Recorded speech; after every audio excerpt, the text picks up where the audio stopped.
News channel. You're going to want to stay tuned, trust me. Westminster, the ultimate clique. And you're fighting like rats in a sack. But here on the Camilla Tominey Show, we ask the questions the establishment media is too scared to ask. OK, let me ask you a straight question, because I know you're a straight-talking politician. Whether it's net zero, illegal immigration or law and order, nothing is off limits. You had the power then. Yeah, as I and say, now you've lost it. That's the Camilla Tominey Show, a politics show that's fearless. But no, let me finish my question if you don't mind, because it is my show. Sundays at 9:30, only on GB News, the People's Channel, Britain's news channel.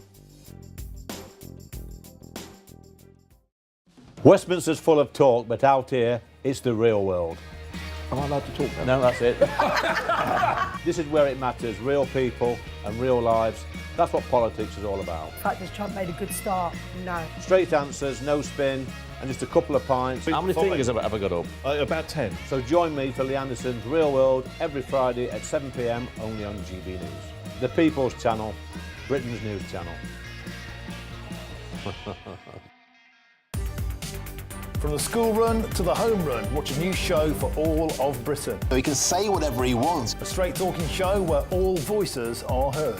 And, you know, when are we going to stop talking about smashing the gangs and actually do it? With the stories that matter from every part of our country. There's a bit of a crash landing there for your Chancellor. Bold, fearless and standing up for you. That's me, Martin Daubney, 3 p.m. till 6 p.m, weekdays, here only on GB News. The People's Channel, Britain's news channel.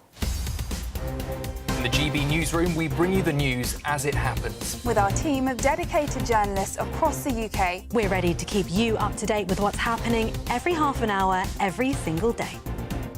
Bulletins here on GB News. The People's Channel, Britain's news channel. I'm Bev Turner. Thank you for joining us on GB News, the People's Channel, Britain's news channel.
Good morning. Has the Epstein scandal finally caught up with Peter Mandelson?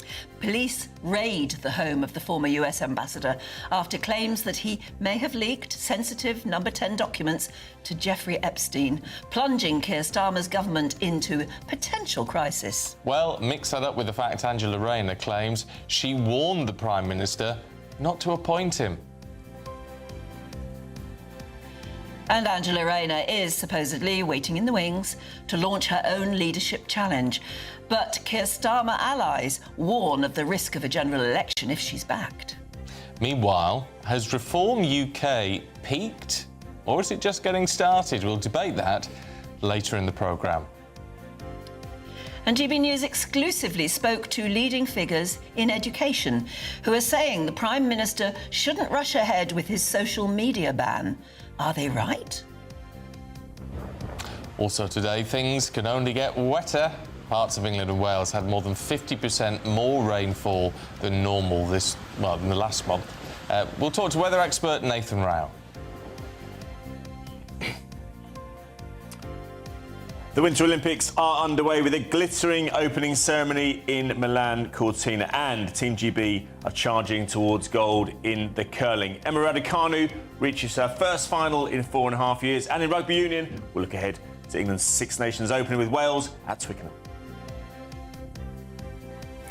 Same old damp and gloomy weather this weekend, or are there any signs at all of something drier and brighter? I'll have the full details coming up in the forecast very soon. It's just gone 6 o'clock. I'm Stephen Dixon. I'm Ann Diamond too, and this is GB News Breakfast.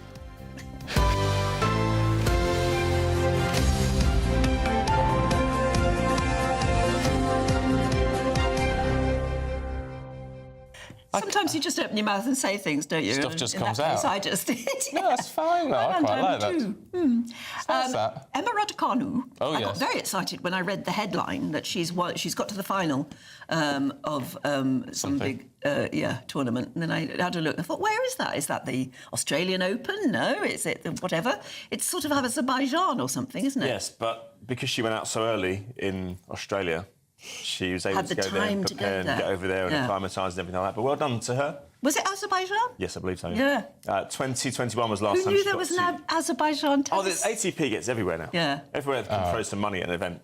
Don't worry, they'll be there, irrespective of the It'll time be zone. good for her, self-confidence. Yes, It'll be good I'll for a try- new coach. There'll be a bit of job security for a change. new coach? Well, she's got rid of the old one, hasn't she? Yeah, She's got rid of about nine of them now. She's definitely got rid of the old one, but we don't know whether she got a new one. No, Francois Roy, Nadal's guy. He was the he was the guy. But it looks like he's splitting up. Best of luck to her. I hope it does improve her self-confidence.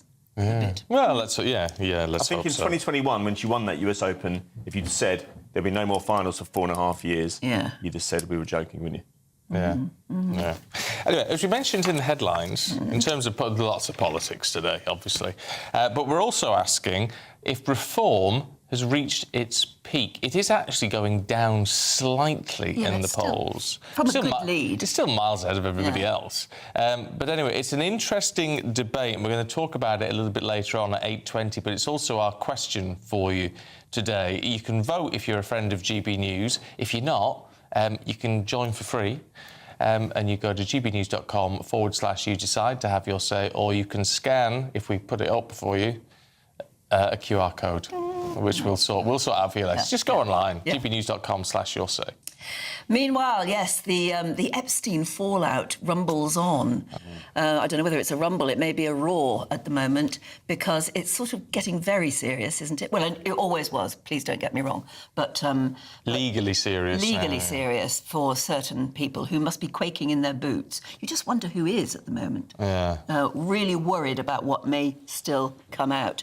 Anyway, as you see here, police searching two separate houses in Wiltshire and in London as part of a misconduct in public office investigation into Lord Mandelson. Yeah, well, he's under investigation after it emerged he had allegedly leaked secret government documents and market-sensitive information to Jeffrey Epstein.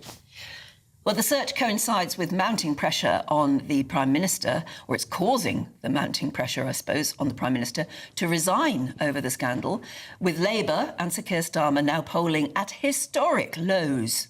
21 Labour MPs have called on the PM to give evidence and reveal all. It's understood his Chief of Staff, Morgan McSweeney, was warned about Mandelson's links to Epstein on the eve of his appointment as US Ambassador. And that comes as allies of the former Deputy Prime Minister, Angela Rayner, claim that she privately warned Sir Keir Starmer against appointing Lord Mandelson because of those very same Epstein links. Let's talk to criminal barrister, former Conservative MP who knew Lord Mandelson in the 80s, Jerry Hayes. Jerry, good to see you, as always. Good morning, Tim. Good morning, Anne. Anne used to interview me on Peter Mandelson in the 1980s. Exactly. It's nothing new, is there? Well, Sorry, Stephen, you were going to... Well, that's my point, really. As someone who knew him, when he was appointed US Ambassador, did you, like many people, go, what's going on here? Have they lost their mind? Exactly, it was an act of madness. I mean, he'd been sacked twice before. But of course, the trouble with Peter is he invented Labour. He invented Tony Blair. He is a part of the machine. He was the machine. He was still held in awe and actually some degree of fear. And this is the difficulty that Starmer's got now. Everyone who wants to be the next leader had something to do with with Mandelson, with one exception of Angela Rayner. It's a real mess. It is. I mean, people who haven't met Mandelson don't realise that what a charming man he is, very impressive at times. And I can see that maybe Keir Starmer and his advisers thought that's the very sort of charismatic person we need in Washington, D.C. But they sort of blinded themselves to his history. Is that what happened? The history. Look what he used to do, Anne, to the press. Ask Andrew Pierce. He tried to destroy Andrew Pierce. He tried to destroy Amanda Patel. If anyone, member of the press, no matter how senior, whether editor or deputy editor or just a standard journalist, if they upset Mandelson, he would destroy them. He is a deeply, deeply unpleasant man. He may have the charm, but utterly, utterly ruthless. Of course, amid all of this, and I mean, this criminal investigation is underway, and no one's been arrested, and all the rest of it. So we've got to let that just pursue its course. Yeah. But in the meantime, the government has made it clear that it is going to release it. It wants messages from everybody, you know, WhatsApps and all the rest of it relating to Peter Mandelson from the time of the election. That could turn out to be, I mean, a big job getting it all out, but it could turn out to be quite messy, couldn't it? It's messy, and of course they're briefing against the Select Committee, which never leaks, the Select Committee on Security and Intelligence, who demand, and they have a statutory right to demand, never mind what Kemi Badenoch did the other day, which was quite magnificent, but I'm biased. So what's going to happen? They're rubbishing them now and saying, oh, well, you know, it could affect national security. It won't. They're scared of something, and this is all going to be a cover-up or an attempt at a cover-up. And never mind what people have been doing in the past, never mind the lapses of judgment, it is always the cover-up that sinks politicians. Yes, and do you smell cover-up? Oh, not half. Well, look at the. We'll be dealing with the front pages later on today. Have a look at the Times. Interesting. Sources close to the Prime Minister say we are very concerned about national security. We're very concerned that the ICE will, you know, the Select Committee, Intelligence Select Committee will leak. Really? So they're trying to undermine Parliament. They're stupid. They don't understand politics. This is the trouble with Number 10. I mean, I think Boris Johnson was pretty bad, but I mean, not even he would do this. Mm-hmm. All right, Jerry, good to see you. Thank you very much indeed. We should just point out that Lord Mandelson has previously denied any wrongdoing in relation to Jeffrey Epstein, stating, I was never culpable or complicit in his crimes. Like everyone else, I learned the truth about him after his death. He added he'd relied on assurances of his innocence that later turned out to be horrendously false. Yet there is no suggestion by police, even, that Lord Mandelson is suspected of any criminal offence, and searches of properties linked to him do not imply guilt or wrongdoing. A Downing Street spokesperson also told GB News Peter Mandelson's actions are unforgivable. He lied to the Prime Minister, hid information that has since come to light, and presented Jeffrey Epstein as someone he barely knew. Anyway, all this is putting so much pressure on the... I mean, let's not underestimate how much pressure he was under already. Yeah. Poll ratings, all the rest of it, he's been in a very weak position for a long time.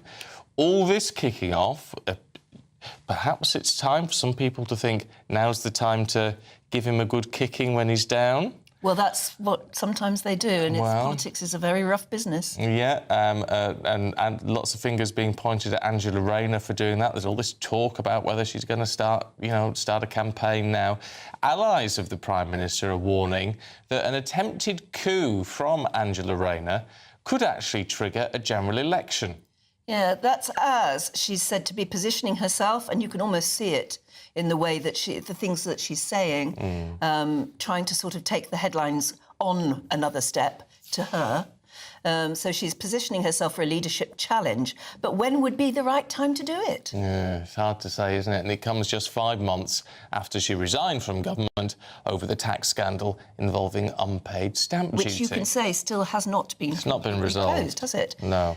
Would Labour back her to be the next Prime Minister? Would they carry her through what would be a very difficult few weeks of trying to wrest the leadership from Keir Starmer? Don't know. But let's see if these two know. Political commentators Piers Pottinger and Jonathan Liss. Good morning to you. Jonathan, we better start with you as a Labour man. Is Angela Rayner the future? Well, first of all, I'm not a member of the Labour Party, Stephen, but I obviously am on the left. Is the question, is Angela Rayner the... is she the one I'm supporting? Is she the future? I don't know is the honest answer. I think that the mood music seems to be that Starmer's days obviously are numbered. It's a question of when he goes. And, no one is going to be... there's not going to be a perfect replacement. Everyone has their baggage. Everyone has, their pros and cons within the party. Streeting is obviously quite closely tied to Mandelson as well, and he's to the right of Starmer. So that's not going to be a good thing for many people in the party. Rayner obviously still has this tax issue to be resolved, as you were saying, and there are some people who don't think that she has what it takes to be Prime Minister. I think that she's a very, very competent and impressive politician. But obviously, being a Prime Minister is an entirely different kettle of fish. So you don't know until it happens. But I would certainly, prefer her to Streeting, on the balance. And her politics are slightly more to the left of his. Do you think we're Streeting, by sheer dint of the fact that he is linked with Mandelson, no impropriety suggested in any way at all, but by the time Streeting came onto the political map, Lord Mandelson was very much, an elder statesman from the party, and he did sort of take people under his wing and show them, the ropes. And nothing else is implied, but nevertheless, Wes Streeting went to the lengths of taking down every picture from his website or his social media or whatever, every picture of them together. He obviously feels he might be tainted by association. But he is tainted, Anne, and that's the problem. Mandelson, runs through the Labour Party, since the 90s like a stick of rock, but he's also radioactive. And that's a real problem for the Labour Party because, everyone to some degree has had some kind of dealings with him. There are people in the Labour Party, it has to be said, who have always hated him and have always, it has to be said, had the measure of him as well. Because this guy, whatever he does, it ends in tears. And that should have been apparent to Labour, last year. It wasn't. There were some good reasons for appointing him. I'm not going to, I was one of the people who said that. Like, he certainly wouldn't have been my choice if I'd been in charge of the process. But I understand why people were considering him. As it turned out, it was obviously disastrous. But I think we do still have to come back to this point that the full scale of what had happened was not apparent at that time. But what was apparent should have been enough that this guy had maintained ties with Epstein. Go on, Piers. I know you're itching to go. I mean, the idea of Angela Rayner as Prime Minister is just too horrifying to contemplate. She is not capable of doing that. Don't forget, she had to resign over a tax fiddle. And surely, after this fiasco, the government needs to find someone of integrity to be its leader, which you cannot say that of Angela Rayner. Yeah, but who are the obvious names, though? Well, the problem is, what we actually need is a general election. And I think you'll find that the majority of the voters in this country are fed up with this government completely. After only 18 months, it is now so chaotic. The number of U-turns has been colossal. Starmer has lost all authority. It's, as everyone acknowledges, it's not if he goes, but when he goes. The trouble is, I don't think anyone wants to lead the party before the disastrous May elections coming up, because then they will get the blame for those elections. So they want Starmer to stay in place, take the blame for the disastrous May elections, kick him and then kick him out. We've got the 26th of February first, which is the by-election, in the Manchester by-election, which I suspect is a close-run thing between the Greens and the Reform Party. Labour could come third there, which might put more pressure on Starmer then. But it's a good threat, though, isn't it, Piers, to say, well, if you do all of this, it might trigger a general election. Yeah, because a lot of Labour MPs lose their seats. Well, exactly. I mean, the country might want one, but Labour doesn't. Of course they don't. I mean, these are the most self-serving, hopeless people, this Labour bunch. I mean, they were elected on a manifesto they then completely ignored. They have they've proven that they are not a party of integrity. They said they were going to have no sleaze, clear everything up. It's just a quagmire. And Starmer has no authority. And you cannot have a country, particularly in times like these, with wars in Europe, wars in the Middle East, a frightening situation in Iran that could turn into war. We're on the brink of very major worldwide affairs, and we have a spineless leader who's lost all authority in his own country and abroad. OK. It's not Can I just come back? Jonathan, if you can do it in 10 seconds. OK, well, first of all, there's not going to be a general election, no matter how much you want there to be. In the same way there wasn't in the last Parliament. Labour has a huge majority. They can command the confidence of the House. And second of all, Labour hasn't ignored its manifesto. You might not like the manifesto, but they are implementing it. They're two different things. No, they're not. All right, you two. Yes, of course they are. There we have to leave it. Piers and Jonathan, thank you. I wonder what you at home are thinking. I mean, if there was a remote possibility of general election soon, are any of the parties really ready to fight it the way you'd want them to? That's the problem. OK, let's move on. UK house prices have climbed above £300,000 for the first time after a 0.7 rise in January. That's according to Halifax. While the lender says wage growth and cheaper mortgages are supporting the market, it warns that affordability remains a major hurdle. That's one way of putting it, isn't it? In other words, most people can't afford it to even buy a modest house now. The serial killer Steve Wright has been sentenced to 40 years in prison for the murder of 17-year-old Victoria Hall in 1999. Now, he's already serving a whole life term for the murders of 5 women near Ipswich in 2006. And the US Vice President, J.D. Vance, was loudly booed at the Winter Olympics opening ceremony in Milan when he appeared on the stadium's big screen. It came after the Vice President was accompanied in Italy by a unit of ICE agents promoting protest right across the city. And that was yesterday morning.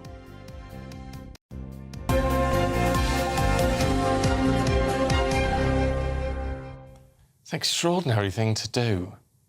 Knowing how whatever take ICE agents with you. Yeah. I mean, considering that whatever your view is on it, you know, it's a provocative act. Yes, it is provocative, and my goodness, it provoked. Oh dear. Right, it is coming up to 6:20. Time for the weather.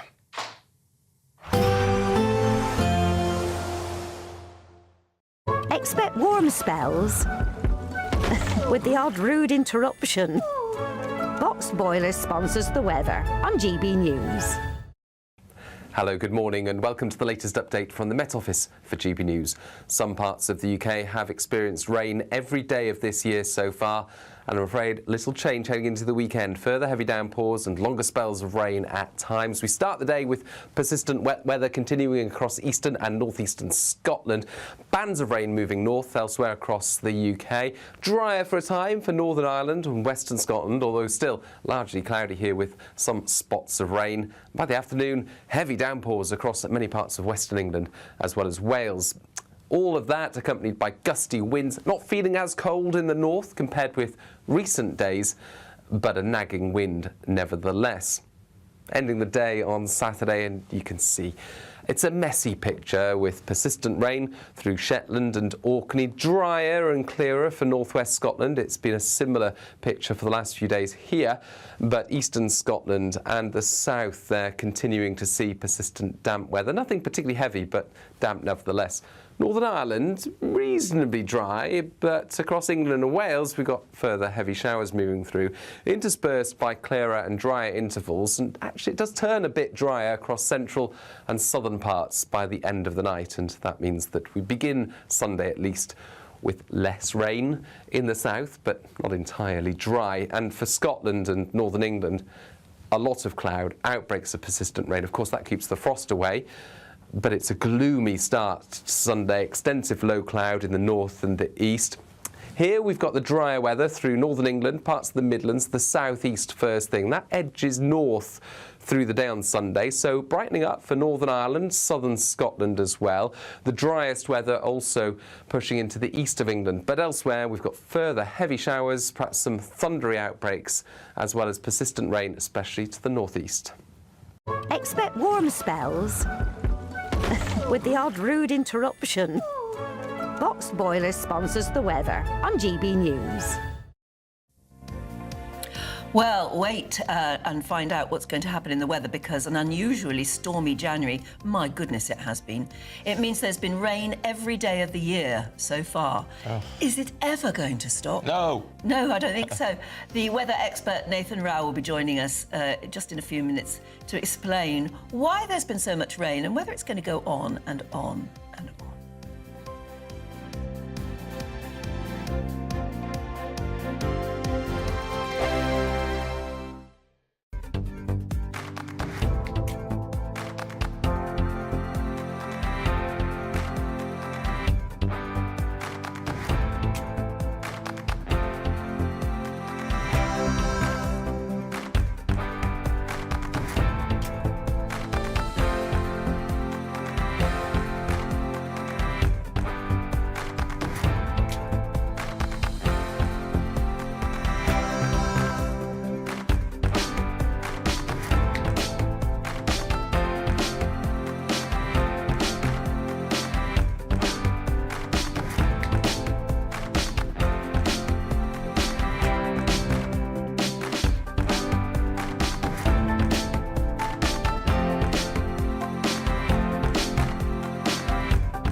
Exciting news. Every Friday, my Patrick Christie's Tonight Show is going to have a twist to it.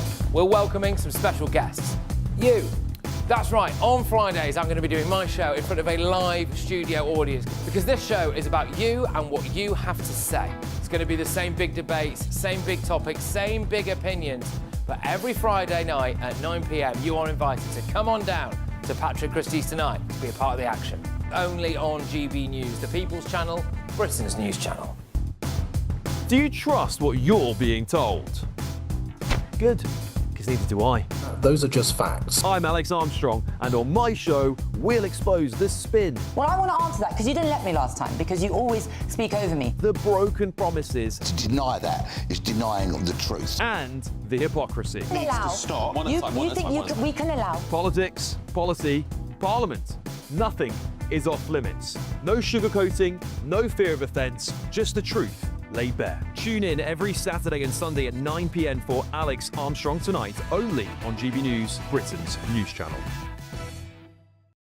Britain deserves a newsroom that puts the facts and your voice first. Well, and that's what you get on GB News. Lively debates, lively conversation. And we're not afraid to hold power to account. And each other. So join me, Andrew Pierce. And me, Miriam Gates, for Britain's Newsroom, weekdays from 9:30 on GB News.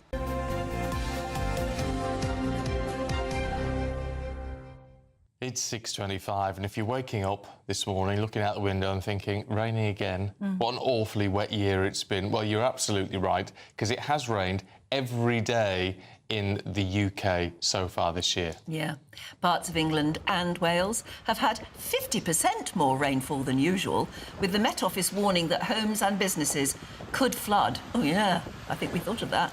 Due to widely saturated ground. That's the problem. There's nowhere for it to go now. No. Let's talk to weather expert Nathan Rao. Nathan, good morning to you. Look, we're used to rain in this country, obviously, but why has it been raining so much?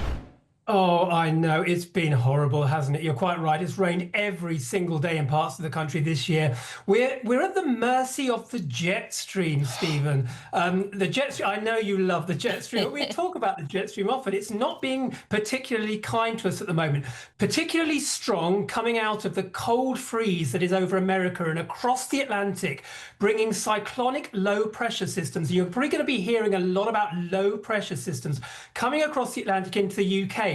But unlike what they usually do, which is move across into the UK and out the other side, they're being stalled by a blocking pattern. Another phrase you're probably going to be hearing from the Met Office and from meteorologists.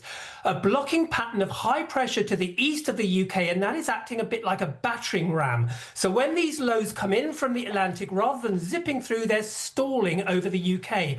And I am sorry to say there is absolutely no change on the way. So if you're after some nicer weather or anything drier for the next 10 days at least, you're not going to get it. And even worse, next week, as the wet weather continues, it's going to turn colder with the risk of some snow over the high ground of Scotland.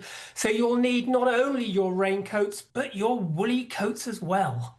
I mean, I know it's winter and I know we're Britain and, you know, complaining about the wet weather is sort of part of it's in our DNA, but it just feels like I cannot remember a more miserable month at the moment than January and now heading into February, weather-wise. Yes, you're quite right, Anne. And not only the rain, but parts of the country haven't even seen any sunshine for the last few weeks because it's been so grey and miserable. And that is part of this cyclonic weather pattern that we are seeing at the moment that's dominating our weather with no end in sight. You know, we are sort of going through winter, as you said, and it is a wet and cold and miserable time of the year, and we aren't quite used to it, but unusually so, particularly with the rain. In the west of the country, parts of the country have seen up to almost 200% of their annual rainfall that they'd expect at this time of year, and it is causing some issues with flooding. That's particularly in the southwest, the west country, and that's going to be an issue going through the next few weeks because the water tables and river levels are high, and even if the rain were to die down, which it's not, the flooding risk always takes time. There's a lag effect for those water levels to drop. So a really, really miserable run into spring. Yeah, I mean, because that's the thing, is that, I mean, we laugh about the weather, of course we do, but when it does start to properly flood because of all that saturation, well, that's when, you know, it becomes proper misery, especially for people whose homes are affected. Absolutely, Stephen, and there have been Met Office warnings out this week for rainfall leading to flooding and the risk of power cuts and communities being cut off and damage to buildings, etc. There are no warnings in place at the moment, but I don't expect that to be lasting very long. I would think as we go through the next few days, the Met Office will revamp their warnings and they'll come out again, particularly over that West Country region, as I mentioned, which has taken the worst hit of the rain. It's been rainy really across the whole of the West. Actually, it's been rainy across the whole of the country, but the west and the southwest have taken the worst hit of it, and that is where the flooding risk is. And it's horrible, horrible weather to drive in, I think. I mean, it's almost dangerous. It is dangerous. It is, yeah. Because half the time you can't see because there's so much rain and it's so heavy. But also, as Ron has just pointed out, just been in touch, he said the trouble is that potholes are then full up of water and you can't see what's a puddle and what's a pothole. Yeah. I mean, it is all round a horrible picture. Yes, if you're driving this weekend or you're going out, it's going to be wet, it's going to be miserable on the roads. The only glimmer of good news I can give you is, you know, we are in February, you know, March only a few weeks away. So as we emerge besoaked and besodden into spring, at least we can say that the days are getting longer and the warmer weather is not so far away. But in the meantime, not so much. Oh, you see, you've got a glimmer of hope for us. That's what we like, Nathan. Thank you very much indeed. Good to see you. My local shop is stocking up on Easter eggs already. Oh, yeah. Yeah. No, I actually bought one the other day. An Easter egg? Yeah. What, just to eat now? Yeah, I bought it, yeah. Yeah, well, Easter egg chocolate is nice. Fancy M&S Easter egg. Yeah, oh, really? Just happened to be in there. Just happened to see it. Yeah, I like Easter egg chocolate because it's so thin. It's beautiful. Yeah. Then it's Valentine's Day before then. Of course it is. When I say to the shopkeeper, he said, I can't believe you're already putting all the Easter eggs out. He said, oh, yeah, as soon as Christmas is over, we then get a big delivery of Easter eggs and we put them out. It's all a bit too commercial. Yeah, it's Valentine's Day a week today, isn't it? Yeah, that's right. Oh. There you are. What have you got me? Can't tell you, it's a secret. Oh, there you go. How would you fancy? Ideas, please. I'll tell you what, I'll get you. How about a £10,000 luxury holiday for two? That'd be very nice. Would that be nice? Well, you can't have it, but you can if you take part in our latest competition, because you get that holiday plus £30,000 cash. Here's Hayley with the details. We want you to boost your bank account with an incredible £30,000 in tax-free cash to spend however you like. You wouldn't need to treat yourself to a holiday, as we're also going to treat you to the perfect getaway too. There's also a terrific £10,000 to spend on a Riviera travel holiday of a lifetime for two. So whether you fancy a cruise or an escorted tour, you'll have over 30 worldwide destinations to choose from, which means you could be exploring the wonders of Egypt on a Nile River cruise, or find yourself on a grand tour of Japan, in New Zealand, even enjoying the wonders of India. But you've got to be in it to win it. For another chance to win, text WIN to 63225. One entry costs £2.50 plus one standard network rate message, or text BONUS to 63225. 5 entries cost £5 plus one standard network rate message. Go to gbnews.com/win. Entries start at £2.50. Call 0903 686 3232.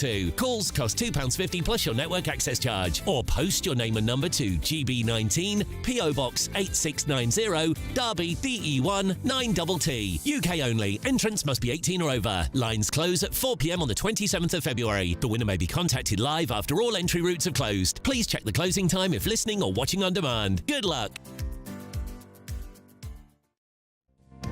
Yeah, but it was a bit icy in Milan last night. The Winter Olympics kicked off with high hopes for Team GB in the curling, but Aidan McGee will also be telling us about why there was a touch of controversy in Italy too.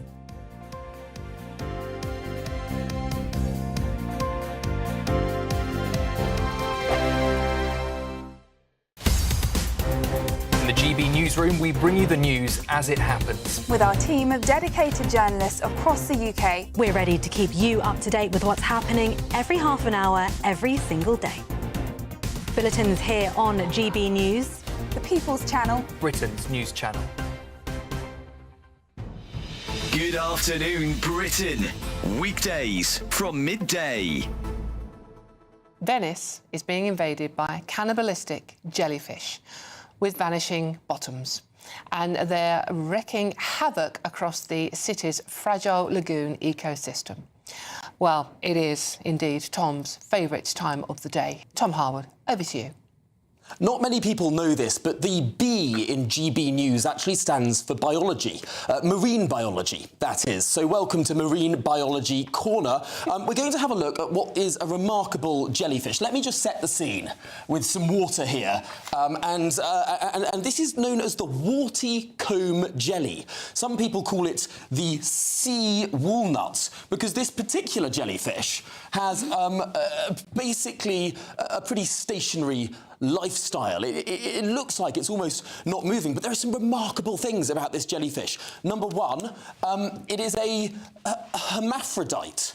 So let's just sort of, yes, it's a hermaphrodite. It can reproduce by itself and choose whether to use large or small gametes in order to do so. I'll let your imaginations run wild on that. It's also functionally immortal. This jellyfish is one of those sorts of jellyfish that can actually revert back to an early life stage. It can sort of reverse its own puberty and then go through those life cycles again and again and again. Functionally immortal unless something eats it. But perhaps the most concerning thing about this particular jellyfish is it's got a transient anus. Now, what does that mean? That means that when this jellyfish needs to excrete, an anus appears. But then once the excretion is over, the anus just completely disappears again. GB News, the People's Channel. No matter the state it's in, this is our nation. Join me, Jacob Rees-Mogg, for a genuine, honest discussion on where we have been, where we are going, and where we are with the people who set the direction. Tune in to State of the Nation every Monday to Thursday, 8 to 9 o'clock. Only on GB News. Britain deserves a newsroom that puts the facts and your voice first. Well, and that's what you get on GB News. Lively debates, lively conversation, And we're not afraid to hold power to account. and each other. So join me, Andrew Pierce. And me, Miriam Gates, for Britain's Newsroom, weekdays from 9:30 on GB News.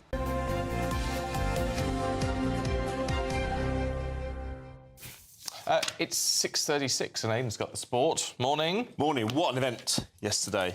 It was the opening ceremony of the Winter Olympics along 4 different locations: Milan, Cortina, Livigno and Predazzo. Predazzo? And where? Predazzo. Which sport is happening at Predazzo? I'm not sure what's happening. I was working too hard on the pronunciation. Yeah. But look, how much do you reckon this has cost? I don't know.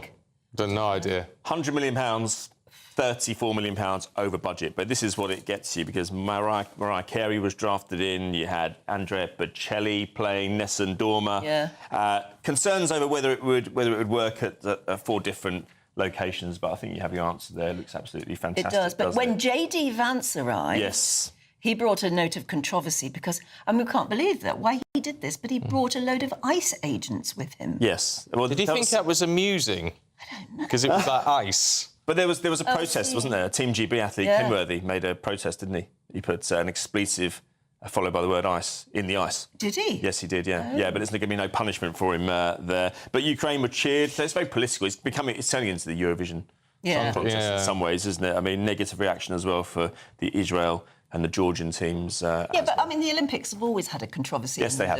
Because it is about world politics. Yes, true. The figure skater Lila Fear was the flag bearer for Team GB. Yes. And we've had some success already, not medal success, just there in the curling, So yesterday, Team GB beat South Korea 8-2, then Sweden by 7-4. If they win one more, Stephen, it looks like they're going to go into the last 4 on Monday. Now, putting them in strong contention for a medal. We really are good. Who beat Snoop Dogg? Sorry? Who beat Snoop Dogg? Who beat him? Was he not in contention in the curling? Well, he reckons he's a coach, doesn't he? He reckons he's he's an honorary coach. But yeah, he had a selfie with 2 British curlers, Jen Dodds and Bruce Mowat.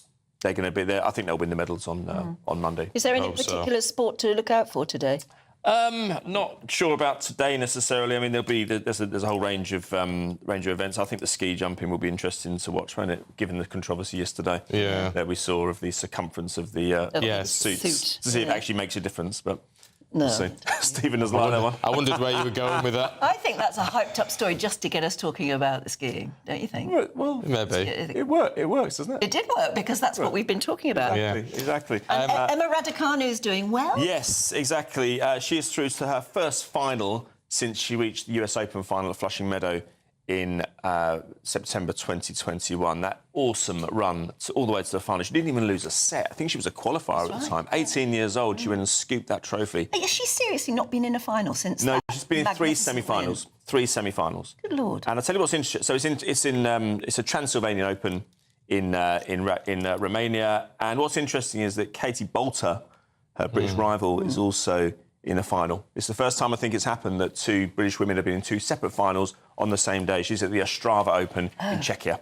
Oh, right. It's happening all over, isn't it? Yeah, it is. It's good. I mean, as I said at the top of the hour, if you'd said to me 4.5 years ago that she wouldn't get to another final, Raducanu, in the next 4.5 years. You do wonder if it was all just a fluke back then. Oh, you can't fluke it. You can't, though. You can't go all the way to the final and not drop a set. No, I mean, and look so imperious at the age of 18 unless you are a real talent. Something's happened since then.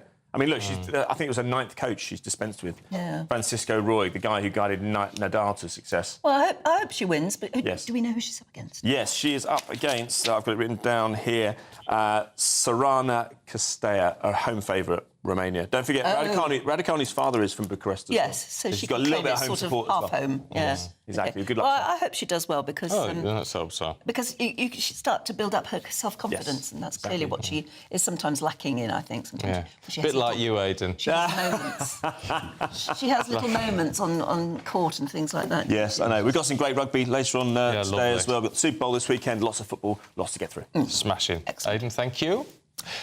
Now, still to come. Oh, this is amazing. A commemorative coin of the late Queen Elizabeth, is being criticised because it's awful. Find out why next. Yeah, we got that in the papers with Suzanne Evans and Steve N. Allen. First, though, here's your European forecast. Bold. They are under no illusion. Ray, are you a human trafficker? Boundless. I've had enough of the nonsense, and I'm not afraid to say it. Don't get us on the BBC. Every weeknight, I tear through the headlines. The smell of gasoline. Should we be worried about it? From Westminster madness to cultural war chaos. What I'm going to do now, they are throwing things out the car as we speak. Get ready, Britain. Here we go. Patrick Christie tonight, weeknights from 9 p.m, only on GB News, Britain's news channel. Hi, I'm Michelle Dewberry, and my show is your opportunity to cut through all the noise and dive in headfirst to some robust debates. Ideas clash. Situation, isn't it? No, because the failure is you're deliberately avoiding my point. Nothing's held back, And if you think this is the end of it, wait for more. and we do not shy away from the difficult stuff. Sometimes I want to shake people and say, if only you understood. So join me on Jubes & Co. weeknights at 6 p.m, only on GB News, Britain's news channel. Join me, Nana Akwe, for an informative, interactive news programme with a difference. It's fun. No, he didn't say that, Dave. I'm so surprised. I think there's an element of truth to that. Join me from 3 p.m. every weekend, only on GB News, Britain's news channel. Decisions made in Washington aren't just shaping America, they're shaping Britain too. From migration to global security, from crime to health. Whatever happens in the White House today will be felt in your town or city tomorrow. That's why The Late Show is live from Washington, D.C. Cutting through the politics to show you what it all means for Britain. The Late Show live every night at midnight. Only on GB News, Britain's news channel. From the school run to the home run, watch a new show for all of Britain. He can say whatever he wants. A straight talking show where all voices are heard. And, you know, when are we going to stop talking about smashing the gangs and actually do it? With the stories that matter from every part of our country. There's a bit of a crash landing there for your Chancellor. Bold, fearless and standing up for you. That's me, Martin Daubney, 3 p.m. till 6 p.m, weekdays, here only on GB News. The People's Channel, Britain's news channel. Britain deserves a newsroom that puts the facts and your voice first. Well, and that's what you get on GB News. Lively debates, lively conversation. And we're not afraid to hold power to account. And each other. So join me, Andrew Pearce. And me, Miriam Gates, for Britain's Newsroom, weekdays from 9:30 on GB News. No matter the state it's in, this is our nation. Join me, Jacob Rees-Mogg, for a genuine, honest discussion on where we have been, where we are going, and where we are with the people who set the direction. Tune in to State of the Nation every Monday to Thursday, 8 to 9 o'clock. Only on GB News. Ready to soak up that holiday sunshine? Won't we need some cover? No worries, all sorted. All Clear Travel Insurance sponsors GB News Travel Destinations Forecast. Yet more wet and windy weather to come this weekend for Iberia, although Sunday at least is less wet for a brief period. There are also lots of showers affecting parts of Greece into Turkey. Italy dry at first on Sunday, but this next batch of rain and showers moves through, that bringing some heavy downpours to the Balearics. Drier for a time across Spain, Portugal and the Canary Islands, but more rain and wind on the way by early next week. All Clear Travel Insurance sponsors GB News Travel Destinations Forecast.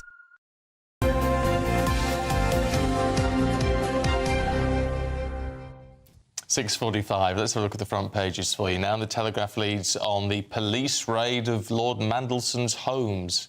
The Daily Mail has the headline, Police knock on door of Mandelson's £12 million London home, and they remove boxes of evidence. Times has claims former Deputy Prime Minister Angela Rayner says she warned the Prime Minister not to appoint Lord Mandelson as US Ambassador. The Guardian reveals that a Labour minister was handed files on journalists investigating Labour think tanks. And the Express calls the TV licence fee hike a death wish. I thought that, actually. They're deliberately on the Express, going after trying to present their readers with something else to talk about, I suppose, don't they? But I guess there is only one big story in town at the moment. And going through the newspapers for us, Stephen Allen and Suzanne Evans. And welcome both. Thank you. So let's start with the politics at the moment. Suzanne, yeah, it's fascinating that Angela Rayner has come out and made the front page already about her. Yes, exactly. So obviously Keir Starmer's on the ropes this weekend. Will he stay? Will he go? We shall see. But inevitably the sharks, if you like, are circling as to who's going to take over. And Angela Rayner, of course, has been in the front line for that potential role of PM for quite some time now. And she's obviously secretly let it be known that she warned the Prime Minister against appointing Mike Mandelson to Ambassador of the US because of his links to Epstein, which the fact that he maintained a close relationship after his conviction for child sex offences. So, interestingly, this is in the Times. Wes Streeting has also been told, apparently, that he's going to be in trouble because Mandelson was his mentor. And now, so Wes Streeting's camp, he's also perhaps in line for the leadership, is saying that she's exploiting this scandal for personal gain, really, and that he has nothing to fear. So, yes, it's all kicking off this morning. Mandelson, of course, meanwhile, 2 properties raided overnight, police investigating whether he leaked market-sensitive information to Epstein.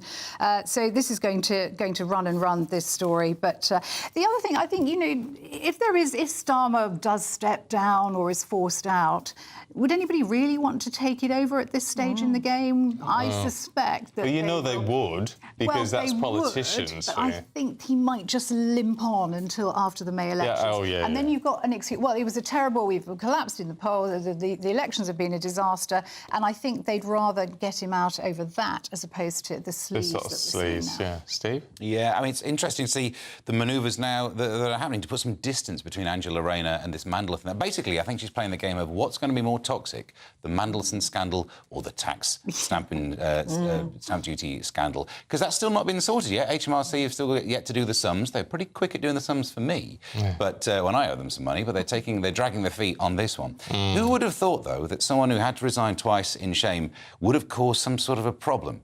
It's a shocker, that, isn't it? Here's my theory. You can call him the Prince of Darkness for nothing. You think there is a red flag there? There is. On some level. I'm probably going to get sued for this, but I think everyone absolutely knew, and they just thought these files are never going to come out anyway. So warn us all you like that we shouldn't hire Peter Mandelson. We'll get away with it. It's what they thought, and it turns out they were wrong. Do you think the fact that we're learning things from these files day by day, drip, drip, drip, is that deliberate? Or is it just the way it's happening? It just feels you wonder what's coming next. And you wonder how many people are quaking in their boots about what's going to come out about them. I think it's quite interesting. Epstein clearly kept considerable records of his meetings with people.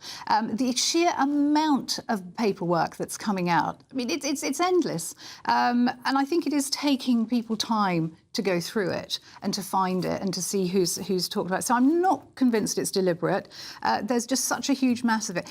Epstein, clearly, you know, he was a gangster in a sense. And he kept his tabs, he kept records of everybody he had interaction with. No doubt, potentially, to have to have dirt on them, to blackmail with them, as he needed to. It is an astonishing amount of stuff that's coming out. So, you know, I don't think it's deliberate. I think it's just taking time to get through it. And I'm sure there's a heck of a lot more still to come. I think this is something which is going to rumble on for years, actually. It'll keep the lawyers employed, won't it? Will. Clearly, everybody who might be compromised must have their lawyers very active. Yes, they're having everybody. Who ever met Epstein, I should think, is having a very bad day every day at the moment. Yeah. Steve, can we have a look at these commemorative coins of the late Queen? Because why are they so controversial? Well, the likeness isn't spot on. So this is the mint in Australia that tried to have a picture of the late Queen. However, it's been criticised for some people saying looking like Mrs. Doubtfire, some people say it has a whiff of the Shrek about it. And you look at the pictures and... Oh, dear, they're on screen now. It's not spot on, is it? No, I'm not an expert in metallurgy, but it looks like it's been melted slightly more than it should have done before it's gone to press.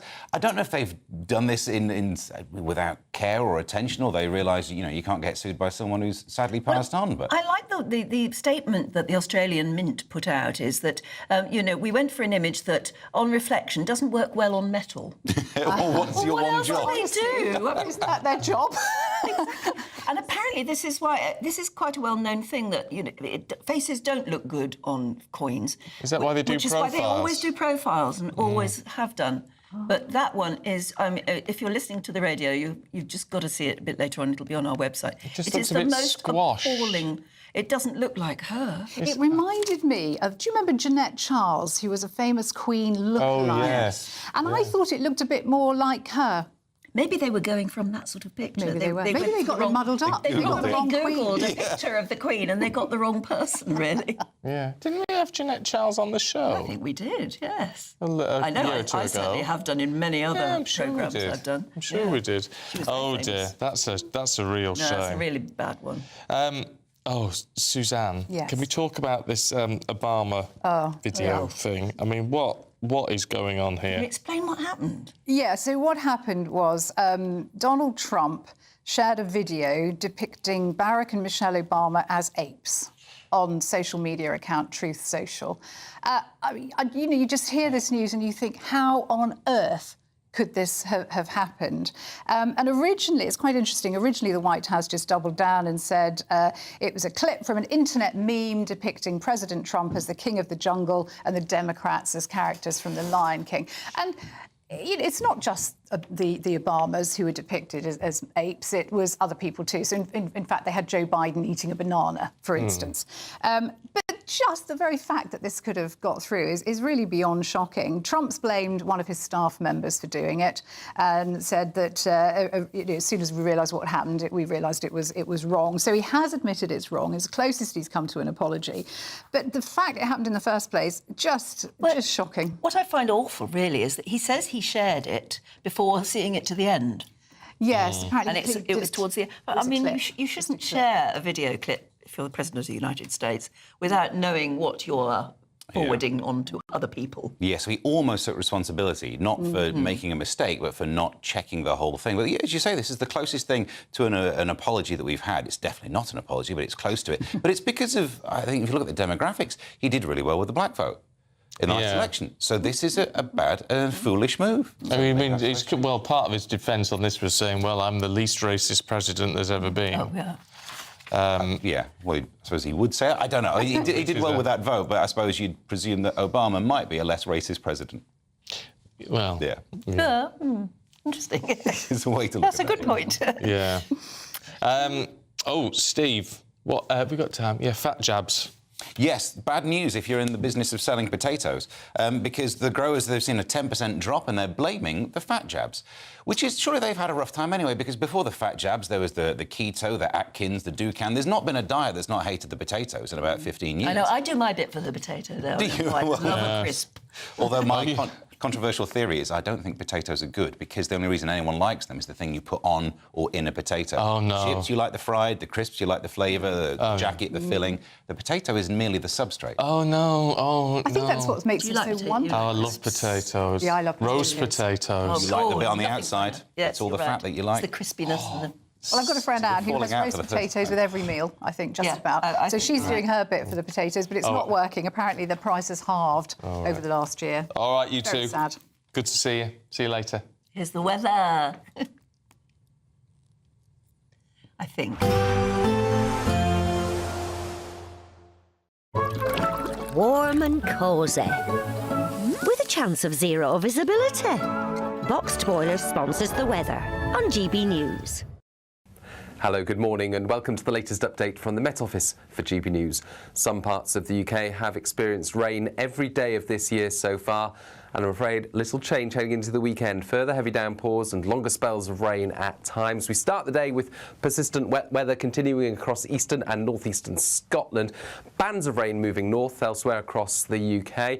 Drier for a time for Northern Ireland and western Scotland, although still largely cloudy here with some spots of rain. By the afternoon, heavy downpours across many parts of western England as well as Wales. All of that accompanied by gusty winds, not feeling as cold in the north compared with recent days, but a nagging wind nevertheless.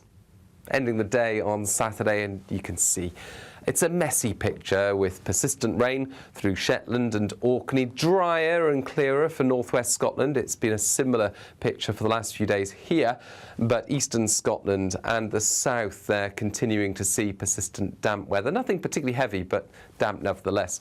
Northern Ireland, reasonably dry, but across England and Wales, we've got further heavy showers moving through, interspersed by clearer and drier intervals. And actually, it does turn a bit drier across central and southern parts by the end of the night. And that means that we begin Sunday, at least, with less rain in the south, but not entirely dry. And for Scotland and northern England, a lot of cloud, outbreaks of persistent rain. Of course, that keeps the frost away. But it's a gloomy start to Sunday, extensive low cloud in the north and the east. Here we've got the drier weather through northern England, parts of the Midlands, the southeast first thing. That edges north through the day on Sunday, so brightening up for Northern Ireland, southern Scotland as well. The driest weather also pushing into the east of England, but elsewhere we've got further heavy showers, perhaps some thundery outbreaks, as well as persistent rain, especially to the northeast. Warm and cosy, with a chance of zero visibility. Boxed Boiler sponsors the weather on GB News. We want you to boost your bank account with an incredible £30,000 in tax-free cash to spend however you like. There's also a terrific £10,000 to spend on a Riviera travel holiday of a lifetime for two. So whether you fancy a cruise or an escorted tour, you'll have over 30 worldwide destinations to choose from. For another chance to win, text WIN to 63225. One entry costs £2.50 plus one standard network rate message. Or text BONUS to 63225. 5 entries cost £5 plus one standard network rate message. Go to gbnews.com/win. Entries start at £2.50. Call 0903 686 3232. Calls cost £2.50 plus your network access charge. Or post your name and number to GB19, PO Box 8690, Derby DE1 9TT. UK only. Entrance must be 18 or over. Lines close at 4 p.m. on the 27th of February. Please check the closing time if listening or watching on demand. Good luck. Every Sunday from 11, join Michael Portillo. There'll be topical discussion, looking at the week before and the week to come. So kick back and relax at 11 a.m. on Sundays on GB News with me, Michael Portillo. GB News, the People's Channel, Britain's news channel.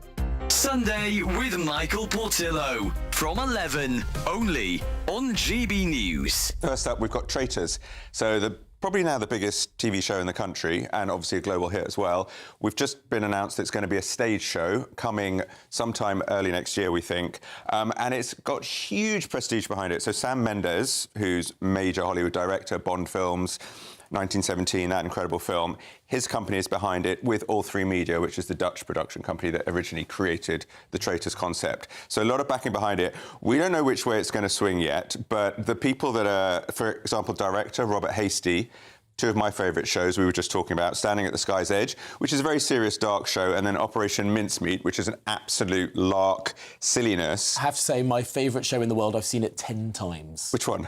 Mincemeat. Oh, have you? Yes. On Broadway and the West End. Oh, I'm wonderful. Absolutely obsessed by it. Yeah, it's incredible. So the talent behind all of this is really exciting. Whether we're going to have sort of jazz hands and key changes, I don't know. No cast yet. I would love to see Claudia actually breaking some moves, but I don't think we'll get anyone like that in it. It could be a bit of a comedy, is what you're suggesting. I think it's going to be veering towards the lighter side of it, highly entertaining. And they've promised, we keep getting twists every season. The one thing they have said is they will be following the format, but there will be surprises. So this one we're very much looking forward to. More news to come if you meet me up in the tower later. Interesting. What else do you have for us? So the next up we've got HMS Pinafore, which is glorious. And there's a lot of people that feel that Gilbert and Sullivan can be a little bit stuffy, perhaps a little bit old-fashioned. GB News, the People's Channel.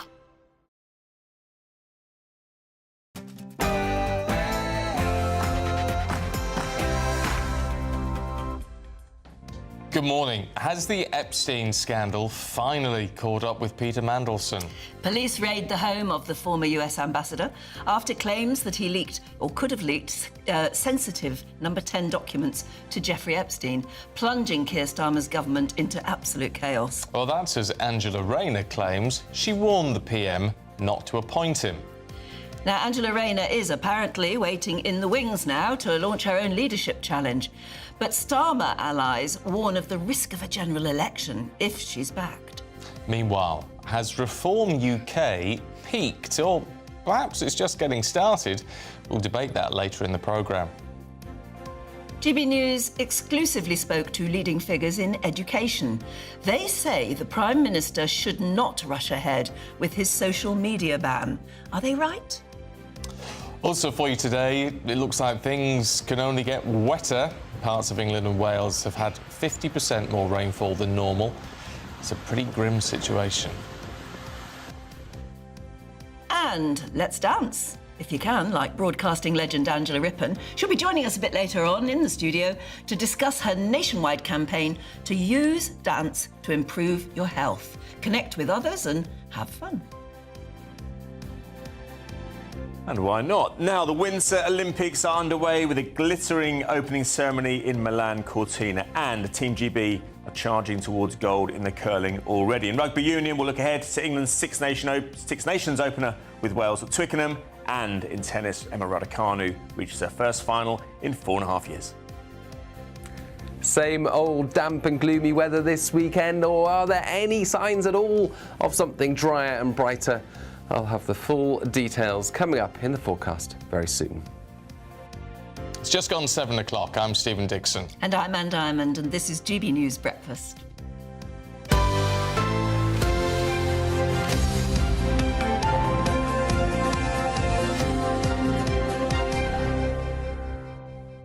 We were looking earlier at the coin that the Australian Mint have minted, a commemorative coin of the late Queen Elizabeth. Everybody is noting that even though it's selling apparently like hot cross buns for $100, it doesn't look like her at all. I think we've got the picture and we can show you. But I can see one of our viewers, lovely viewers, has texted in already and said she looks like Hyacinth Bouquet. Yeah. She does, doesn't she?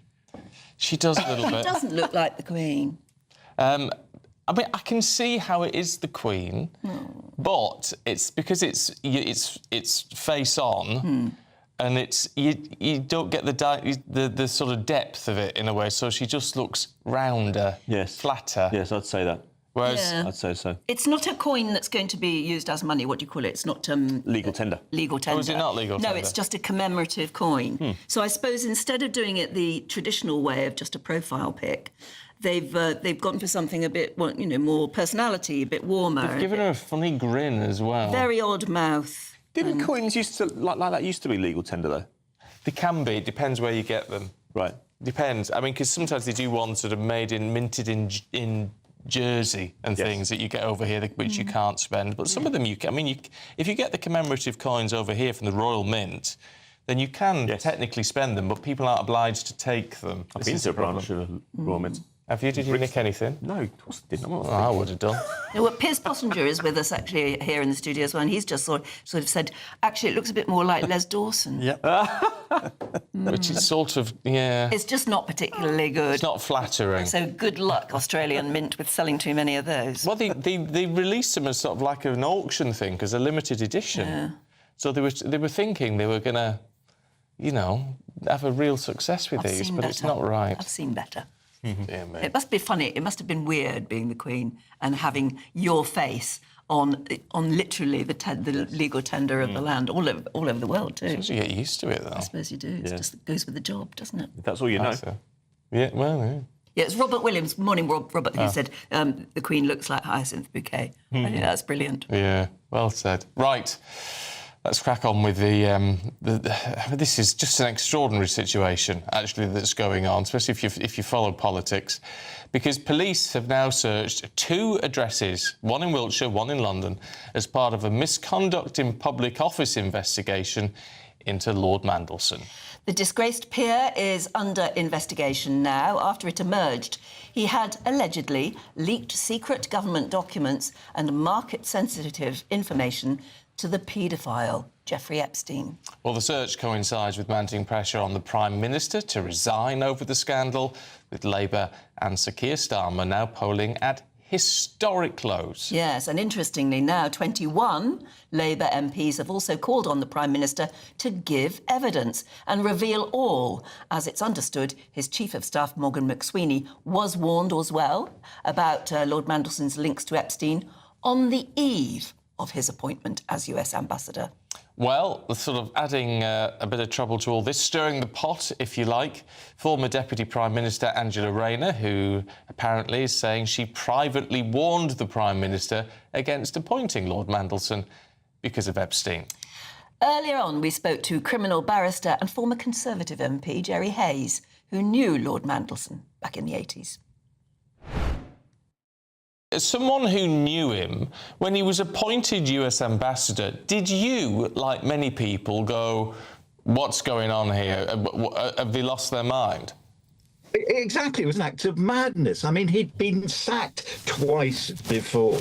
But of course, the trouble with Peter is he invented Labour. He invented Tony Blair.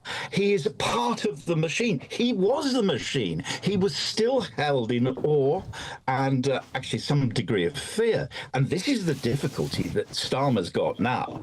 Everyone who wants to be the next leader had something to do with Mandelson, with one exception of Angela Rayner. It's a real mess.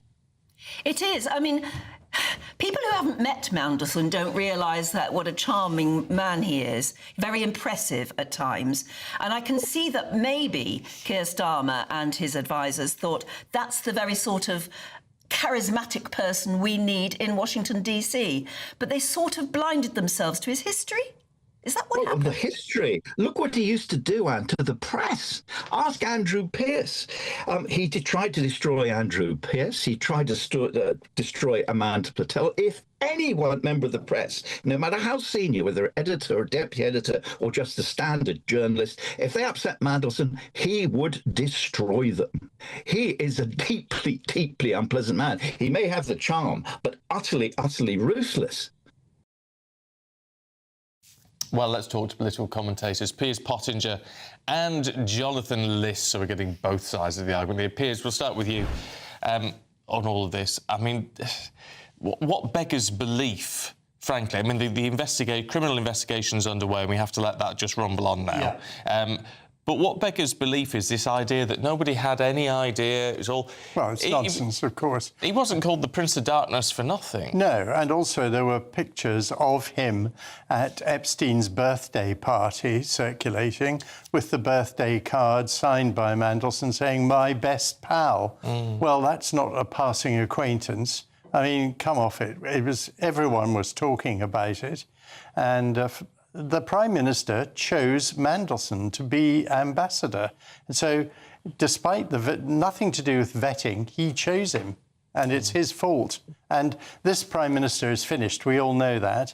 Just a question of when he goes, not if. And he'll stay till May because no one wants to take over from him and then get blamed for the disastrous local elections that look like coming up. And Angela Rayner clearly isn't fit to be Prime Minister. She, herself is facing and is still involved in an investigation. We don't know, obviously, how that's going to conclude. But, I mean, this government said it would clean up politics in their manifesto. They haven't done that. But they haven't done a lot of things. One of the key things they were going to do is introduce voting for 16-year-olds. That was in their manifesto. They've quietly forgotten that. Well, that's not a bad thing, because most 16-year-olds look like voting either Reform or Green. So they would be disastrous for them if they introduced it. So, of course, they've buried it. I mean, this government is a total mess.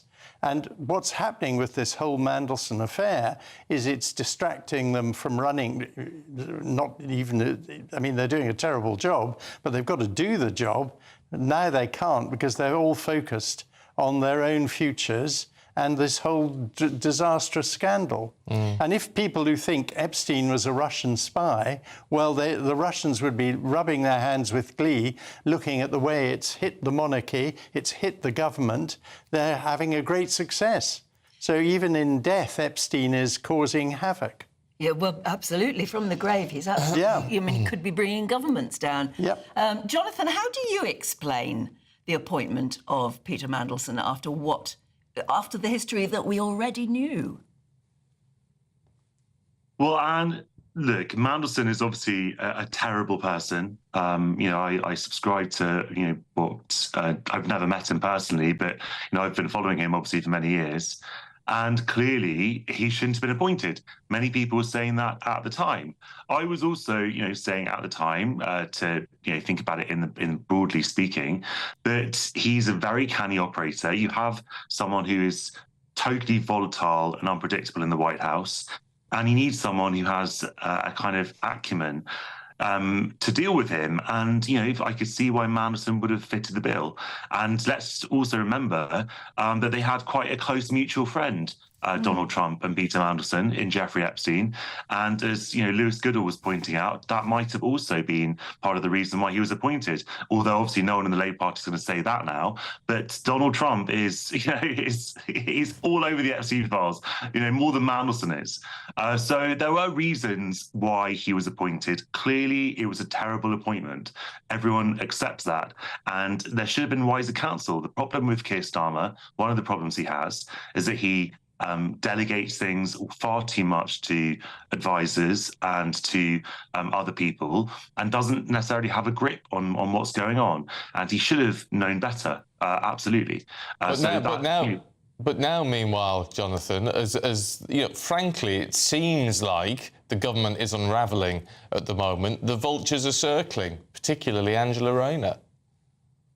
Of course, people are, sensing that he's now fatally wounded, and they're looking to what might come next. But as I was saying earlier, no one has a perfect or clean sort of balance sheet.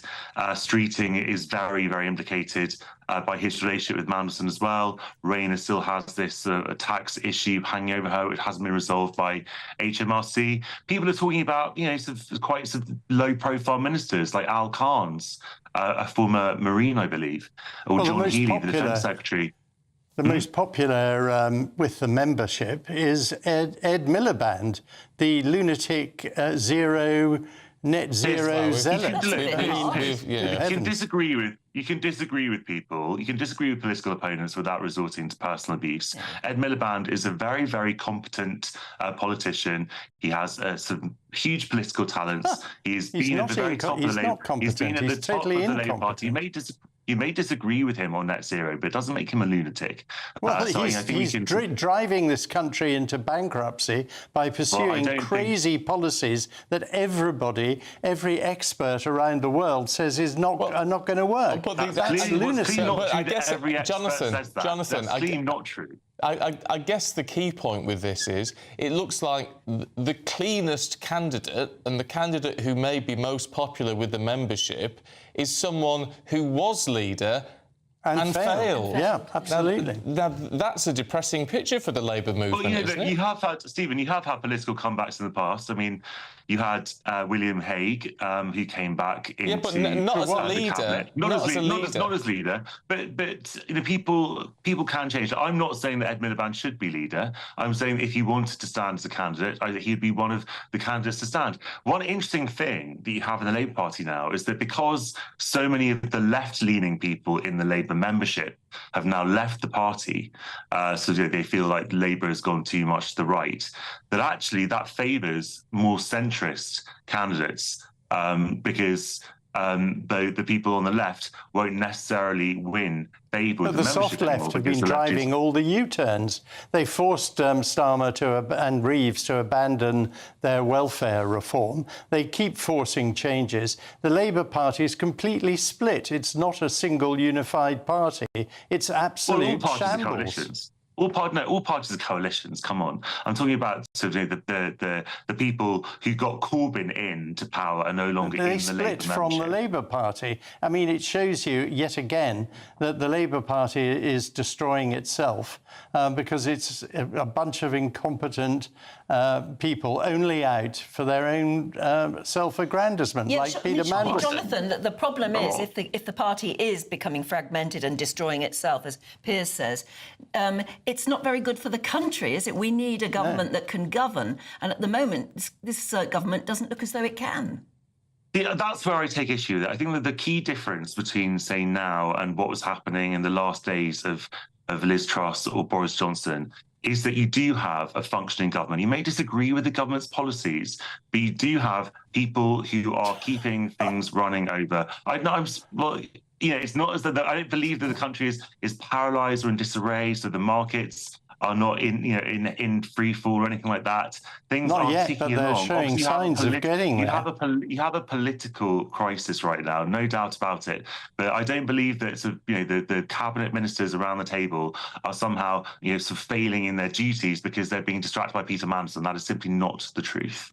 But they're focusing more on the future of the Labour Party than they, as Anne said, than actually governing the people here. I don't think that. We are suffering as a result of this incompetent government, where everywhere you look, they either U-turn or fail. Obviously, there are huge political problems, and I agree there are issues of judgment, mostly created by themselves. And a lot of those are self-inflicted wounds. I absolutely agree with you. I'm not here to be a spokesman for the Labour Party. They have made a lot of mistakes. I'm here to provide some balance. I'm not saying that Labour's done everything right. That would be patently absurd. I don't believe that Ed Miliband is a lunatic. I think that we can find some middle ground between those two positions. All right, you two. There we will leave it. Thank you very much indeed. Well, Lord Mandelson has, of course, previously denied any wrongdoing in relation to Jeffrey Epstein, saying I was never culpable or complicit in his crimes like everybody else. I learned the actual truth about him after his death. He added that he'd relied on assurances of his innocence that turned out later to be horrendously false. And there's been no suggestion by the police that Lord Mandelson is suspected of any criminal offence. Yet they raid both his homes. Anyway, and searches of properties linked to him do not imply guilt or wrongdoing. A Downing Street spokesperson also told GB News Peter Mandelson's actions are unforgivable. He lied to the Prime Minister, hid information that has since come to light, and presented Jeffrey Epstein as someone he barely knew. All right, at 7:17, UK house prices have climbed above £300,000, the average price, for the first time, after a 0.7% rise in January. So they now average at £308,000, according to the Halifax. The lender says wage growth and cheaper mortgages are supporting the market. It's warning that affordability remains a major hurdle for many buyers. Residents living next to the proposed Chinese super embassy in central London have launched legal action now to try and block its construction. The campaigners say the challenge could drag on for up to 5 years and even reach the Supreme Court after the government approved the plans despite security concerns. And US Vice President J.D. Vance was booed at the Olympics opening ceremony in Milan. The backlash came after he was accompanied in Italy by a unit of ICE agents promoting protests across the city yesterday morning.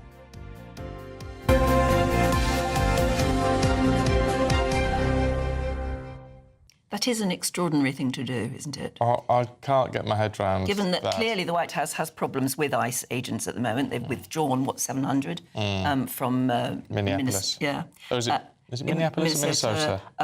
But leaving still 2,000 there, and that's the controversy. I mean, people don't like them now. Did they think it was a joke? Because it's Winter Olympics and they ICE? turn up with ICE agents? Not a funny joke. It clearly backfired. Gotta read the room. Look, really, yeah. I don't know. Very odd. Very odd. Right, it is coming up to 7:20. Let's have a look at the weather with Aidan.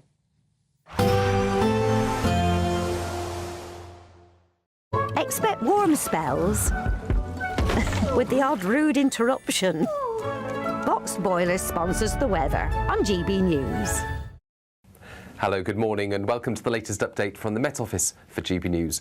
Some parts of the UK have experienced rain every day of this year so far, and I'm afraid little change heading into the weekend. Further heavy downpours and longer spells of rain at times. We start the day with persistent wet weather continuing across eastern and northeastern Scotland. Bands of rain moving north elsewhere across the UK. Drier for a time for Northern Ireland and western Scotland, although still largely cloudy here with some spots of rain. By the afternoon, heavy downpours across many parts of western England as well as Wales.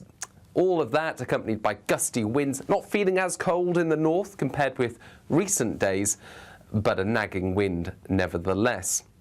Ending the day on Saturday, and you can see It's a messy picture with persistent rain through Shetland and Orkney, drier and clearer for northwest Scotland. It's been a similar picture for the last few days here, but eastern Scotland and the south, they're continuing to see persistent damp weather. Nothing particularly heavy, but damp nevertheless. Northern Ireland, reasonably dry, but across England and Wales, we've got further heavy showers moving through, interspersed by clearer and drier intervals. And actually, it does turn a bit drier across central and southern parts by the end of the night. And that means that we begin Sunday, at least, with less rain in the south, but not entirely dry. And for Scotland and northern England, a lot of cloud, outbreaks of persistent rain. Of course, that keeps the frost away. But it's a gloomy start to Sunday, extensive low cloud in the north and the east. Here we've got the drier weather through northern England, parts of the Midlands, the southeast first thing. That edges north through the day on Sunday, so brightening up for Northern Ireland, southern Scotland as well. The driest weather also pushing into the east of England, but elsewhere we've got further heavy showers, perhaps some thundery outbreaks, as well as persistent rain, especially to the northeast. Expect warm spells with the odd rude interruption. Box Boiler sponsors the weather on GB News. Do stay with us at 7:21. Still to come, leading figures in education say the government should not rush ahead with the government's social media ban for under-16s. We'll bring you more on that in a few moments to try and find out why they seem to have changed their mind. I'm Michelle Dewberry, this is Dixon with you. Hello everyone, Patrick Christie is here. GB News, Britain's news channel. Access the stories that matter to you. Take the GB News family with you on any device. And as long as you have an internet connection, tune in to GB News anywhere on the planet or beyond. GB News, the People's Channel, Britain's news channel. Exciting news. Every Friday, my Patrick Christie's Tonight Show is going to have a twist to it. We're welcoming some special guests. You. That's right, on Fridays I'm going to be doing my show in front of a live studio audience because this show is about you and what you have to say. It's going to be the same big debates, same big topics, same big opinions. But every Friday night at 9 p.m, you are invited to come on down to Patrick Christie's Tonight to be a part of the action. Only on GB News, the People's Channel, Britain's news channel. Hi, I'm Michelle Dewberry and my show is your opportunity to cut through all the noise and dive in headfirst to some robust debates. Ideas clash. Situation, isn't it? Because the failure is... You're deliberately avoiding my point. Nothing's held back. And if you think this is the end of it, wait for more. And we do not shy away from the difficult stuff. Sometimes I want to shake people and say, if only you understood. So join me on Jubes & Co weeknights at 6 p.m, only on GB News, Britain's news channel. From the school run to the home run, watch a new show for all of Britain. So he can say whatever he wants. A straight talking show where all voices are heard. And, you know, when are we going to stop talking about smashing the gangs and actually do it? With the stories that matter from every part of our country. There's a bit of a crash landing there for your Chancellor. Bold, fearless and standing up for you. That's me, Martin Daubney, 3 p.m. till 6 p.m, weekdays, here only on GB News. The People's Channel, Britain's news channel. Join me, Nana Akwe, for an informative, interactive news programme with a difference. It's fun. No, he didn't say that, Dave.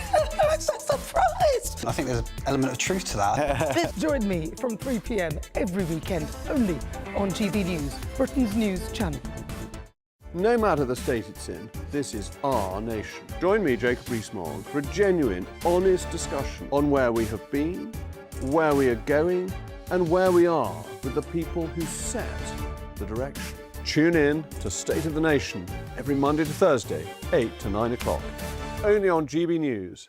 Britain deserves a newsroom that puts the facts and your voice first. Well, and that's what you get on GB News. Lively debates, lively conversation. And we're not afraid to hold power to account. And each other. So join me, Andrew Pierce. And me, Miriam Cates, for Britain's Newsroom, weekdays from 9:30 on GB News.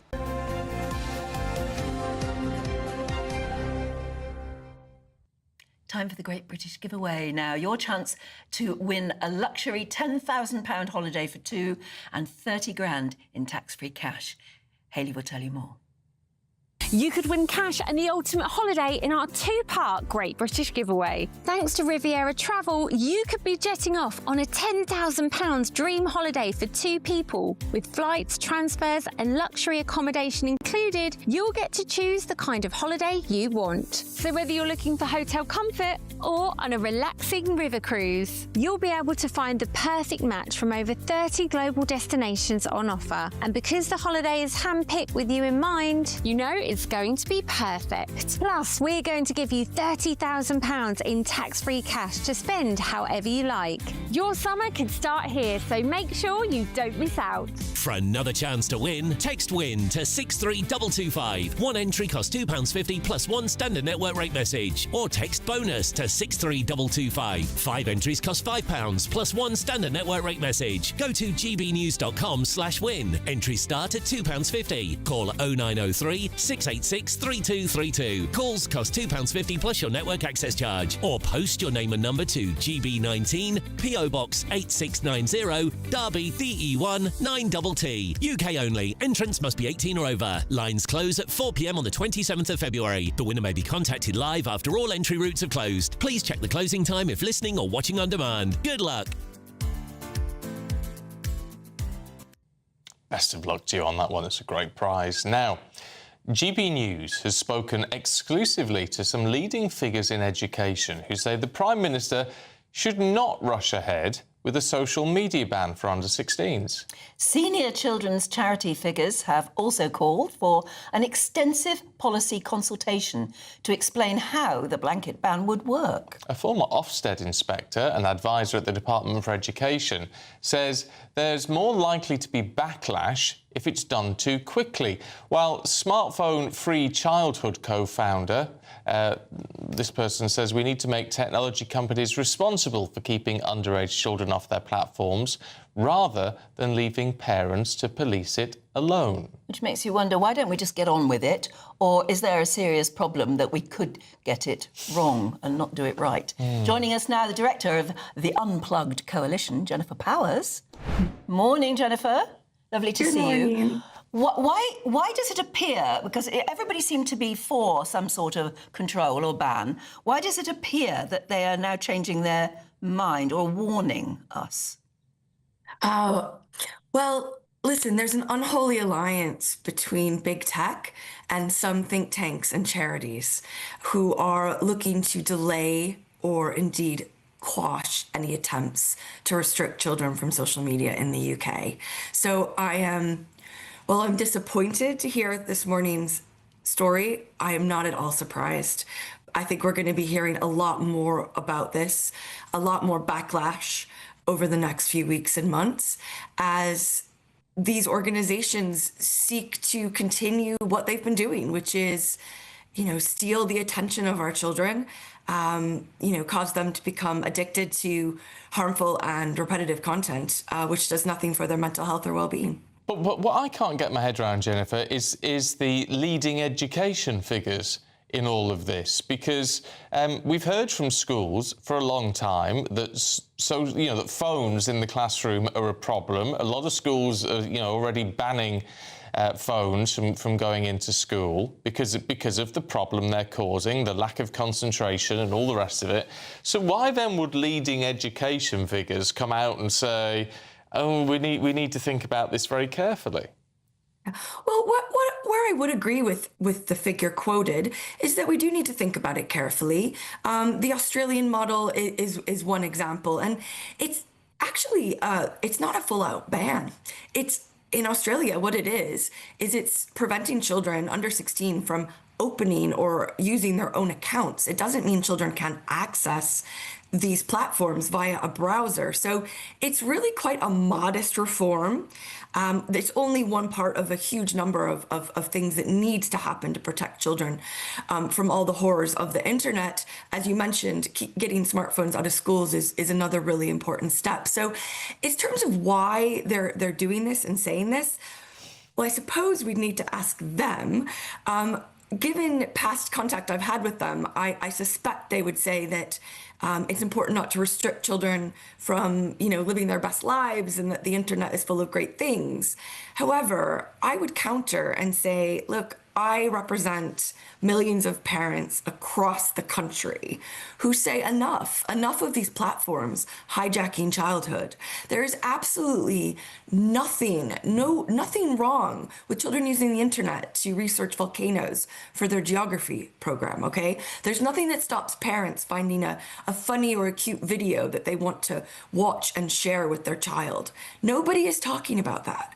What we are talking about here is keeping children under 16 off of social platforms like TikTok, okay? And I think that is a very reasonable ask. And like I said, whilst I'm disappointed that think tanks and charities and other government figures would come out against this and look to put it into the long grass, I'm sadly not surprised. Yeah, I mean, one can understand that lots of different people representing different aspects of what is an industry, of course, as well, and education, and the children themselves, and the way they're brought up, and all the rest of it. The fact they're addicted already by now. They'd have to go cold turkey if it was taken off them. I mean, I can see why there are so many different points of view, but the longer we debate it, the less action we have. And I think most parents and a lot of children nowadays would say, do something now. Yeah, I think that's right. I mean, there is a significant and growing evidence base around the harm, especially as Stephen mentioned, to attention spans and children just not, any of us not being able to hold our attention for any period of time, but especially damaging for children whose brains are still growing.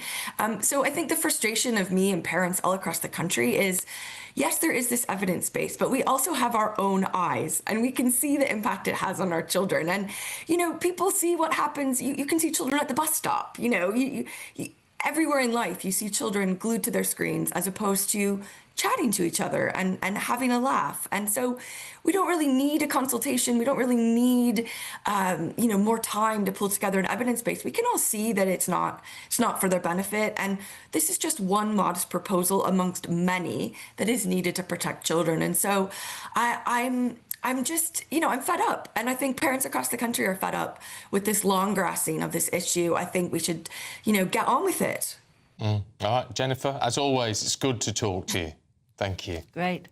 I still can't believe, I know it's a fact now, but that some schools still allow phones to be in the classroom. No. I mean, that is no place for the phones. No. And at least if schools banned it, at least children would get the day away. Without anything. Yeah. No, I agree entirely.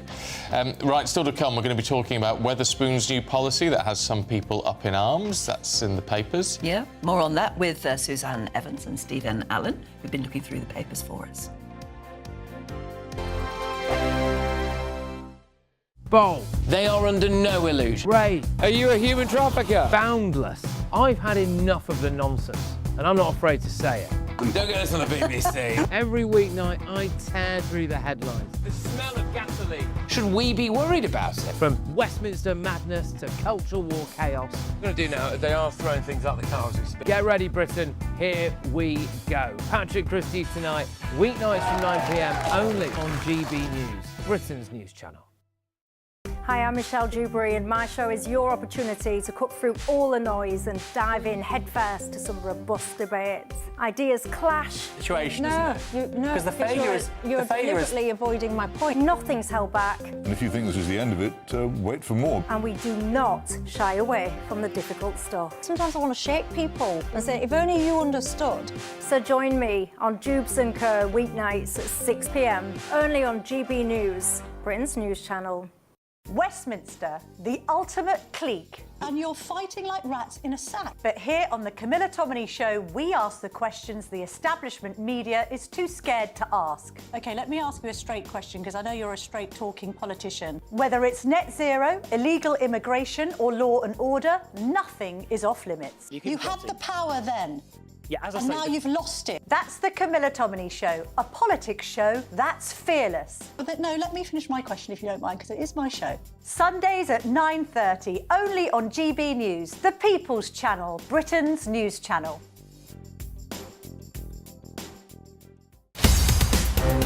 In the GB newsroom, we bring you the news as it happens. With our team of dedicated journalists across the UK, we're ready to keep you up to date with what's happening every half an hour, every single day.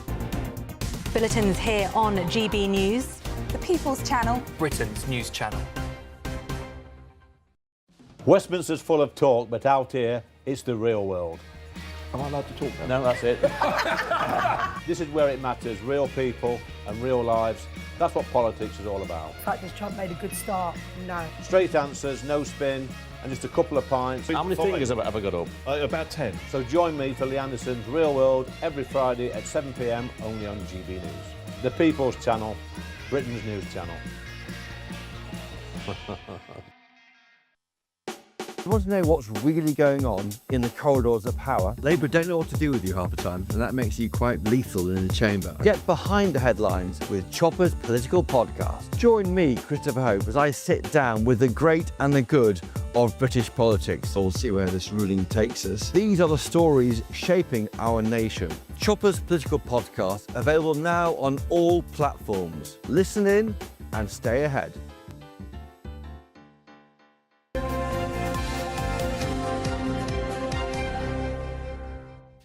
We're doing an interesting debate a little bit later on about reform. Has it reached its peak? Because a senior SNP MSP has basically said that reform's reached its peak in Scotland. It's not going to get any further. So we're asking, has it reached its peak? I mean, I think a lot of you will disagree with that. They would say that, wouldn't they? Well, of course they would. It's a political party, isn't it? However, you can have your say if you're a friend of GB News. And if you're not a friend of GB News, join for free. It's just all on the website. We'll be debating it at 8:20. If you want to vote, go to gbnews.com/youdecide, or you can scan that little QR code if you're watching on the screen on TV right now. Let's take a look now at some of the newspaper front pages. Telegraph leads on the police raids of Peter Mandelson's homes. The Daily Mail has the same, really, with their headline saying police knock on the door of Mandelson's £12 million London home and remove boxes of evidence. Rather a sedate headline, that, isn't it? It is, very. Yeah, The Times has claims that former Deputy PM Angela Rayner says she warned the Prime Minister not to appoint Peter Mandelson. And The Guardian revealed that a Labour minister was handed files on journalists who were investigating Labour think tanks. The Express calls the TV licence fee hike, which is coming later this year, a death wish. But they've got to make Strictly somehow, haven't they? Anyway, Steve and Alan and Suzanne Evans join us now. And Steve, let's start with Angela Rayner, who now claims, and it's made the front pages, that she warned Keir Starmer against appointing Lord Mandelson. Yes, she thought it would be a bad move. It's amazing. It's like she had some level of clairvoyance. She must be a precog to know that this might not be the wisest thing. I don't think anyone's saying that there weren't hints and rumours. I think even Keir Starmer was saying that he was lied to. The reason to ask the question was there. He says he put the question to Peter Mandelson and was given not necessarily the fullest of answers. But this is all about making clear blue water, isn't it, between the players who might be the next leader of the Labour Party, especially when you think, because there aren't that many good candidates, where Streeting's name crops up all the time and the newspapers show you the pictures of him and Lord Mandelson. So if you can separate yourself out from this scandal and just leave everyone else to fight it, this might help her, especially as she's also fighting the HMRC issue. If that seems not as important as the Mandelson thing, she's done well. I mean, look, we don't know. If that comes out in her favour, the HMRC thing, fine. It's very difficult to see how that would be the case at the moment, in which case she's tainted come what may. I think if it comes out in her favour, I think there's going to be a lot of people wondering why they've ever paid capital gains tax.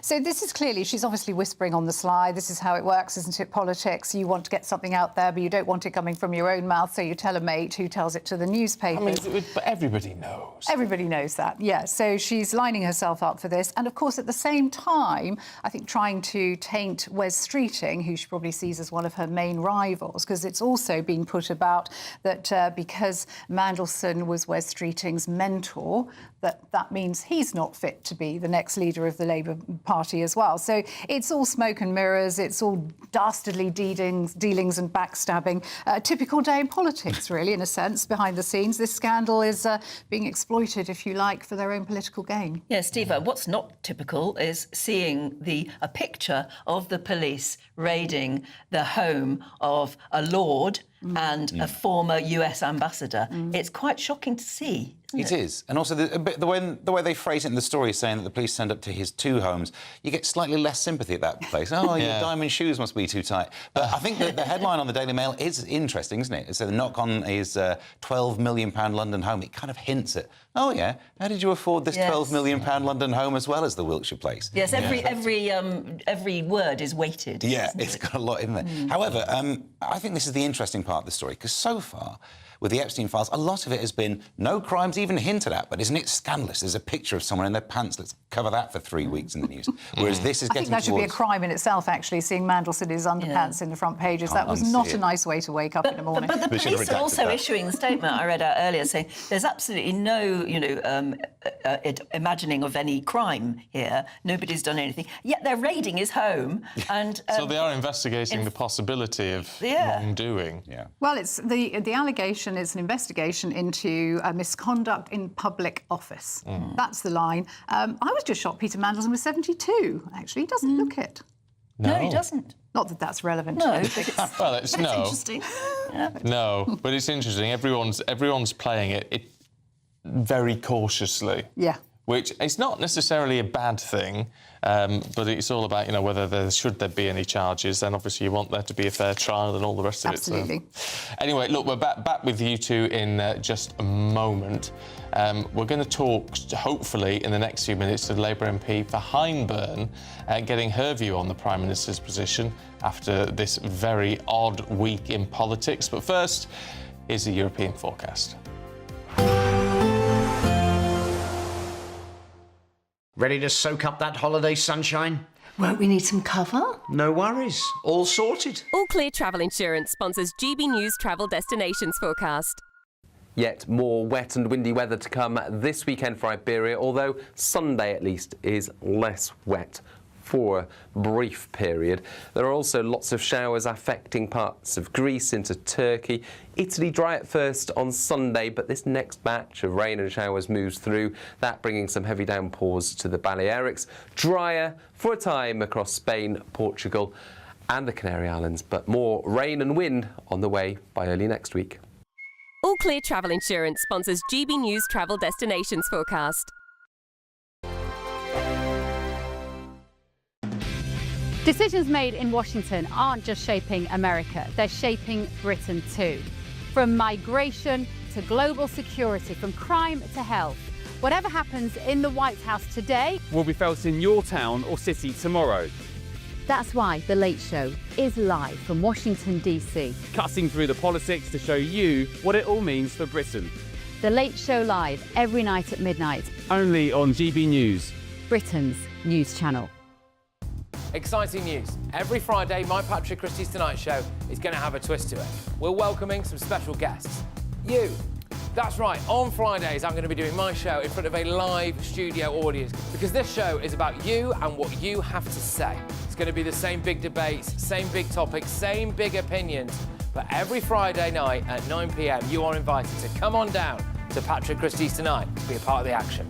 Only on GB News, the People's Channel, Britain's news channel. Hi, I'm Michelle Dewberry and my show is your opportunity to cut through all the noise and dive in headfirst to some robust debates. Ideas clash. Situation, isn't it? Because the failure is... You're deliberately avoiding my point. Nothing's held back. And if you think this is the end of it, wait for more. And we do not shy away from the difficult stuff. Sometimes I want to shake people and say, if only you understood. So join me on Jubes & Co weeknights at 6 p.m, only on GB News, Britain's news channel. From the school run to the home run, watch a new show for all of Britain. So he can say whatever he wants. A straight talking show where all voices are heard. And, when are we going to stop talking about smashing the gangs and actually do it? With the stories that matter from every part of our country. There's a bit of a crash landing there for your Chancellor. Bold, fearless and standing up for you. That's me, Martin Daubney, 3 p.m. till 6 p.m, weekdays, here only on GB News. The People's Channel, Britain's news channel. Join me, Nana Akwe, for an informative, interactive news programme with a difference. It's fun. No, he didn't say that, Dave. I'm so surprised. I think there's an element of truth to that. Join me from 3 p.m. every weekend, only on GB News, Britain's news channel. No matter the state it's in, This is Our Nation. Join me, Jacob Rees-Mogg, for a genuine, honest discussion on where we have been, where we are going, and where we are with the people who set the direction. Tune in to State of the Nation every Monday to Thursday, 8 to 9 o'clock. Only on GB News. Britain deserves a newsroom that puts the facts and your voice first. Well, and that's what you get on GB News. Lively debates, lively conversation. And we're not afraid to hold power to account. And each other. So join me, Andrew Pearce. And me, Miriam Cates, for Britain's Newsroom, weekdays from 9:30 on GB News.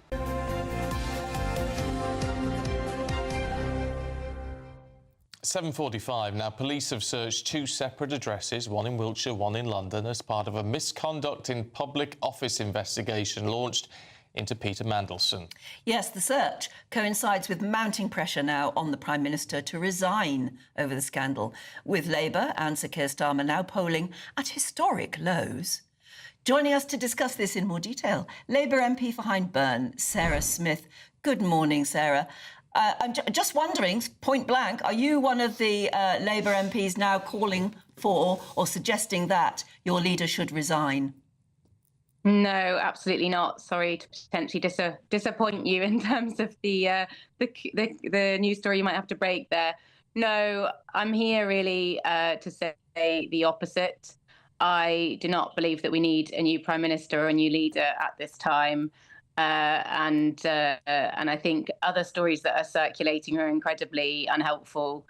And you know, we've got to be really, really clear in terms of Keir and his leadership and what led him to take this decision. And, you know, it's absolutely right this week that the plans are outlined for how that information will come into the public domain. But fundamentally, what's important here is that Keir has apologised. I think absolutely, I don't think there'll be many people more angry than him with how Mandelson has conducted himself.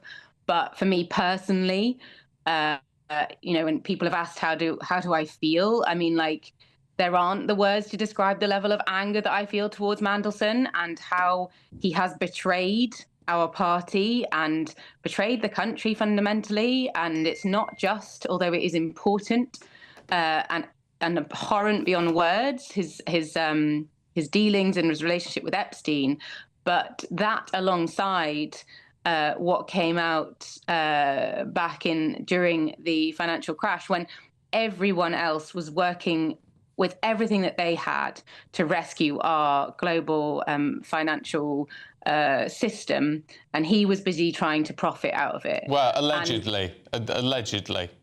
We don't know that. There's an investigation underway at the moment, and we'll have to let that run its course. But I mean, look, so you're giving your wholehearted backing to the Prime Minister in all of this, but it's a bit late, isn't it? Because the vultures are circling. You know, the noises are coming out of... We've already had Andy Burnham, we've already had Wes Streeting making noises over the past few weeks. Now, on the back of this crisis, Angela Rayner is making it pretty clear what she wants. So you're tearing yourselves apart.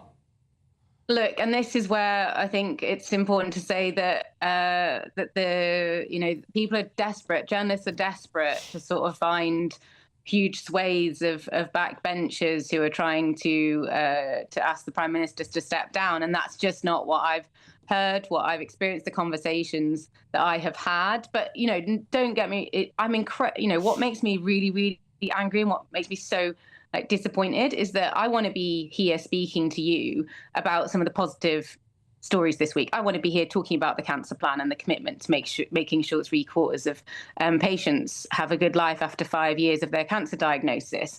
I want to be talking about the strategy that we're taking to actually tackle violence against women and girls instead of talking about this. Yeah, but it's your leader. Excuse me, it is your leader and the Prime Minister who created this crisis by appointing Peter Mandelson when everybody else seemed to know he was a dodgy character and shouldn't have been appointed.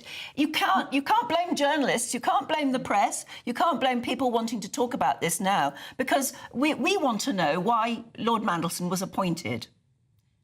But I think what's really interesting is that you weren't pushing this degree of the story when he was appointed.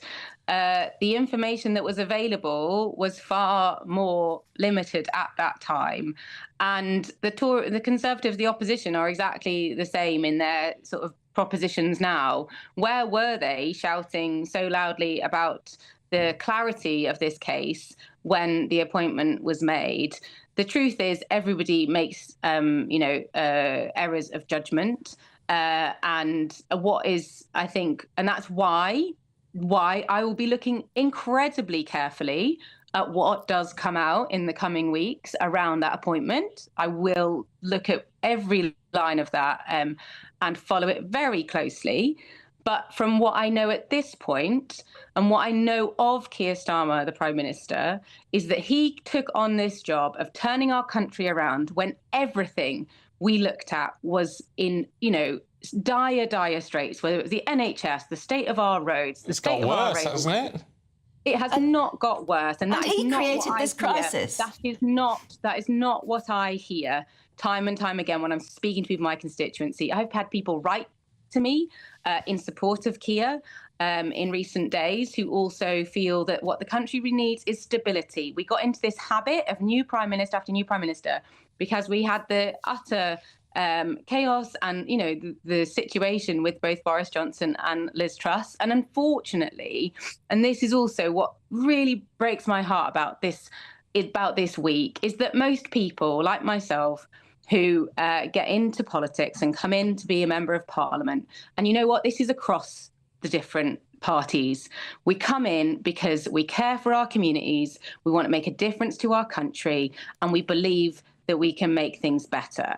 And then we get tarnished by this same brush, by these types of stories, because our political system and the challenges of the current context far too often drive the wrong type of people to seek that leadership. But do I think Keir Starmer is aligned with these other, the likes of Boris Johnson or Liz Truss or Nigel Farage? No, I do not. And I do not think many people doubt his integrity, the type of leadership he offers, and why he came into this job. All right, there we have to leave it. We appreciate your time, Sarah. Thank you. Thank you. Just for the last 60 seconds, we've got Steve and Suzanne still here. From both of you briefly, what do you make of that? Bit rich to blame the media for looking at this. I remember at the time when Peter Mandelson was appointed, having discussions, being on media outlets, talking about it. And if the government wanted to give us all of the security briefings and checks they'd done then to give us the info, I'm sure we would have read it. It's also nice to be reminded, Boris Johnson and Liz Truss were mentioned. Boris was hounded out of office for not eating a piece of cake. I'd say this is a lot more serious. Yeah, well, it's a fair point. It's a fair point, but also potentially it could be, and there's no doubt that Keir Starmer created this crisis. Absolutely none whatsoever. And he hadn't appointed Mandelson, and everyone was shocked when he did appoint Mandelson. Yes, I remember being there, and I seem to remember it being front page news with people saying, "What?" Yeah. Yes. Yeah. Indeed it was. All right, I'm sure you've got thoughts. gbnews.com/yoursay. If you'd like to send them through to us, we'd love to hear them. Right, now let's find out what the weather's got in store.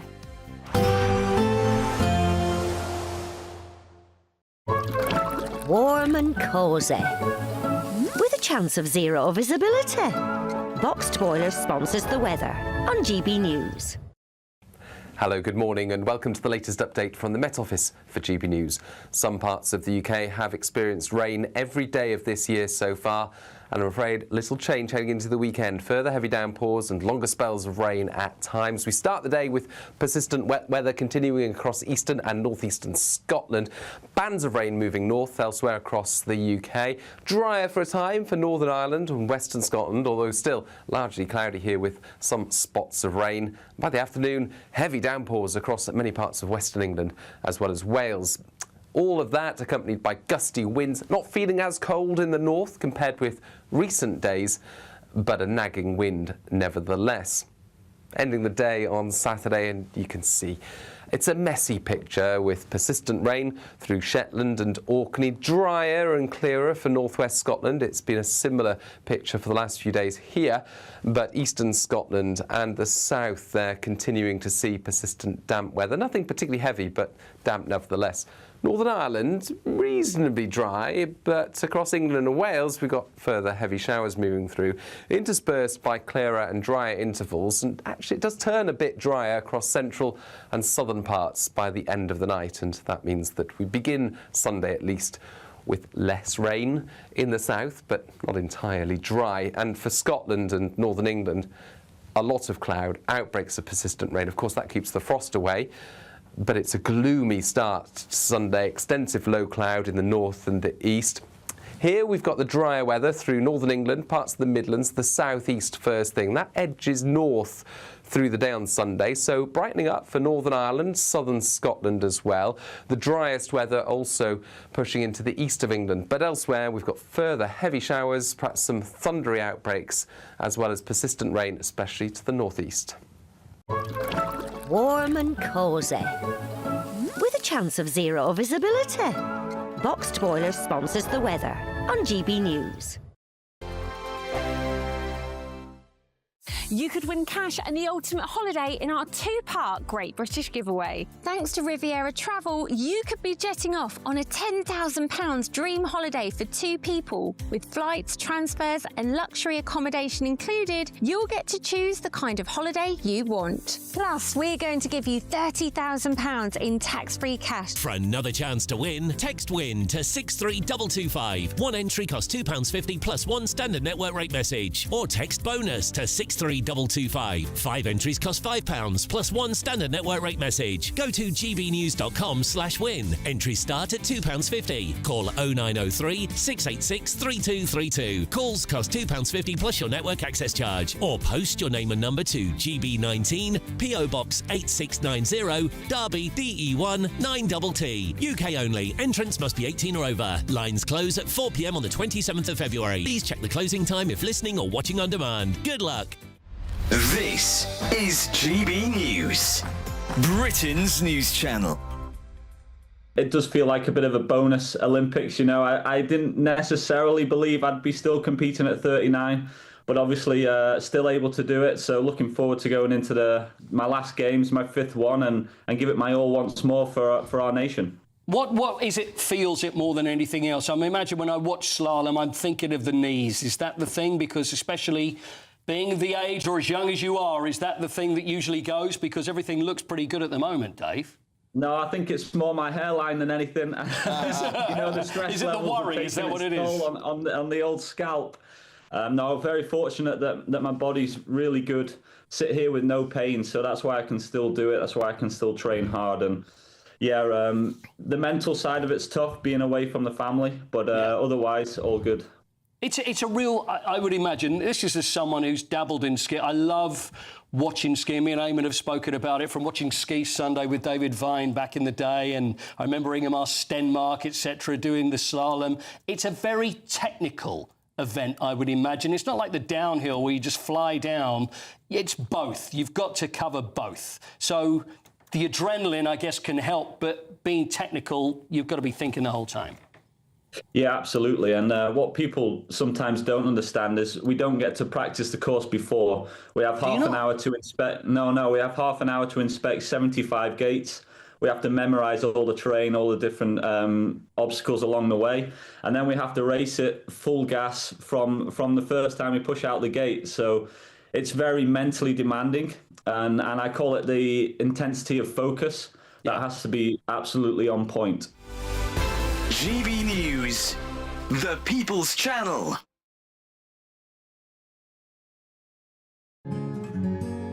A really important thing about GB News, and it's brought something completely different to the landscape. The mainstream is all about keeping the status quo as it is, ticking along quite nicely. They don't want to ask difficult questions. GB News exists because there is a desperate need for fearless journalism that puts the people first. GB News came on the scene as a disruptor, and it has always been a disruptor ever since.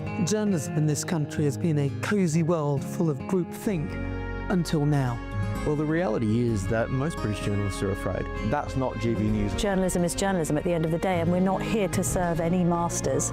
Our masters are our audience. We're here to talk about things in a way that have never been broadcast on British airways before. Do not miss a moment on GB News. The #1 news channel in the country.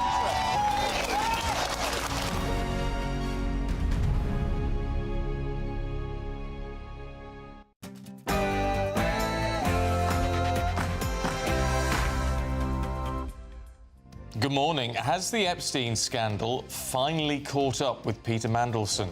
Police raid the home of the former US ambassador after claims that he leaked sensitive number 10 documents to Jeffrey Epstein, and it's now plunged Keir Starmer's government into crisis. That's as Angela Rayner claims she warned the Prime Minister not to appoint him.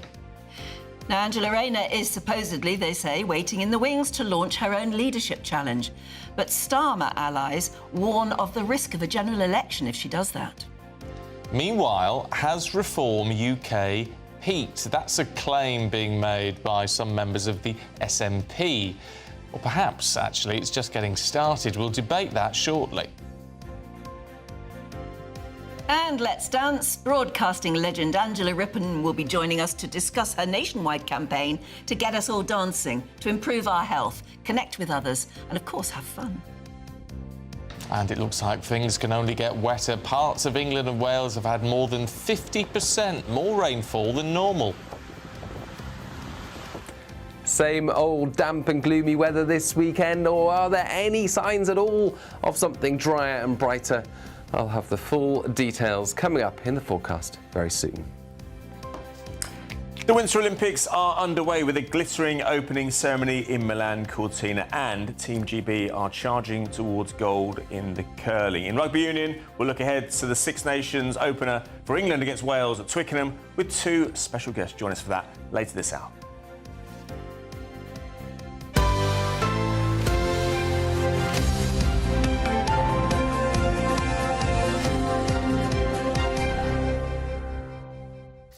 Well, very good morning. It's nice to be with you. It's 1 minute past 8.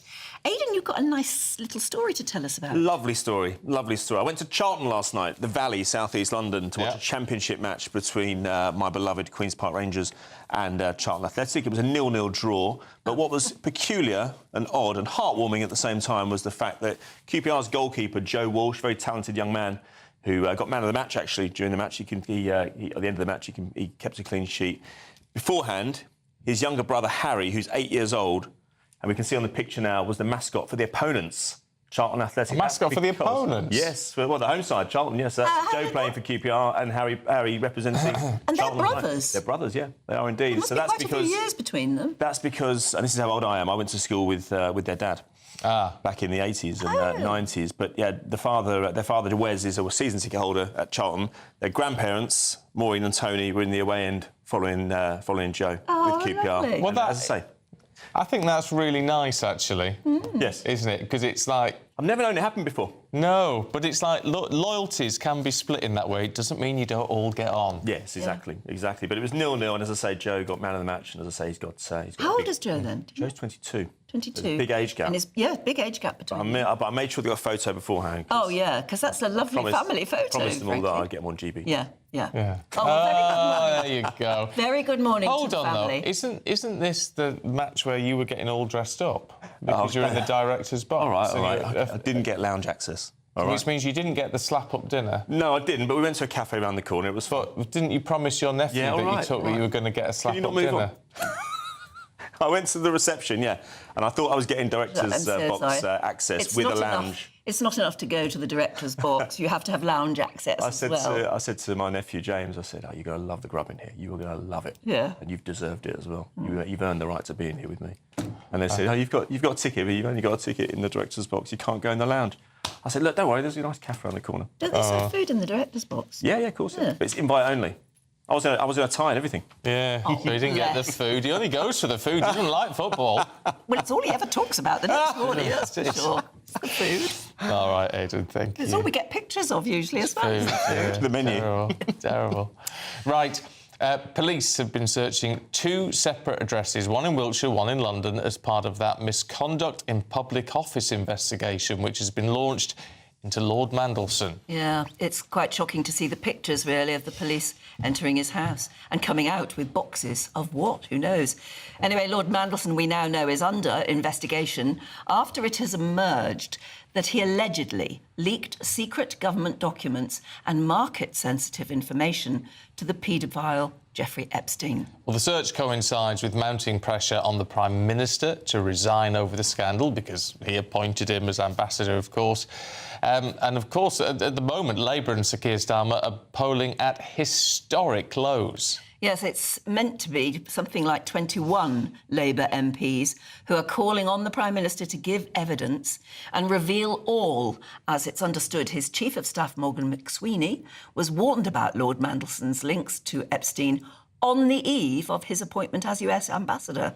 Meanwhile, if you want to stir the pot somewhat, allies of former Deputy Prime Minister Angela Rayner say she privately warned Sir Keir Starmer not to appoint Lord Mandelson.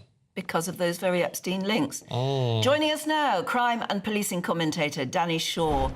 A very good morning to you, Danny. It's quite shocking, really, to see so many images, moving images there, and obviously there were press photographers there as well, of the police going into the home of Lord Mandelson, who, yes, is a peer of the realm, and the former US ambassador.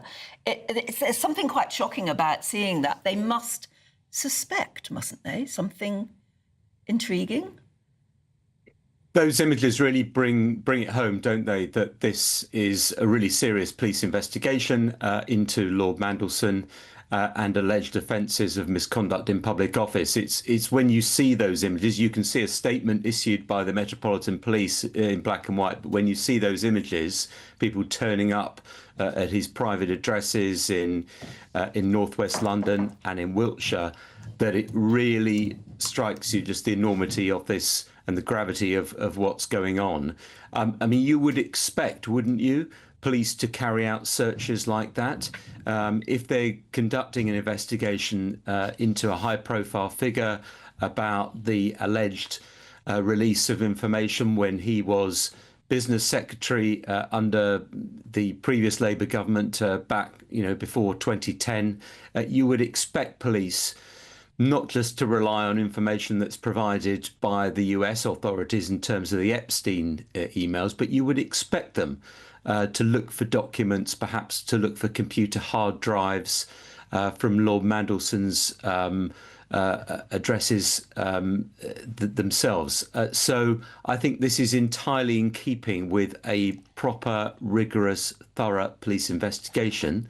It doesn't imply guilt at this stage, but it gives the sense that police are certainly doing a thorough job. What is something to get our heads around, though, that perhaps we hadn't thought about, is misconduct in public office is a rather unusual and very rarely used defence, isn't it? I mean, even to the point that they haven't even got round to they never set a maximum sentence for it, should anyone be convicted.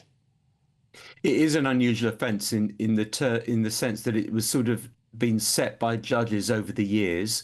The maximum sentence is actually life imprisonment, but I'm struggling to think of anyone who's been given a life sentence for misconduct in public office. It is used, though, Stephen. It was used to prosecute prison officers, for example, and other public officials who were deemed to have provided information to journalists as part of the hacking inquiries that were set up by police, some 10 years ago or so. And it is used quite frequently to prosecute police officers if they're accused of, breaching the standards and professionalism that's expected of them. So, it is used. It is going to be updated by new legislation, but that won't apply to this particular case because, the inquiries are taking place under this old legislation of misconduct in public office. But the requirements are there to show, if police are going to go ahead and if there's a prosecution that the particular individual misconducted themselves willfully.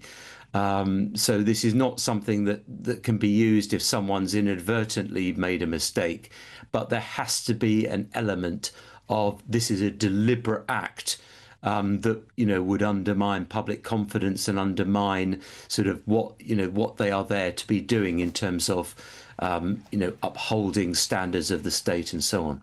If he was, he denies any wrongdoing, but if he was doing something like sharing vital market information or something like that at a particular time with Epstein, a lot of people might say, well, yeah, so he was sharing what he knew with a friend who happened to be a paedophile. But do you have to prove that that information was then misused, handed on to somebody else, to some bad actor, to be able to sort of get anywhere near something that would look very serious indeed, almost bordering on treachery?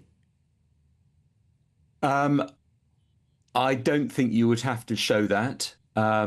It's enough of a crime to actually give away secret government information, is it?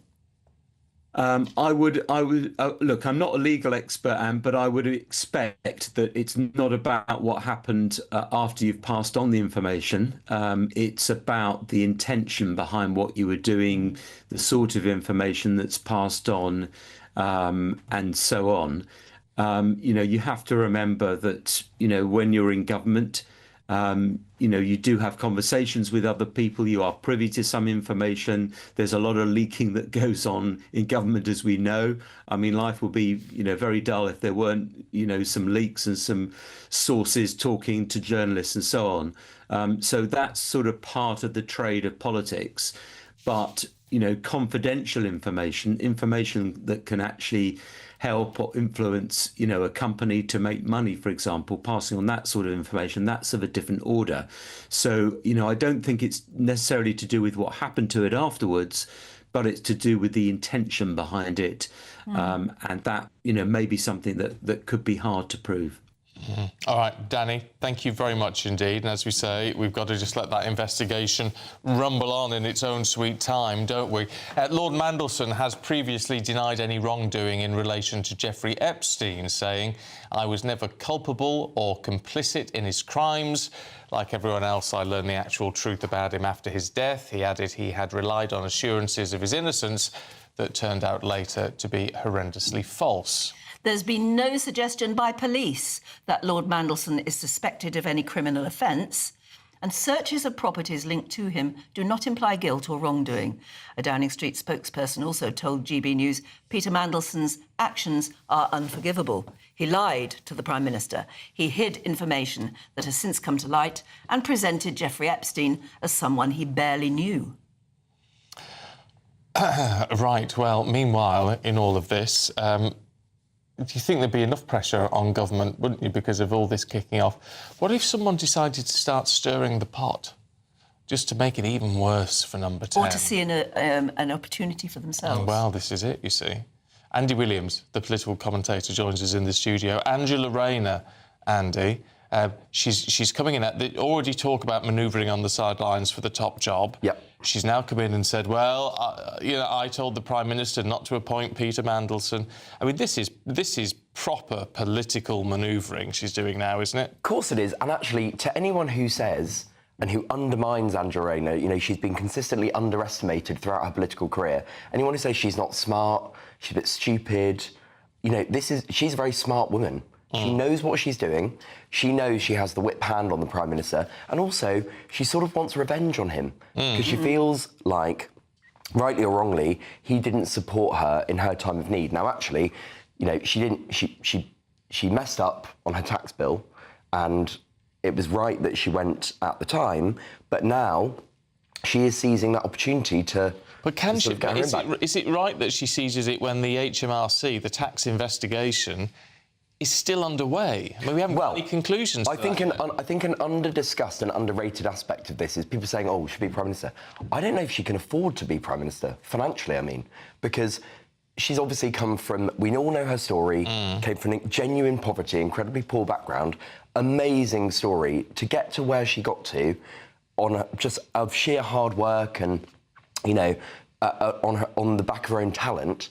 But she doesn't have a big pot of money lying around.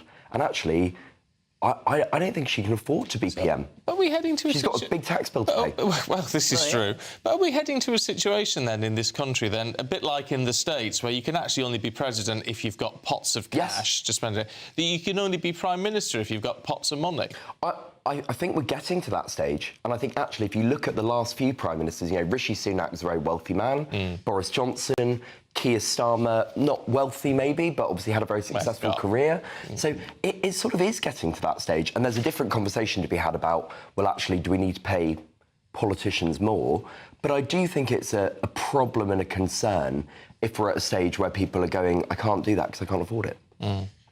Yeah, I mean, if you look around now, do you accept that Keir Starmer his position is critical at the moment? I mean, I think it's game over. No, I think it's totally game over, and it's just a question of when, not if, right? So, but then it becomes a question of who are the likely contenders, and there aren't any obvious ones with a completely clean record. I mean, and you could, apart from Angela Rayner's tax issues, you say she simply hasn't got enough money. I mean, I wonder about Wes Streeting as well. There are too many photographs of him and Mandelson together. They were clearly very, very good friends. Yes. I'm not implying anything there, except that Lord Mandelson was apparently his mentor from a very early stage. I think that's a big problem for him, because actually, if you're absolutely right, there's nothing untoward going on there. But if you're Wes Streeting's opponent in a leadership contest, all you do for that contest is say, he was mates with Mandelson, he was mates with Mandelson. Yeah. And it's really damaging at the moment. It's that toxic a brand now. It's really, really toxic. Are we hitting a point then? Because you're saying it's game over for the Prime Minister, probably after the May election. I think so, right? yeah. Are we hitting a point like we had with the Conservatives back in, well, would it be 2007, 2008, when David Cameron came in, and most people didn't know him? I mean, he absolutely came from nowhere. Yeah. Are we reaching that point where we need someone in the Labour Party, perhaps someone like Al Carnes? It's interesting you say that, because that's exactly the name that came to mind. I was listening to a podcast with Dominic Cummings, and he said, the one person on the Labour side who I think might do a good job is Al Carnes. Yeah. And actually, not very well known, bit of an outsider, former soldier, I think. He's a Marine. Yeah, Marine. So has he got enough money to launch himself into the political top? I don't know. I don't know. But what I would say is that's absolutely right. You know, it's a clean slate. Clean slate, and the one thing that is keeping back the tide at the moment is why on earth, if you're a contender, would you take over before the May elections? Because you just want. Why has Angela Rayner said these things, putting herself right out there? Well, I think she's just trying to make life more difficult for Starmer and sort of nudge him towards the exit. Now, the only world in which I can foresee him going before May is if there's something in these files, these emails that are going to be released, that shows he knew more than we already know he knew, if that makes sense. Yeah. Assuming that there's no smoking gun there, I think they just let him go till May, and then we're going to be sitting here on Friday the 8th of May and saying, game over. But then what? Just because the one thing we know from all of this is it's extremely hard to force him out the job within the Labour Party because of the structure. So it relies on him basically resigning, and he hasn't shown any indication he's going to do that yet. Well, it relies on 80 MPs coalescing around one candidate, which is a high bar. It is a high bar. But actually, what I suspect will happen is the pressure will... There's another way to make him go, which is that the Cabinet, a bit like Margaret Thatcher in 1990, the Cabinet go in one by one and go, sorry, you don't have our support anymore. He then resigns, then there's a contest. And I think that's what will happen. And then, yes, you've got Rayner, you've got Miliband, who I think is a massively underrated prospect. And what I mean by that is not that I would back him personally, but I think he's actually the most likely to win. But he's someone who was leader and lost. And lost in 2015. So, I mean, I think the electorate would hate that. If that's not a bad record, I don't know what is. I couldn't agree more. And I mean, the Times columnist Danny Finkelstein was saying the other day, he wrote a brilliant column where he said maybe it's time to say we need to change our system. If you change your leader as a party, you have to have a general election. Because the Tories kept changing and changing and changing, no mandate. You know, the reality is Liz Truss, never in a million years Liz Truss wins a general election. Never. And nor would Ed Miliband, I don't believe. But it's quite possible that you end up with him being Prime Minister in 3 months' time. All right. Andy, there's something for now, for you to ruminate upon. We should speak to you a little bit later. You'd have to stop playing the guitar if he wants to lead the country, doesn't he? Does he play the guitar? In that funny video that he released, where he's singing the answer, My Friend is Blowing in the Wind, and he's got all the wind farm behind him. Ed Miliband we're talking about. Oh, I haven't seen that. Have you not seen that? No. We'll dig it out and show him. We've got it somewhere. Right, let's run through some headlines for you at 19 minutes past 8. UK house prices have gone above £300,000 for the first time. There's been a 0.7% rise in January.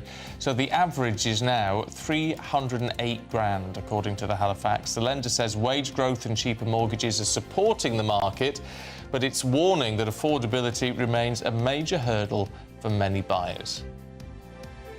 Residents living next to the proposed Chinese super embassy in central London have launched legal action now to try to block its construction. The campaigners say the challenge could drag on for up to 5 years and even reach the Supreme Court after the government approved the plans, despite concerns over security. US Vice President J.D. Vance was booed at the Winter Olympics opening ceremony when he appeared on the big screen. It came after he was accompanied in Italy by a unit of ICE agents. I mean, there's all this controversial stuff that's been going on in the States with ICE agents lately. And that promoted protests across the city on Friday morning.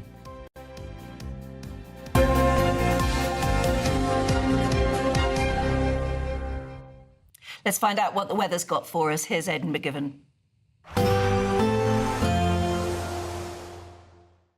Expect warm spells with the odd rude interruption. Boxed Boilers sponsors the weather on GB News. Hello, good morning and welcome to the latest update from the Met Office for GB News.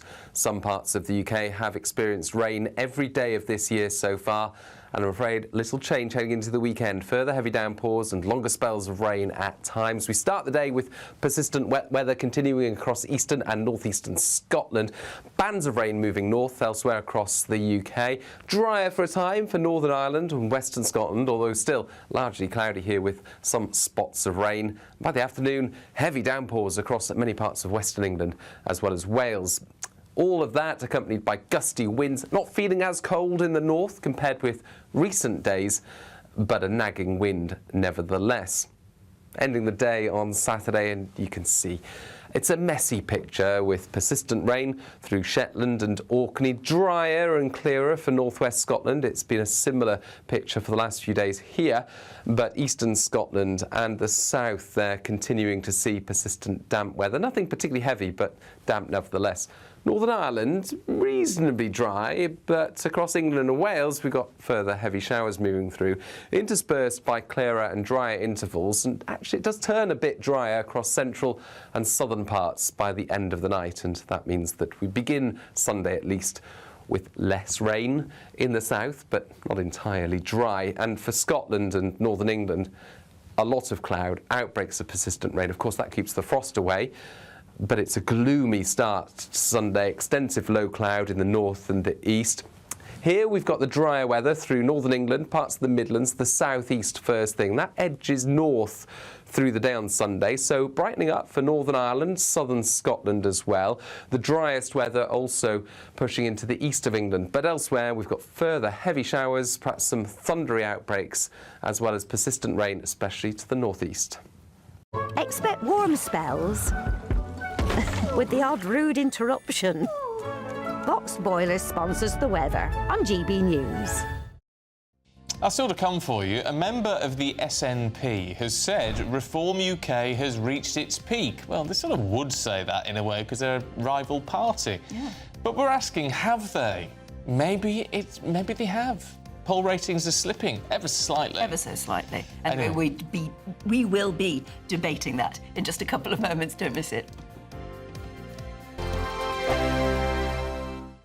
Bold. They are under no illusion. Ray. Are you a human trafficker? Boundless. I've had enough of the nonsense, and I'm not afraid to say it. Don't get us on the BBC. Every weeknight, I tear through the headlines. The smell of gasoline. Should we be worried about it? From Westminster madness to cultural war chaos. What I'm going to do now is they are throwing things out the car as we speak. Get ready, Britain. Here we go. Patrick Christie's tonight, weeknights from 9 p.m. only on GB News, Britain's news channel.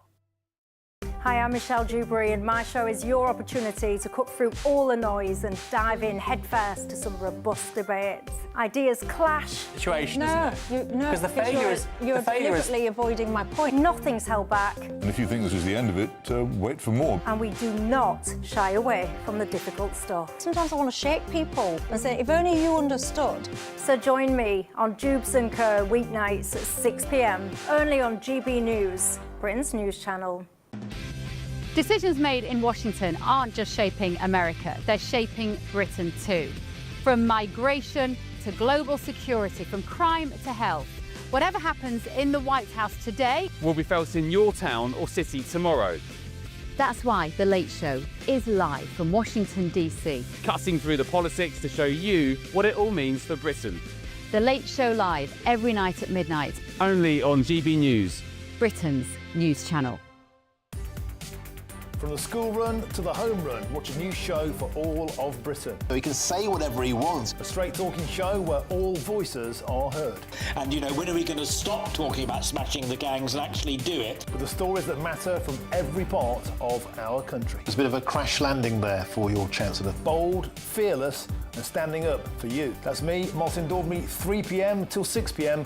weekdays here only on GB News. The People's Channel, Britain's news channel. In the GB Newsroom, we bring you the news as it happens. With our team of dedicated journalists across the UK, we're ready to keep you up to date with what's happening every half an hour, every single day. Bulletins here on GB News. The People's Channel, Britain's news channel. No matter the state it's in, this is our nation. Join me, Jacob Rees-Mogg, for a genuine, honest discussion on where we have been, where we are going, and where we are with the people who set the direction. Tune in to State of the Nation every Monday to Thursday, 8 to 9 o'clock. Only on GB News. Britain deserves a newsroom that puts the facts and your voice first. Well, and that's what you get on GB News. Lively debates, lively conversation. And we're not afraid to hold power to account.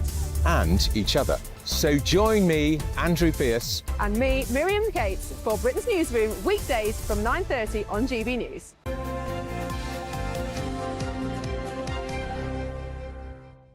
Time for another Great British giveaway now, or at least another chance to try and get it for yourself.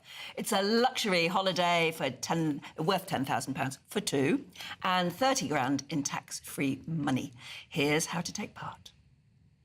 We want you to boost your bank account with an incredible £30,000 in tax-free cash to spend however you like. You wouldn't need to treat yourself to a holiday, as we're also going to treat you to the perfect getaway too. There's also a terrific £10,000 to spend on a Riviera travel holiday of a lifetime for two. So whether you fancy a cruise or an escorted tour, you'll have over 30 worldwide destinations to choose from, which means you could be exploring the wonders of Egypt on a Nile River cruise, or find yourself on a grand tour of Japan, in New Zealand, even enjoying the wonders of India. But you've got to be in it to win it. For another chance to win, text WIN to 63225. One entry costs £2.50 plus one standard network rate message, or text BONUS to 63225. 5 entries cost £5 plus one standard network rate message. Go to gbnews.com/win. Entries start at £2.50. Call 0903 686 3232.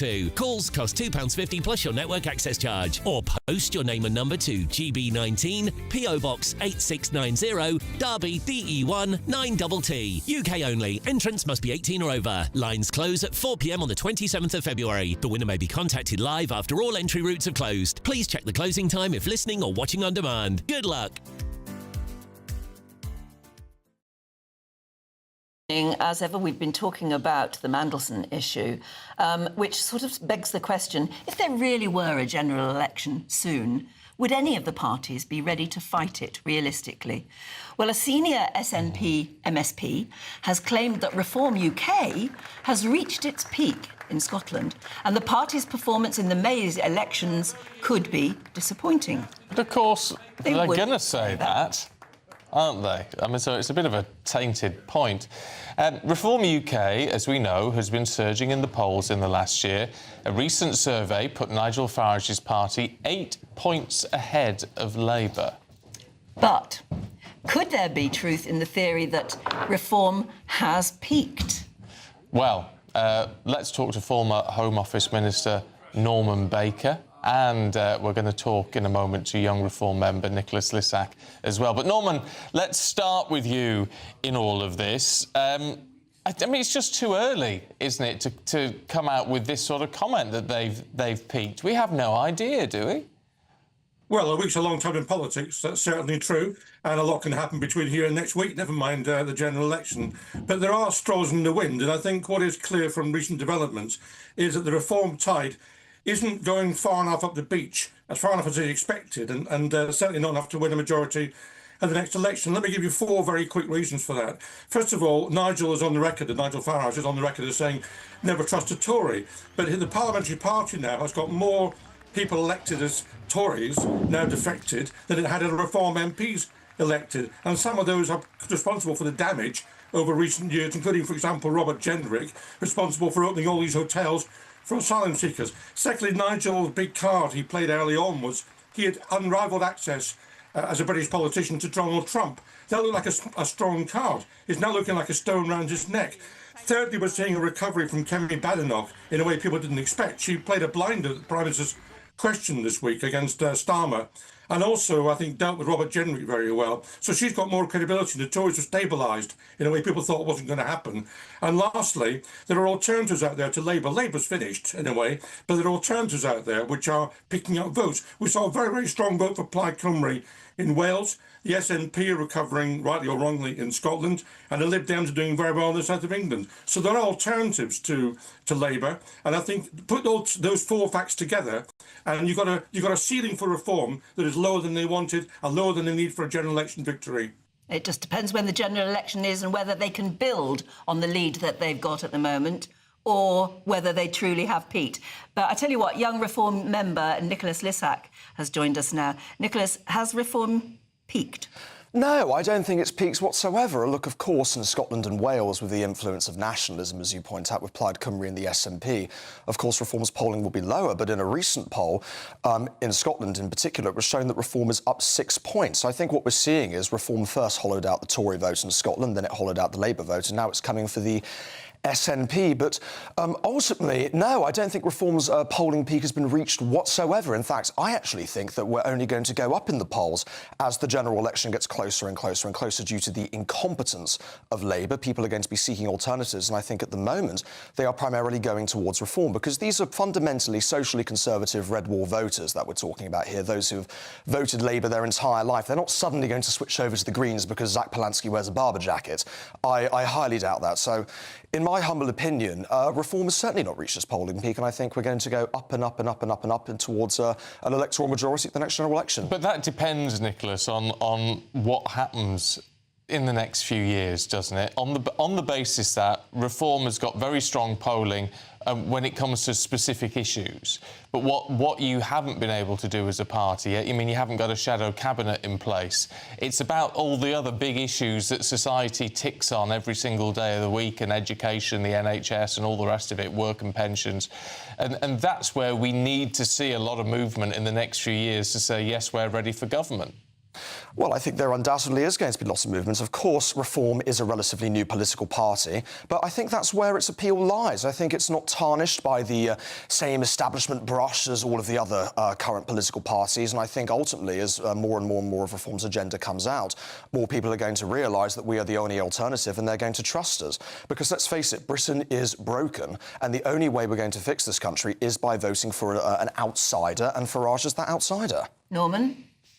Well, if Britain's broken, it's been broken by all these Conservative MPs who are now joining Reform and form a majority of the parliamentary party that Reform has in the House of Commons. Yes, look, Labour is in deep trouble, and people don't want to vote Labour under any circumstances at the moment, and they will lose votes across the patch. But they're losing votes to alternatives, and there are many people in Labour voters who don't like Reform, who think Reform are too extreme, and they're looking for other alternatives, which is why Plaid Cymru did very well recently in elections, and why, if you look at the by-elections in England, the party that's gained most seats in by-elections in the last year is actually the Lib Dems rather than Reform. So there are alternatives which are there. Yeah, but you can't... I'm always intrigued by this. because there's collective responsibility in government, as you know, Norman. I mean, you can't turn around and say there's been 14 years of Tory failure. The first 5 years, the Lib Dems were tied into that. So do we blame the Lib Dems for part of the 14 years of failure as well? Well, you can blame the Lib Dems for tuition fees, I'm afraid. But apart from that, no, because the coalition government, which lasted 5 years, was, in my view, the most stable and responsible government we've had for some time in this country. And the problems largely started not in those 5 years, but in the post-Brexit period, which was totally mishandled by David Cameron, first of all, then by Boris Johnson and Liz Truss. That's where the damage was done, not the first 5 years. Nicholas, just briefly, why do you think Nigel Farage has openly admitted that reform isn't ready for a general election right now? They're only halfway there, he said.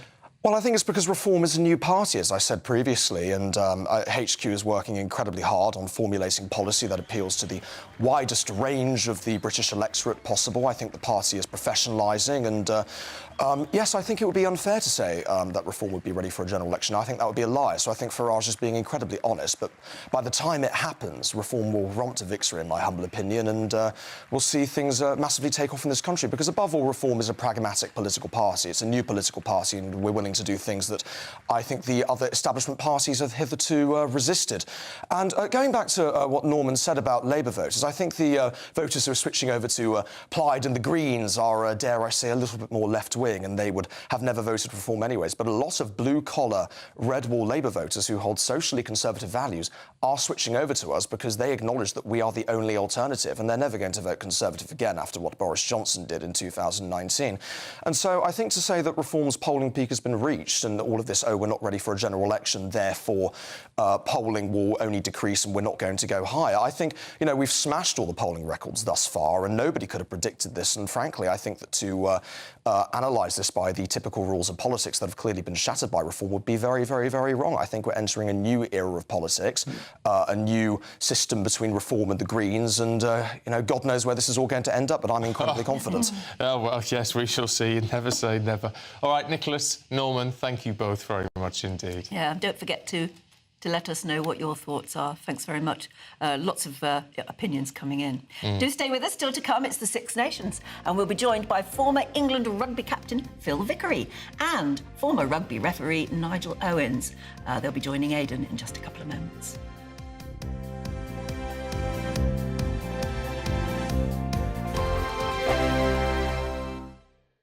Exciting news. Every Friday, my Patrick Christie's Tonight Show is going to have a twist to it. We're welcoming some special guests. You. That's right, on Fridays I'm going to be doing my show in front of a live studio audience, because this show is about you and what you have to say. It's going to be the same big debates, same big topics, same big opinions. But every Friday night at 9 p.m, you are invited to come on down to Patrick Christie's Tonight to be a part of the action. Only on GB News, the People's Channel, Britain's news channel. Hi, I'm Michelle Dewberry, and my show is your opportunity to cut through all the noise and dive in headfirst to some robust debates. Ideas clash. Situation, isn't it? Because the failure is... You're deliberately avoiding my point. Nothing's held back. And if you think this is the end of it, wait for more. And we do not shy away from the difficult stuff. Sometimes I want to shake people and say, if only you understood. So join me on Jubes and Kerr weeknights at 6 p.m, only on GB News, Britain's news channel. Do you trust what you're being told? Good, because neither do I. Those are just facts. I'm Alex Armstrong, and on my show, we'll expose the spin. Well, I want to answer that, because you didn't let me last time, because you always speak over me. The broken promises. To deny that is denying the truth. And the hypocrisy. Needs to stop. You think we can allow? Politics, policy, parliament. Nothing is off limits. No sugarcoating, no fear of offence, just the truth laid bare. Tune in every Saturday and Sunday at 9 p.m. for Alex Armstrong Tonight, only on GB News, Britain's news channel. In the GB newsroom, we bring you the news as it happens. With our team of dedicated journalists across the UK. We're ready to keep you up to date with what's happening every half an hour, every single day. Bulletins here on GB News, the People's Channel, Britain's news channel. Westminster's full of talk, but out here, it's the real world. Am I allowed to talk now? No, that's it. This is where it matters, real people and real lives. That's what politics is all about. The fact that Trump made a good start, no. Straight answers, no spin, and just a couple of pints. How many fingers have I got up? About 10. So join me for Lee Anderson's Real World every Friday at 7 p.m, only on GB News. The People's Channel, Britain's news channel. You want to know what's really going on in the corridors of power? Labour don't know what to do with you half the time, and that makes you quite lethal in the chamber. Get behind the headlines with Chopper's Political Podcast. Join me, Christopher Hope, as I sit down with the great and the good of British politics. We'll see where this ruling takes us. These are the stories shaping our nation. Chopper's Political Podcast, available now on all platforms. Listen in and stay ahead.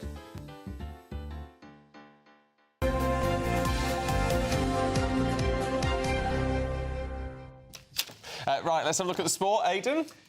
Good morning to you both. Good morning. Again. Listen, we've had lots of stuff about the Winter Olympics. We've covered Emma Raducanu. There's lots of football going on as well. We've got the Super Bowl. It's a bumper weekend of sport, but who could forget the Six Nations rugby? International rugby is bigger than it's ever been. I don't think the club game can honestly keep pace with it. It's the opposite case in football, where the Premier League is everything and the domestic matches are everything. The international football kind of takes a back seat, except when we get to the Euros and the World Cup. But today, England are in action against Wales, and joining us to discuss this forthcoming game is former England 2003 World Cup winner Phil Vickery and former World Cup final referee Nigel Owens. Good morning to you both. Phil, if I can come to you first, what did you make of France on opening night? Because they look to have set the standard this early on and laid down a marker for the rest of the tournament and indeed for the rest of the teams.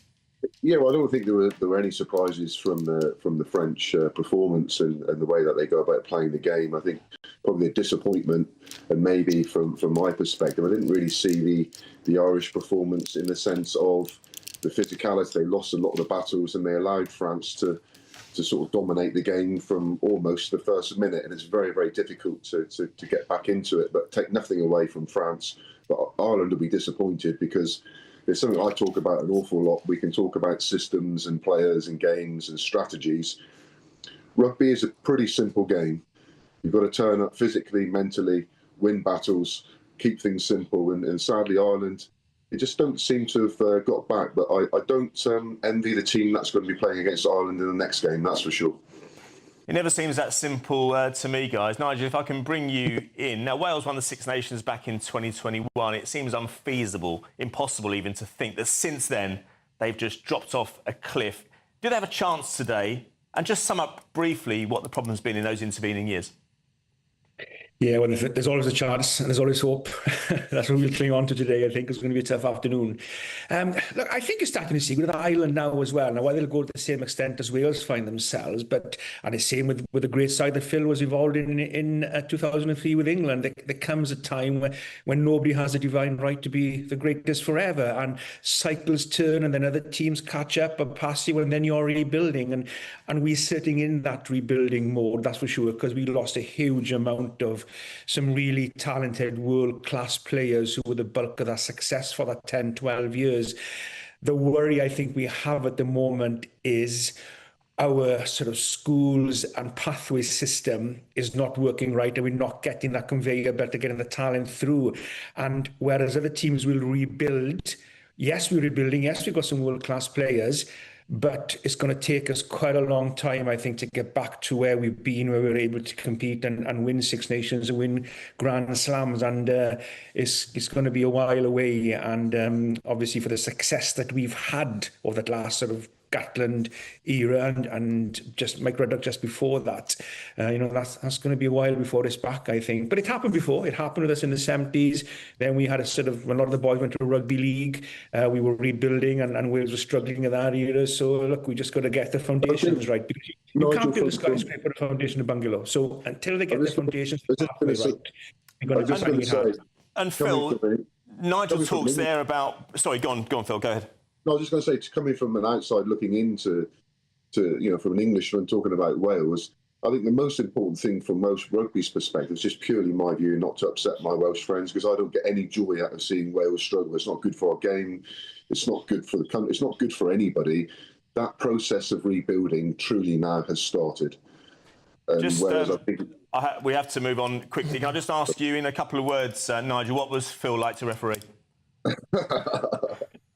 Looking at him now, you'd never think he was a prop, wouldn't you? You know, said half now, I think. No, he was good. He was good. He was one of the greats. I always found him a good, honest player.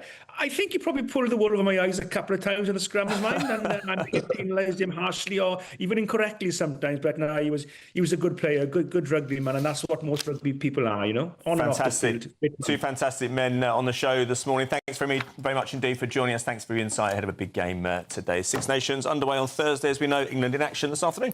Be cracking. Yeah, be cracking. Lovely. Aidan, thank you very much indeed. Right, in a couple of moments, we're going to be looking through the newspapers, including the story about climate change causing a snoring epidemic. Well, it gets blamed for everything.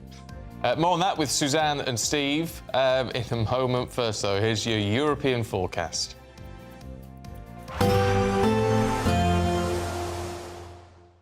Ready to soak up that holiday sunshine? Won't we need some cover? No worries. All sorted. All Clear Travel Insurance sponsors GB News Travel Destinations forecast. Yet more wet and windy weather to come this weekend for Iberia, although Sunday at least is less wet for a brief period.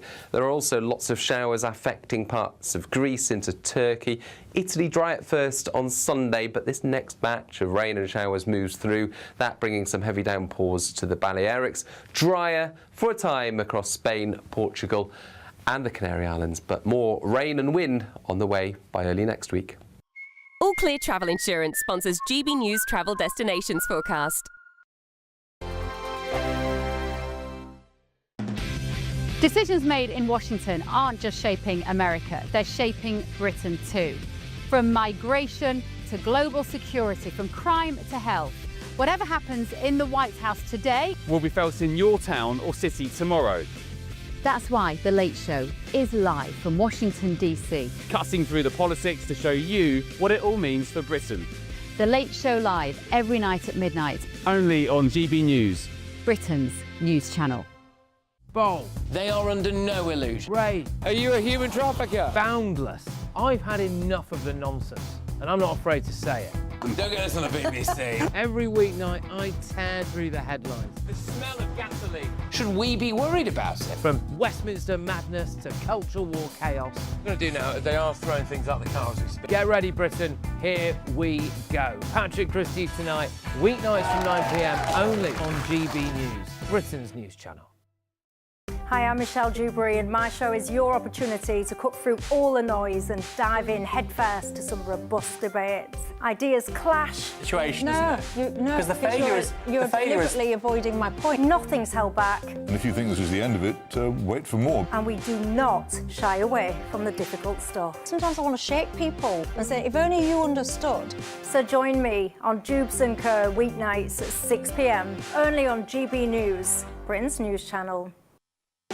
You want to know what's really going on in the corridors of power? Labour don't know what to do with you half the time, and that makes you quite lethal in the chamber. Get behind the headlines with Chopper's political podcast. Join me, Christopher Hope, as I sit down with the great and the good of British politics. We'll see where this ruling takes us. These are the stories shaping our nation. Chopper's political podcast, available now on all platforms. Listen in and stay ahead. In the GB newsroom, we bring you the news as it happens. With our team of dedicated journalists across the UK. We're ready to keep you up to date with what's happening every half an hour, every single day. Bulletins here on GB News, The People's Channel, Britain's news channel.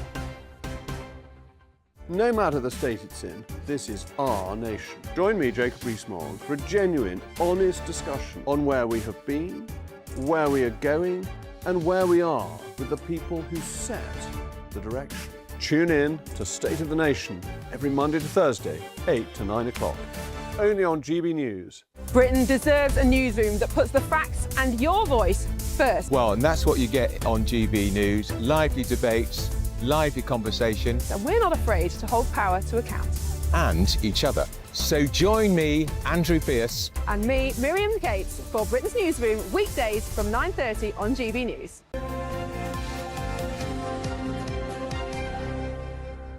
It's 8:48, time for the papers this morning, and the Telegraph leads on the police raid of Lord Mandelson's homes. Daily Mail does that too, with the headline, Police knock on the door of Mandelson's £12 million London home and remove boxes of evidence. The Times has claims the former Deputy PM Angela Rayner says she warned the Prime Minister not to appoint Mandelson. The Guardian revealed that a Labour minister was handed files on journalists investigating Labour think tanks. And the Express is looking at the TV licence fee. It's going up, apparently. They've called it a death wish. Up to 180 quid, isn't it? That's what they're proposing anyway. Making the news with us, Stephen Allen and Suzanne Evans. Should we go to this feature, Suzanne, that you were just showing us? Yes, I want to talk about this. About Lord Mandelson. Yeah, there's a quite astonishing interview by Katie Balls of The Times in the Times magazine today. On the face of it, almost... In the Times magazine. It's obviously been done very recently because he's talking about what's happened since he's basically resigned from the House of Lords and was sacked as ambassador. And the face of it almost looks like a hello-type photo shoot of him at home in his Wiltshire property, which of course is now being raided. But there's some astonishing lines in this. He says when he got the call from Downing Street about the latest revelations, he says it was like a 5:30 a.m. drive-by shooting. Most bizarre. He said, I was on the edge of something and suddenly I was put at the centre of it as a result of historical emails of which I have no memory and no record. That's handy. And this is the theme throughout this interview. He trying to portray himself as somebody who was very naive and bamboozled by Epstein, who in this interview he now describes as a classic sociopath. Outwardly completely charming and engaging, he was very clever. He talks about the money his husband took from Epstein to fund an osteopathy course as being like bubonic plague, saying it was obviously now a misjudgment. Payments from Epstein amounting to $75,000 to accounts linked to Mandelson between 2003 and 2004. He says he has absolutely no recollection or records of receiving. I often forget when I've received tens of thousands of pounds. And he claims he didn't know the truth about Epstein until after his death in 2019. But how can he not? Because he stayed at Epstein's house whilst he was in prison. Absolutely, and you remember but it's just the most incredible interview. It ends by saying, you know, again, it's sort of this idea, it's not his fault. He said, Epstein was muck you can't get off your shoe, like dog muck, the smell never goes away. But there he was at the centre of it. Which is interesting because that's the sort of language, that people are using about Mandelson. Yeah. Yes. Yeah. The idea that, he says that he was naive. They're not areas of a Venn diagram you think overlap a lot. Lord Mandelson and naivety don't seem to it doesn't strike you, does it? No, he was the master of the dark arts, basically creating new Labour. That doesn't seem like a naive thing, although I suppose the word naive and new have links. But I just wonder why he would do an interview at this juncture where he could be charged with something very serious. Well, he's known police are raiding his home. Yeah. Why would you say, let's do a glossy magazine He's known as the comeback king, isn't he? I mean, maybe this is a last fight, a last breath for political survival. I don't know. And also... Does it show an arrogance? I think you've hit the nail on the head there as well. I think it does. You know, somebody like Mandelson, who's been in politics and at the forefront of politics and is a peer of the realm for a very long time, maybe it's what they say, you know, you develop a certain arrogance that it's hard to shrug off. But I think this is fighting for survival. It's a kind of preemptive strike, and the fact that he's presumably this was done before his home was raided, obviously, but it's almost like a preemptive strike against any allegations. Look, I was misled, I was naive, I was bamboozled. The man's a sociopath, don't blame me. Yeah. Oh, well, the good news from all of this is that we can go back to calling him Mandy. Yeah. Like we did in all the papers, all the headlines are always Mandy. Yeah. I love the idea that he says it was such a shock. Well, the third time you've been in a scandal. Yeah. I think you should get slightly more used to it by that level. Yeah, but maybe you become more arrogant the more you get away with it, the longer you do. Yeah, why not? I mean, so many comeback. Can we mention this about snoring, Steve? Because we teased it, and I want to know what's going on. Apparently, rising temperatures are causing us to snore more. Yes, Greta had such a good point. One of the issues here is that apparently more snoring's happening. We're entering this chronic era of snoring. Not me, obviously, ladies. No. But you think it's because they're all fatter, isn't it? Yeah, I was going to say obesity. Yeah. But apparently climate change and how pollution. specifically warmer in your nights, bedroom? I think. Yes, apparently it's getting hotter, so it's warm. I hadn't noticed it lately. Didn't feel it last night at all.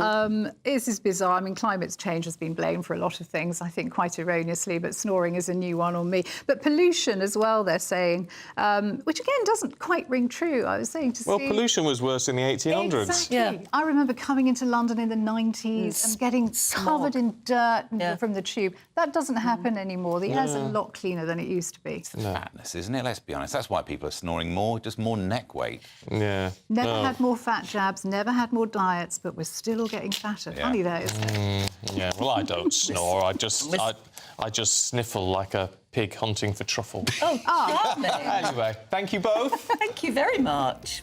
Here's the weather.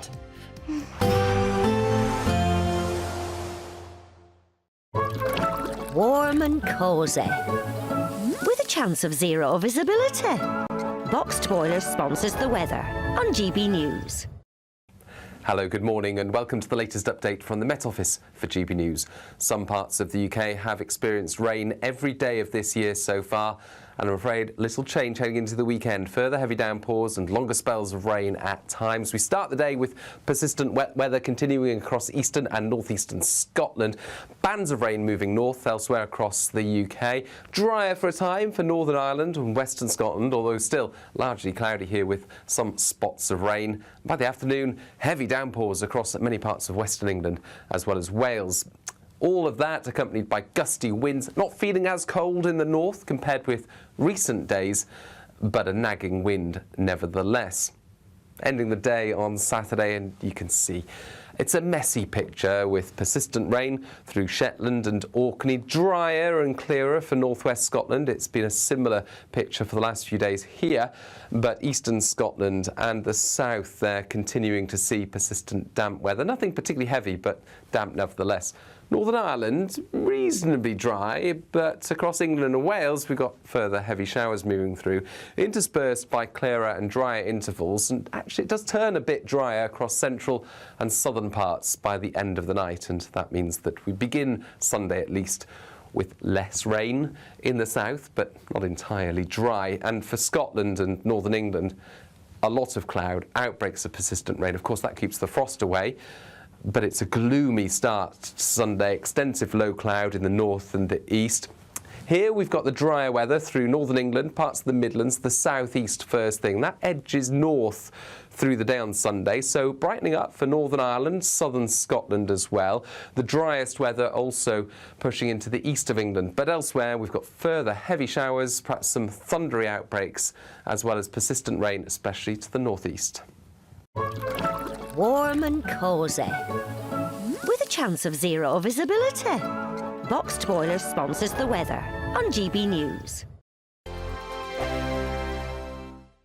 We want you to boost your bank account with an incredible £30,000 in tax-free cash to spend however you like. There's also a terrific £10,000 to spend on a Riviera travel holiday of a lifetime for two. So whether you fancy a cruise or an escorted tour, you'll have over 30 worldwide destinations to choose from. For another chance to win, text WIN to 63225. One entry costs £2.50 plus one standard network rate message. Or text BONUS to 63225. 5 entries cost £5 plus one standard network rate message. Go to gbnews.com/win. Entries start at £2.50. Call 0903 686 3232. Calls cost £2.50 plus your network access charge. Or post your name and number to GB19, PO Box 8690, Derby DE1 9TT. UK only. Entrance must be 18 or over. Lines close at 4 p.m. on the 27th of February. Please check the closing time if listening or watching on demand. Good luck. Nana Queer, weekends from 3 p.m. They really are helping people to feel fuller for longer, and that really is the mechanism of the weight loss jab, is that it's making you feel very satiated. It's really slowing down your digestive function, so your body's actually taking a lot longer to break down the food that you have eaten, and therefore people are eating a lot smaller portions, sometimes skipping meals altogether. which is causing some other concerns, but it is resulting in then some really dramatic weight loss results. Now, of course, for some people, this is great because there are some people who are morbidly obese and all the sort of comorbidities that come with that. So, you know, diabetes, you know, heart disease, all those other things. These tablets or these injections are helping people to avoid those. But what are the costs that it comes with? Yeah, I think this is what's really important to talk about, the fact that we do know that there are other comorbidities when people are living in larger bodies, but actually when it comes to using any medication, we've got to use it as a tool and not as it's the only thing we do and we carry on regardless. With these weight loss medications, the side effects that we're seeing and the side effects that are continuing to be listed become more and more concerning. So there are fairly sort of everyday, sometimes too often normalised side effects such as nausea, reflux, gastritis, diarrhoea, constipation. There is way too much normalisation around those side effects happening. And of course, reflux can be quite dangerous because of esophageal cancers. Absolutely. And also rotting of teeth. Yes. And also affecting the vocal cords, and that sort of thing can lead to certain cancers, can't it? Yeah, absolutely. All these side effects are the body trying to let us know that it's struggling and it's not doing as well as it would like to do. But we've also got other more concerning side effects such as pancreatitis, gallstones. We're seeing a rise in gallbladder removal surgery, potentially some issues with the kidneys if dehydration becomes an issue as well. GB News, the People's Channel.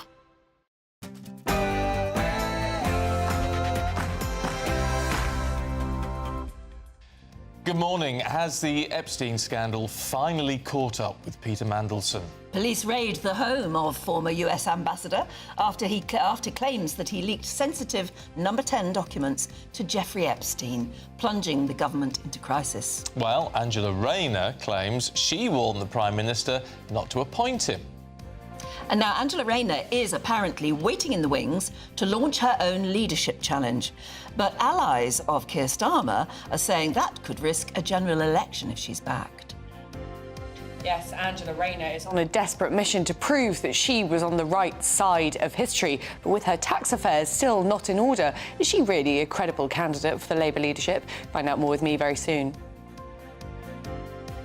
Get your dancing shoes on this morning because broadcasting legend Angela Rippon joins us to talk about her nationwide campaign to use dance to improve your health, connect with other people, and of course, have lots of fun.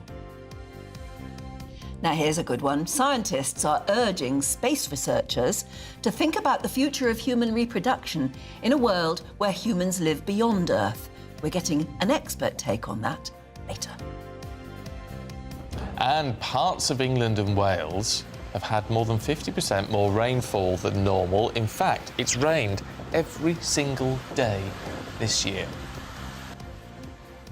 Same old damp and gloomy weather this weekend, or are there any signs at all of something drier and brighter?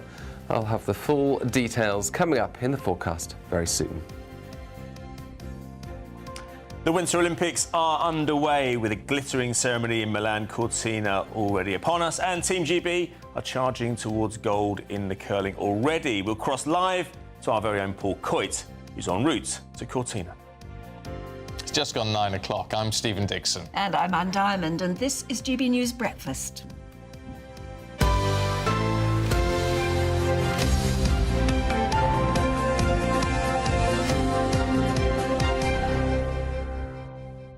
Are you a bit jealous that you're not going to the Winter Olympics? Yeah, a little bit. It's just that we don't get enough cold weather over here, do we? So. No, well, not the right sort of cold weather. When he says he's en route to Cortina, I thought he might be in a Cortina. You never know. He may well be. For those old enough to remember what a Ford Cortina actually was. Oh, yeah. It was the most common car in the UK. I was more of a Capri man myself. But Well, yeah. Yes. Why does that not surprise you? All right, our main news today. Police have been searching 2 addresses, one in Wiltshire, one in London, as part of that misconduct in public office investigation launched into Lord Mandelson. Yes, the disgraced peer, and it seems odd to use that phrase about Lord Mandelson, but he is again. He's under investigation after it emerged that he had allegedly leaked secret government documents and market-sensitive information to Jeffrey Epstein. Well, there is, of course, mounting pressure on the Prime Minister to resign over the scandal. Lots of, legitimate questions as to why appoint a man who had a very chequered past. Labour and Sir Keir Starmer are now polling at historic lows. And 21 Labour MPs are calling on the Prime Minister to give evidence and reveal all, as it's understood his Chief of Staff, Morgan McSweeney, was warned about Lord Mandelson's links to Epstein on the eve of his appointment as US Ambassador. All of this comes as former Deputy Prime Minister Angela Rayner, her allies, are saying she privately warned the Prime Minister about appointing Peter Mandelson because of the Epstein links. GB News' political correspondent Olivia Utley joins us now in the studio. I've been trying to find one of the views that our viewers have written in with. Can't find it because it happened so long ago now. But they made the point that if you were being vetted for any job, particularly when you think military, intelligence, business or whatever, the minute it became known or you admitted that one of your good mates was a convicted paedophile, they wouldn't touch you. Well, this is the thing, and you do wonder why Keir Starmer thought that it was worth the risk.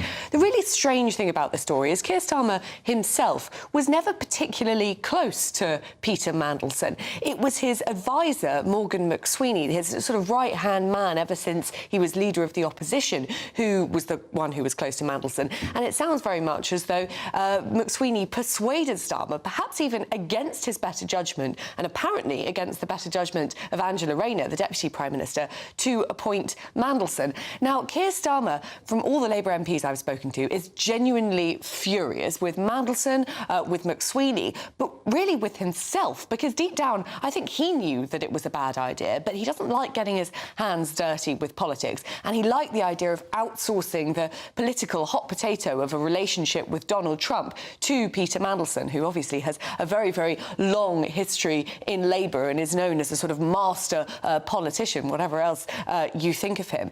So it now looks as though the undoing of Keir Starmer is going to be something which he could have seen coming, as you say, as soon as a flag is raised in that vetting process. Why would you go ahead and appoint him anyway? There are other people who could have made a good US ambassador, and it looks like it will be Starmer's undoing. The question at the moment is whether, if Keir Starmer gets rid of Morgan McSweeney, and at the moment he doesn't look like he's about to do that, if he does, would that sort of stem the anger enough in Labour to keep a leadership contest at bay, at least until after the May election? Well, you'll be able to explain this to us in a way, because we've had plenty of people on who said he can't get rid of Morgan McSweeney because if he does, he's sort of writing his own death warrant. Why would that be? Well, they've sort of grown up together through Keir Starmer's time as Prime Minister. Pretty much every decision that Keir Starmer has made, Morgan McSweeney has been behind the scenes. People say that, you know, there is no such thing as Starmerism. Keir Starmer is a very, very sort of practical politician. As I say, he doesn't like politics. He likes bureaucracy, he likes process, he's a technocrat. He was a lawyer. He likes signing forms and doing things properly. He likes process. Morgan McSweeney is the sort of political dark arts man behind it all. He's the one who talks to Labour backbenchers. He's the one who organises, you know, Starmerism is McSweeneyism. That's a good way of putting it, perhaps. Well, in that sense, then, is Morgan McSweeney running the country? I would compare it to the Dominic Cummings-Boris Johnson relationship. It's funny, we all talk so much about Dominic Cummings, perhaps because he was such a sort of interesting character, the way he dressed was so interesting. But I think that Morgan McSweeney has just as much, if not more, influence in Number 10. And I think there is an element of, yes, in terms of politics, Keir Starmer really does outsource it all to Morgan McSweeney. It's Morgan McSweeney who's talking to the backbenchers, keeping the backbenchers on side. Keir Starmer likes the policy, but he doesn't really like the politics. And so without Morgan McSweeney, you do sort of wonder where Keir Starmer would be. I think it's also worth saying that Morgan McSweeney has a lot of, you know, he knows all of the skeletons in the Keir Starmer closet. And I think if he were outside of the tent, as it were, he could be pretty dangerous. Oh, it's interesting, what a mess. Well, of course, Lord Mandelson has previously denied any wrongdoing in relation to Jeffrey Epstein, saying, "I was never culpable or complicit in his crimes. Like everyone else, I learned the actual truth about him after his death." He added he had relied on assurances of his innocence that turned out later to be horrendously false. And there's been no suggestion by the police that Lord Mandelson is suspected of any criminal offence, and searches of properties linked to him do not imply guilt or wrongdoing. And a Downing Street spokesperson then told us at GB News, Peter Mandelson's actions are unforgivable. He lied to the Prime Minister. He hid information that has since come to light and presented Jeffrey Epstein as someone he barely knew. Well... What people are saying, completely contrasting evidence, aren't they? Oh, it's interesting, isn't it? But if that isn't enough of a problem for the Prime Minister, it's now Angela Rayner stirring the pot because she knows she's sort of chomping on the bit at the sidelines to try and get into number 10. That seems pretty clear at the moment, but then she's also joined in this saying, well, I said don't appoint him. Political commentator Andy Williams is here. She's making the most of it, isn't she? She absolutely is, and it's, you know, she's sort of, maybe she's shooting her shot, as they say. She's seeing an opportunity. He's on the ropes. I actually don't think she's going to be the person who ultimately does replace Keir Starmer. I'm not even sure she wants to do the job. I don't think it's actually... I think we assume that everybody, just because they get to the top of politics, they want to be Prime Minister, but it's a horrible job. I mean, we've actually... Everybody we've does seen seem that to from... want it, don't they? Well, they do, and I think partly that's... You don't become an MP without being ambitious. True, and I think generally I think that's true, and I think, obviously, to get to the very top of politics, there's a big ego aspect, and you think, I'd be good at it. I mean, there's that famous thing about David Cameron was asked, why do you want to be Prime Minister? And he said, I think I'd be good at it. You know, that kind of... he was just brought up to think, maybe I'd be quite good at being Prime Minister. Boris Johnson, I want to be world king. So Is this more about revenge, then, for her? No, I think she genuinely... You know, she lost her job because of a lack of probity, because she made a mistake on her tax return. And I think she's looking at Starmer, who sacked her for that, or effectively sacked her for that reason, and going, well, hang on a minute. You think you're whiter than white? Not so sure. You appointed this guy. And actually, that's... I think the big issue here is... I totally understand Keir Starmer's righteous anger. He was lied to, and in that respect, I do feel a bit sorry for him. But as Prime Minister, a bit like being a CEO of a company, fundamentally your job is to get the big decisions right. And it was a big call, it was a big risk, as Olivia said, to appoint Peter Mandelson, and it was a risk that not only did it not pay off, spectacularly backfired. And it's more than just a risk, though, because, all right, maybe he didn't know quite what the links were with Epstein, and clearly didn't know about these other allegations which are now being investigated by the police. But, however, he'd been fired twice. He was known in the papers as the Prince of Darkness. I mean, you know, everybody was raising an eyebrow when the appointment was announced. Yeah, but you know, the unspoken aspect of this, the reason Mandelson was... If we had a normal US president, if we had a normal administration, Mandelson would never have been appointed. You'd have appointed a sort of standard, bog standard, dyed-in-the-wool career diplomat. And actually, with hindsight, they should have kept Karen Pierce in place, who was doing a brilliant job. And everyone said she knows Washington like the back of her hand. Exactly. So they should have done that. But the reason they appointed Mandelson is because if you want someone who's nasty, duplicitous, messy, down and dirty, master of the dark arts, the reason they appointed him is because that's kind of what you need in Trump's White House. Yeah, but now, I'm not defending it, but I'm saying that was the rationale. They both counted Epstein as a friend, didn't they? Absolutely. Well, Trump would say no, though, Trump on that. Trump would say he gave up on him, but there are lots of pictures of them at parties and things together. Yes. And we don't know how deep that goes. But it's almost as though the dominoes are falling and they're all saying, oh, I was lied to, I was lied to, I was naive to believe the lies, but I was lied to. Well, and I think that's the thing, you know, on the one hand, Epstein, master manipulator, all of these things, of course he was. But actually, the reason Mandelson wanted to believe everything, he wanted to believe that Epstein was his friend because he was obsessed with power and money. And actually, all of this comes back to people who want to be proximate to power and wealth and money and influence. And I think that's what people really, what the public really hate about this, is it's just so crass and venal and gross. And I was saying to you off air before we came on that I think the reason it sticks in the craw with Starmer so badly is that he took the moral high ground and said, I'm above this, I'm going to clear up politics, you know, I might be a bit dull, but fundamentally I'm a good person. And I think he is a good person, but it doesn't look like it when you appoint people like Peter Mandelson. No. All right, Andy, thank you very much indeed. You know, after all of this, feel the need to enjoy ourselves a bit more. Loosen up a bit. Do you know, I had a great time on this show. It's a few months ago now. And I actually danced on the show with... I missed it. With Kai Wadrington and Angela Rippon. Oh. I did. I danced with them. And I think Angela is someone, she knows how to dance. She's got a move or two, hasn't she? Sure, just a bit, yes, very much so. Yeah. Anyway, she's starting a campaign to get us all dancing because it's good for everything. Good for health, good for our just common good. It's very anyway, good for your legs. You know? For women particularly, you get a shapely calf if you like. Angela has got a shapely calf, I can tell you that. She joins us now. Morning, Angela. How are you? Morning. I'm sitting here in the magnificent Old Bailey, right in the heart of the City of London, and just having a good giggle at you two. Well, do you remember our dancer? We had a good time with Kai, didn't we? I do. And you've joined me today because I've actually got just the other side of the wall from where I am at the moment. I've got 100 dancers ready to start performing at 9:30. We've got the press preview of our 2026 Let's Dance campaign, because I think I've told you about this before, Steve and Anne, that on March the 8th, we're hoping that the whole nation will be dancing on our National Day of Dance, when dance teachers all over the country, some between 20 and 30,000 of them, will be opening their doors and saying to people what you've been saying. Dance is the best kind of exercise you can possibly do for your mind and your body. And if you're somebody who wants to get fit, if you're a bit older and you want to keep, having a long and healthy lifestyle, but you don't want to go to the gym, you don't want to do a park run, particularly when the weather's like this in the rain, go to a dance class. It is the best exercise you can possibly do.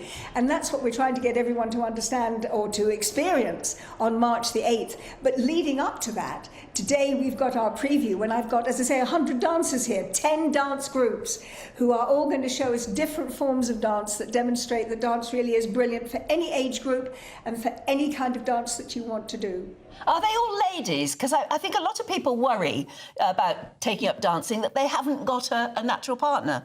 Oh no, we've got quite a lot of ladies here, yes. But I mean, for instance, the group of over 60s that have come here from the Place, which is the headquarters for contemporary dance, half men and half women. I've got an entire male group who are dancing for mental health. They've come all the way from Southampton, where they go to a wonderful school, to a class there with a fantastic teacher. She's so brilliant at what she does with people who are trying to work through the darkness of mental health. And it's all men, and they dance together. They're going to be dancing here. We've got another group of dancers who are black in the ballroom, male and female dancers. No, there's a lot of guys out there, I tell you, who just can't wait to get on the dance floor this afternoon. That's the way. I tell you what I like, Angela. I was looking at your Instagram the other day, and I see you'd been dancing with some school children and all that. And it seems to be that age is so regardless in this, and actually old people and young people can all dance together. Well, very much so. I mean, one of the groups that we've got here at the City of Westminster Girls' School, and I think the youngest there is 12. Our oldest dancer is with our... we've got a group that's come up from Brighton that are called Mums to Word. Mums and grandmums, aged between 30 and 60, they are European champions at street dance. Oh, wow. So we've got all ages that are here, and we've also got, as well as dancing for mental health, we're just demonstrating the way in which dance is absolutely brilliant to help people recover or live with certain serious mental conditions and medical conditions. We've got a group of dancers who are Parkinson's dancers, and Arlene Phillips, the choreographer, has choreographed a special piece for them, which we're actually about to give its premiere here in about half an hour's time, because for people with Parkinson's, dance, it strengthens the core, it improves balance, it improves coordination, and once people start dancing, even though they may have the shakes, which very often come with Parkinson's, it's as if they take back control of their bodies again. So the point of today here in the Old Bailey is to demonstrate, as I say, 10 different forms of dance, which cover just about every area of dance you can imagine. I mean, I know I'm biased, but dance is a superpower. It's not just something for entertainment, something to watch. It's something you can do to get fit, to get well, to meet lots of friends. You have a lot of fun. I've never seen anyone coming out of a dance class that doesn't have a big smile on their face. So it is a great way to dance, and I hope that on March the 8th, an awful lot of people will take the invitation from their nearest dance class and dance school and go and find and have a workshop Join in, have a free lesson. It's all free. And as I say, we're about to demonstrate to the press who have joined us here today that dance really is a superpower if you want to get fit and you want to have fun. Oh, carry on the good work. Yes. Stately as a galleon, she waltzed across the floor or something, wasn't it? Yeah, that's right. Absolutely. But maybe you will end up, you're clearly doing it now, doing for dance what Gareth did for choirs. You know, I hope so. Reminding us, because they're very basic art, is moving and dancing to music. Why are we having to be reminded that actually it's something that we love doing anyway? Well, I think because people love watching it. I mean, they watch Strictly on television, 10 million of a weekend. And you go to the theatre, you go to see musical theatre, you go to see ballet, you go to see all sorts of contemporary dance. People perhaps see it as something that they watch as an entertainment and don't necessarily think that it's something they can do themselves. And very often people say to me, but I can't dance. That's not the point. Yeah. Dance is what the men say. They are moving to music. And moving to music is one of the most wonderful things you can do for your physical health and for your mental health. And so it's really just reminding people, because I think dance has been undervalued in terms of its benefit to health, the way in which it is a brilliant all-round exercise. I tell you, you dance, you know the next day that you've used every single bit of your body, but you've had fun while you're doing it. It genuinely is a wonderful exercise, and I think really that's the heart of the Let's Dance campaign, of what I'm hoping that people will recognise that it's not just something wonderful to watch. And it doesn't matter, you don't have to be good at it, you just have to want to do it. Yeah. Well, next time I see you, Angela, I insist you take me for a spin. Oh, I will teach you a basic cha-cha-cha and have the fun in doing it. I can't believe it. Perfect. I'd love to see you cha-cha-cha. With Angela. I would. Well done. Good Brilliant. to see you. Yeah. Thanks, Thank you. darling. Yeah. And that's fantastic. I mean, I have to say, when I did the little dance over there with her and Kai, not that I was very good, but I did love it. It's fun. I loved It's fun. At the beginning of lockdown, I bought myself a pair of tap shoes. Oh, yeah? Because I thought, I will do this. And I did. I actually joined up a club, an online, I did one lesson and then, forgot where I'd put them and other things took over. It's such a shame, but it's such fun. I thought it'd be lovely to learn to tap dance. I saw... Even just very basic, I'm going to get yelled at because we're running over. But I went to see Emerald Storm, which is a show in London, and we've got tap in it, a lot of tap in it. And I've never really been bothered about tap. But the guy doing it, who won Australia's Got Talent or something, honestly, he was unbelievable. And he was just so charismatic and such a performer. And you just sat there with your mouth open, looking at this incredible tap dancers. And they were having a whale of a time. Tap dancing, yeah. I still wear them occasionally and I clickety-click across the floor. Just for the fun of it? Yeah, it's lovely, yeah. Oh, well, there you go. All right, enough of all this. Let's go to check on the weather. Here's Aidan.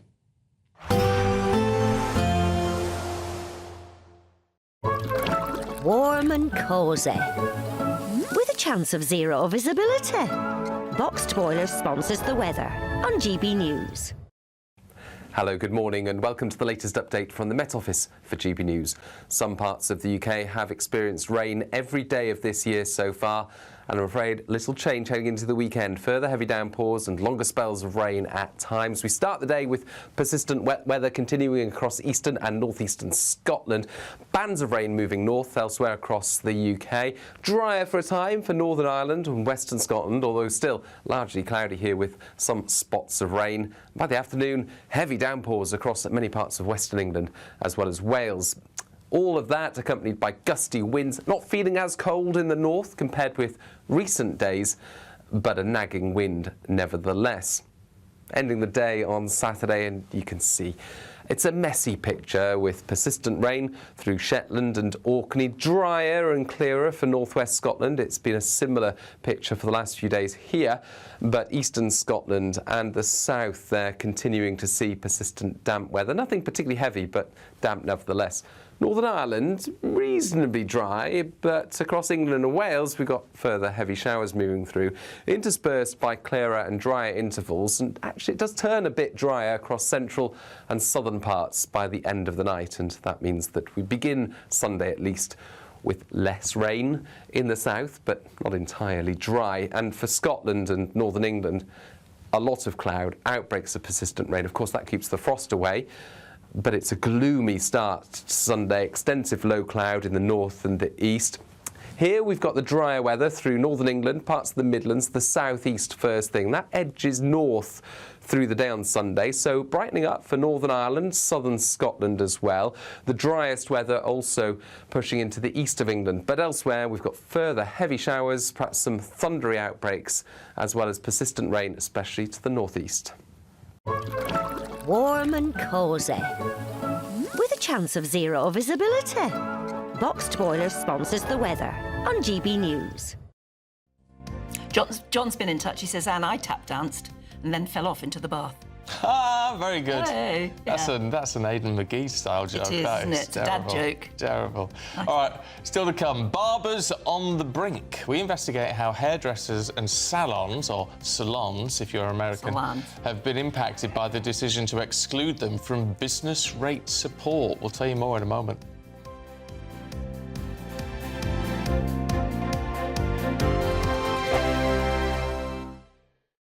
Exciting news. Every Friday, my Patrick Christie's Tonight Show is going to have a twist to it. We're welcoming some special guests. You. That's right, on Fridays I'm going to be doing my show in front of a live studio audience because this show is about you and what you have to say. It's going to be the same big debates, same big topics, same big opinions. But every Friday night at 9 p.m, you are invited to come on down to Patrick Christie's Tonight to be a part of the action. Only on GB News, the People's Channel, Britain's news channel.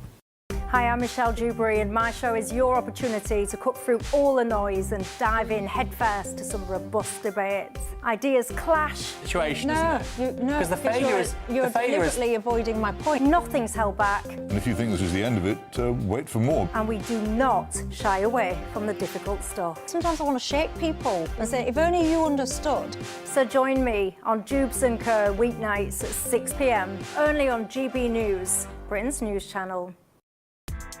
Join me, Nana Okoye, for an informative, interactive news programme with a difference. It's fun. No, he didn't say that, Dave. I'm so surprised. I think there's an element of truth to that. Join me from 3 p.m. every weekend, only on GB News, Britain's news channel. Decisions made in Washington aren't just shaping America, they're shaping Britain too. From migration to global security, from crime to health. Whatever happens in the White House today will be felt in your town or city tomorrow. That's why The Late Show is live from Washington, D.C. Cutting through the politics to show you what it all means for Britain. The Late Show live every night at midnight. Only on GB News, Britain's news channel. From the school run to the home run, watch a new show for all of Britain. He can say whatever he wants. A straight talking show where all voices are heard.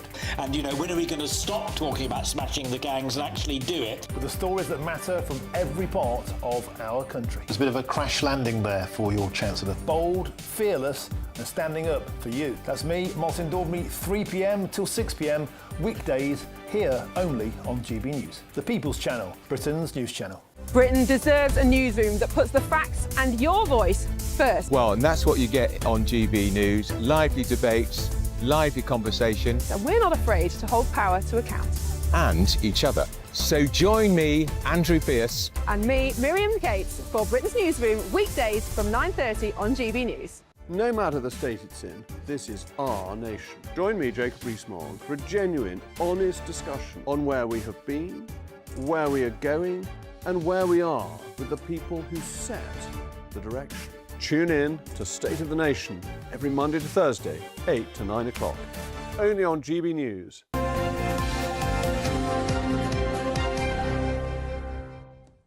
Great British giveaway time and your chance to have a lovely luxury £10,000 holiday for two and 30 grand in tax-free cash. Helly will tell you how to take part.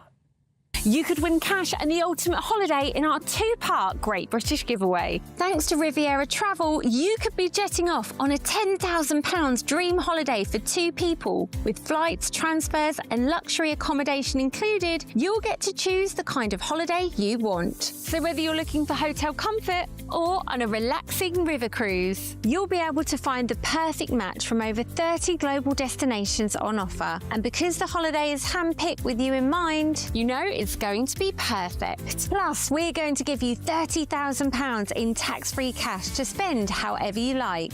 Your summer can start here, so make sure you don't miss out. For another chance to win, text WIN to 63225. One entry costs £2.50 plus one standard network rate message. Or text BONUS to 63225. 5 entries cost £5 plus one standard network rate message. Go to gbnews.com/win. Entries start at £2.50. Call 0903 686 3232. Calls cost £2.50 plus your network access charge. Or post your name and number to GB19, PO Box 8690, Derby DE1 9TT. UK only. Entrance must be 18 or over. Lines close at 4 p.m. on the 27th of February. The winner may be contacted live after all entry routes have closed. Please check the closing time if listening or watching on demand. Good luck.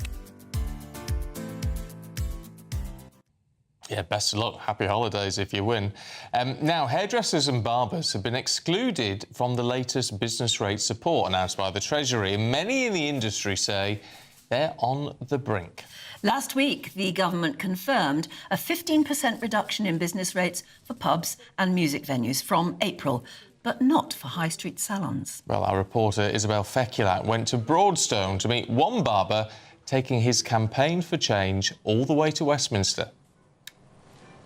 The barbershop has always been more than a haircut. It's a social hub, a support network, and for some, a lifeline.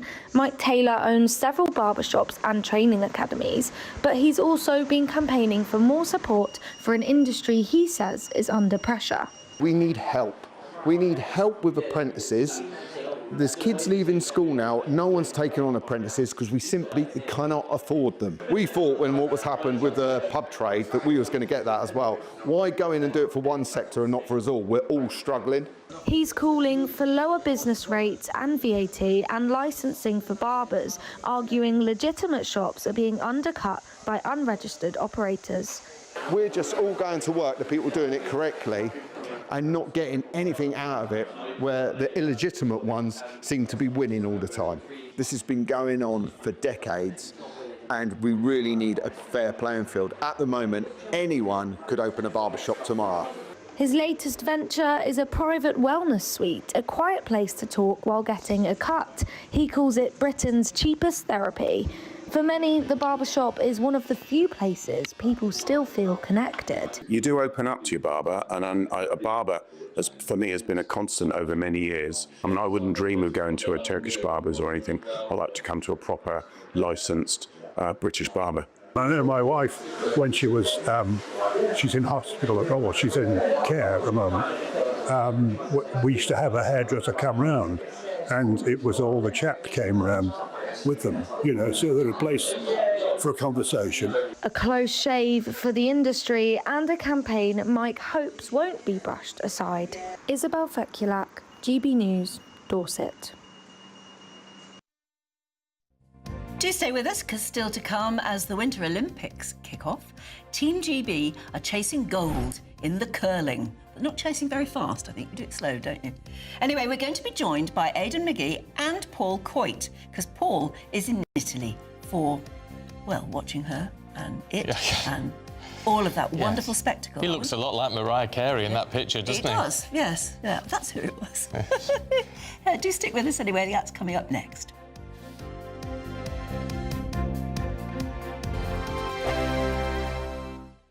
Britain deserves a newsroom that puts the facts and your voice first. Well, and that's what you get on GB News. Lively debates, lively conversation. And we're not afraid to hold power to account. And each other. So join me, Andrew Pierce. And me, Miriam Gates, for Britain's Newsroom, weekdays from 9:30 on GB News.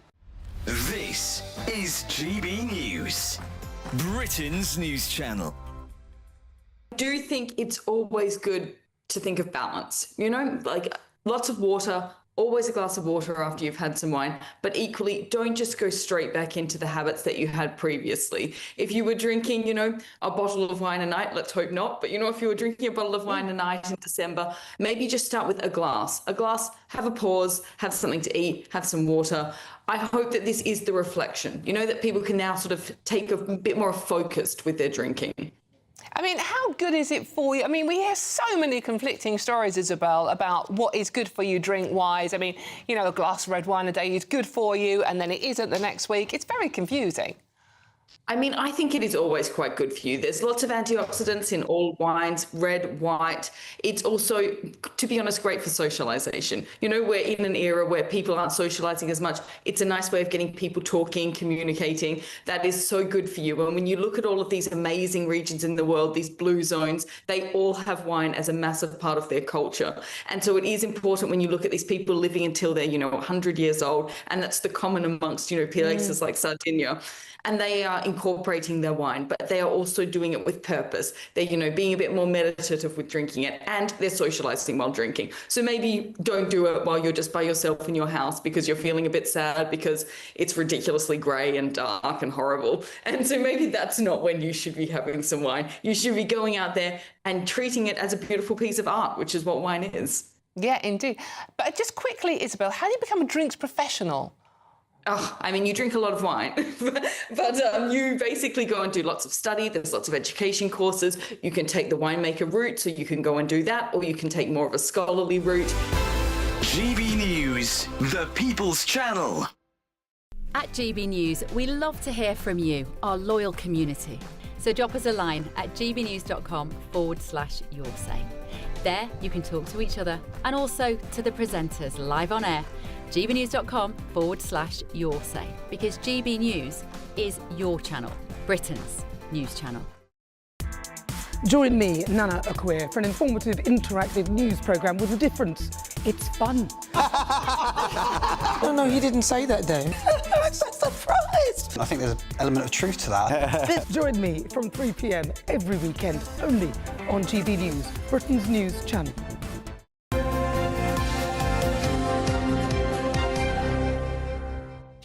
9:35, we've got a special Winter Olympic sports bulletin for you now with Aidan McGee and Paul Coyte.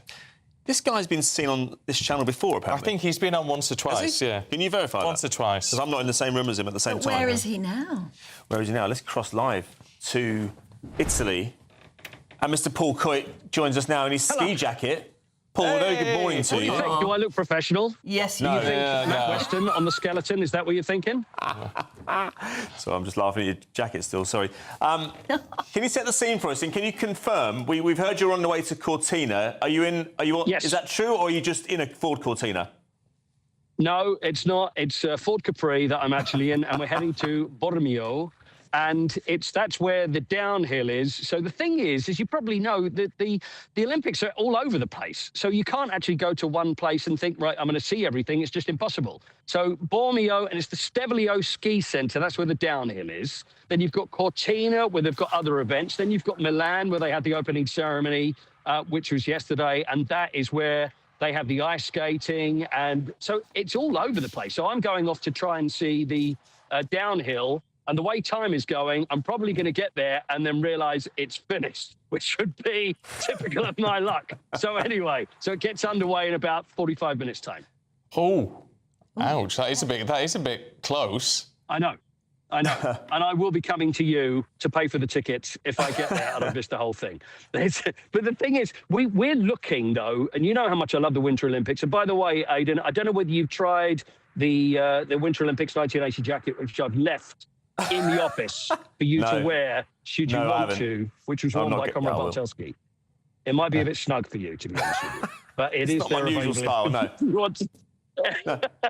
Matt Weston and Marcus Wyatt, they're our gold medal hopes on the skeleton.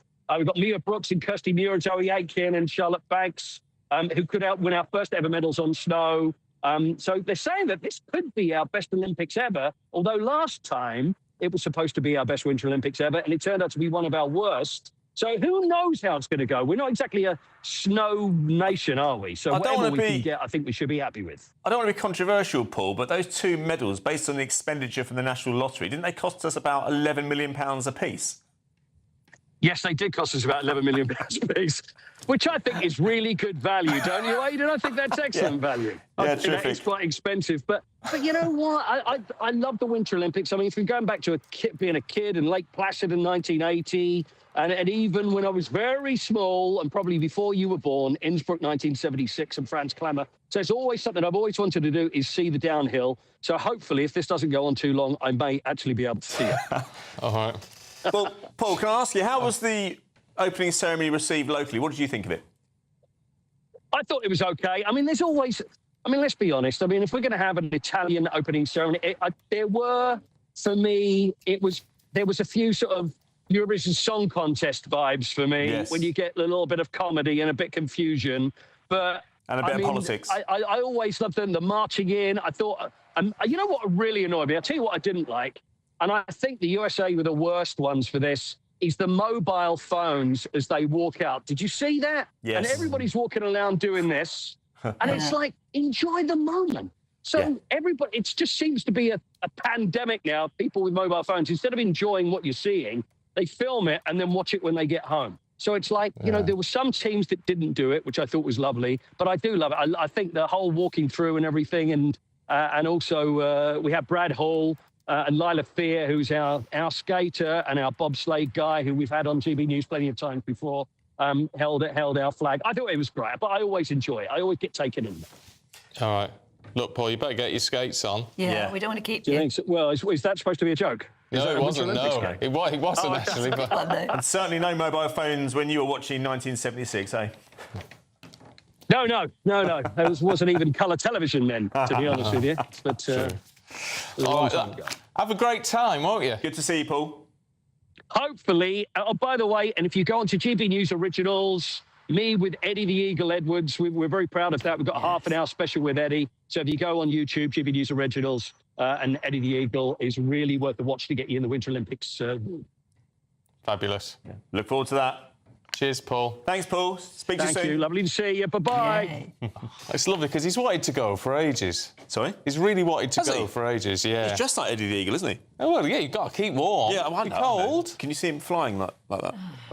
Actually, he needs to fly better than Eddie the Eagle. He's dead right about the mobile phones, though. I was Yes. disappointed last Olympics when everybody comes out. You think this would be the proudest moment of their sporting careers, and they're just filming themselves and everybody else. And all Yeah, should just live in the moment a bit more. I think that with a lot of things. Yeah. Need to live in the moment a bit more. Yeah, you do. What else is going on? What else is going on? We've got the rugby today. Rugby, England versus Wales, Scotland taking on Italy as well. I just think this is a bit of a staging post for England. They're unbeaten in over a year now. They lost to Ireland on February the 1st last year, but since then they're unbeaten under Steve Borthwick. Took a while to get them going, and they should win against Wales. We heard Nigel Owens, didn't we, the former referee and Wales fan, last hour talking about how they could probably need a miracle today to get past England at Twickenham. That's despite the fact that only a few years ago they won this event, but it just shows how the wheels kind of turns. And it might be England's turn now, although I have to say France looked absolutely outstanding on opening night. Oh, they did. They actually Wales. trounced Wales, didn't they? No, Ireland. Ireland. Yeah. There's controversy on TV as well about the you adverts. said Wales. The adverts in the scrum. Yeah. Fans don't like it. We'll see what it looks During like. the scrum, that's when they show. Yeah, they show the adverts on telly. Yeah. I won't say which channel, but yeah, they're showing them, and it's cool. It's annoying a few of the punters actually. It's a new thing this year, and apparently they didn't want to. The reason they started it a day early, Thursday instead of Friday, which is when it perennially starts, is because they didn't want to clash with the Winter Olympics. Yeah, with the opening ceremony. And I think that sometimes you've got to show confidence. Oh, I don't know. No, Because if you're a big scheduling. sports fan, Yeah. I don't know. I'd have backed Rugby to get the numbers. would you? But I suppose they took it out of the argument, didn't they? Really, they just made it. It's green, I suppose, and you could put adverts on one side and keep the action going. I don't know. Is that legal?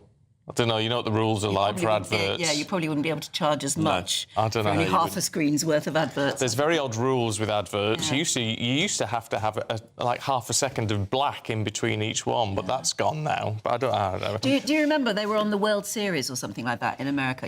The must tune into sports thing, and that's when O.J. Simpson went on his runaway drive. 94? 1994? Can't remember. You always want to pin me down to a date. Yeah, I know. Remember. You're the one who has that sort of brain. But and then the broadcasters had to decide, because it was clearly becoming so dramatic with OJ. Do we switch away from the World Series? And they did in the end. Yes, they did. Oh, they did. Yeah. Quite right. It was a hugely difficult question. We've got 4 hours without mentioning the Premier League. Can you believe that? Oh.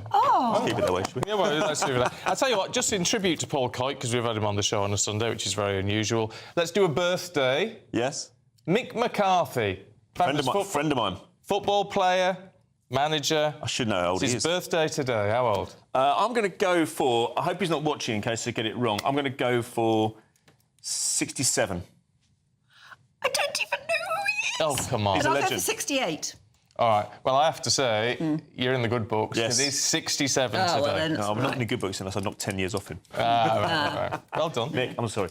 You'll have to tell me all about who he is. Yeah, you'd recognise him if you saw him. Yeah.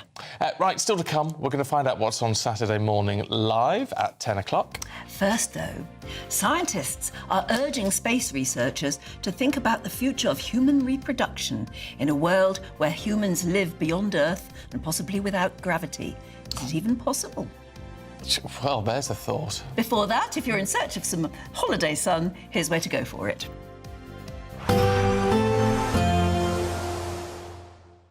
Ready to soak up that holiday sunshine? Won't we need some cover? No worries, all sorted. All Clear Travel Insurance sponsors GB News Travel Destinations Forecast. Yet more wet and windy weather to come this weekend for Iberia, although Sunday at least is less wet for a brief period. There are also lots of showers affecting parts of Greece into Turkey.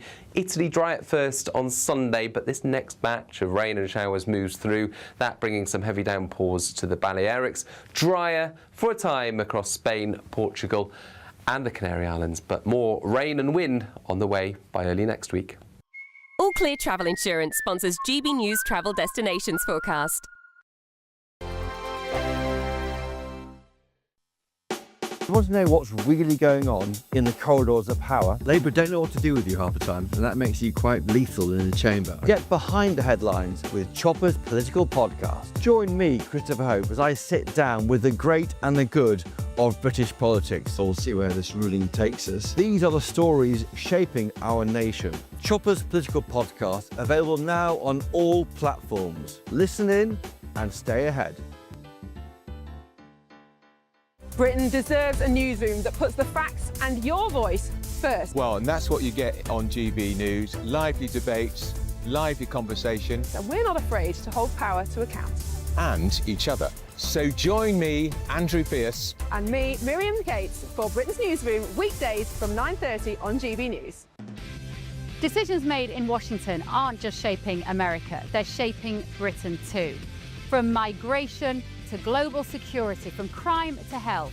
Whatever happens in the White House today will be felt in your town or city tomorrow. That's why The Late Show is live from Washington, DC. Cutting through the politics to show you what it all means for Britain. The Late Show live every night at midnight. Only on GB News, Britain's news channel. No matter the state it's in, this is our nation. Join me, Jacob Rees-Mogg, for a genuine, honest discussion on where we have been, where we are going, and where we are with the people who set the direction. Tune in to State of the Nation every Monday to Thursday, 8 to 9 o'clock. Only on GB News. Bold. They are under no illusion. Ray. Are you a human trafficker? Boundless. I've had enough of the nonsense, and I'm not afraid to say it. Don't get us on the BBC. Every weeknight, I tear through the headlines. The smell of gasoline. Should we be worried about it? From Westminster madness to cultural war chaos. What I'm going to do now is they are throwing things out the car as we speak. Get ready, Britain. Here we go. Patrick Christie's tonight, weeknights from 9 p.m, only on GB News, Britain's news channel. At GB News, we love to hear from you, our loyal community. So drop us a line at gbnews.com/yoursay. There you can talk to each other and also to the presenters live on air. gbnews.com/yoursay, because GB News is your channel, Britain's news channel. Hi, I'm Michelle Dewberry, and my show is your opportunity to cut through all the noise and dive in headfirst to some robust debates. Ideas clash. Situation, no, isn't it? No, Because the failure is... You're deliberately avoiding my point. Nothing's held back. And if you think this is the end of it, wait for more. And we do not shy away from the difficult stuff. Sometimes I want to shake people and say, if only you understood. So join me on Jubes & Co. weeknights at 6 p.m, only on GB News, Britain's news channel.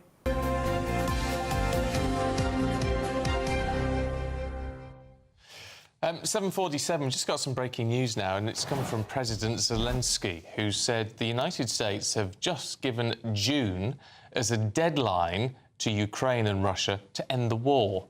The Ukrainian president added that if the June deadline is not met, the Trump administration will likely put pressure on both sides. Well, you would imagine they were doing that already. Well, yes, so quite what that pressure would be, I don't know. No. Anyway, delegations from both countries have been offered a US-hosted meeting in Miami next week. And they've got, I mean, if they decided to turn that down either side, it would look really, really bad. Yeah. So let's hope it's something. There's we'll have always to see. hope, yes. June's quite a long deadline in a sense, what we've seen from Trump in the past. Got to show willing, that's the point. That's the thing, I think, yeah. OK, on to other things that are basically going to be out of this world. Scientists say we urgently need to research how humans can reproduce in space. Yeah, researchers say the process of having children beyond Earth is no longer a fiction. Could soon be a realistic prospect. Well, yeah, especially if you're talking about missions to Mars and all the rest of it. But apparently there's a host of challenges, including differences in gravity, increased radiation levels and disruption to sleep cycles, all of which can affect reproductive health. Now let's talk to space expert Andy Lound about this. Good morning, Andy. Good morning, both. Hope you're well. Yes, we are. Now, listen, humans were developed on Earth that has a certain gravity and everything else going around it. If you take humans away from Earth, what could be the complications when it comes to actually reproducing? Well, this is the big question they need to sort out at the moment. I mean, at one time it was a bit fanciful, but now that we're looking at living in space, working on the moon, living and working on Mars, where you obviously have mixed crews, which is really quite important, sooner or later, things are going to start happening. And then they've said they really need to start looking at this quite clearly. There are some distinct changes that happen to the human body once they are in a 0G environment or even in a 1/6G environment on the moon. And they need to look at it carefully. The biggest issue, of course, with astronauts, both male and female, if we look at males to start with, is the exposure to radiation.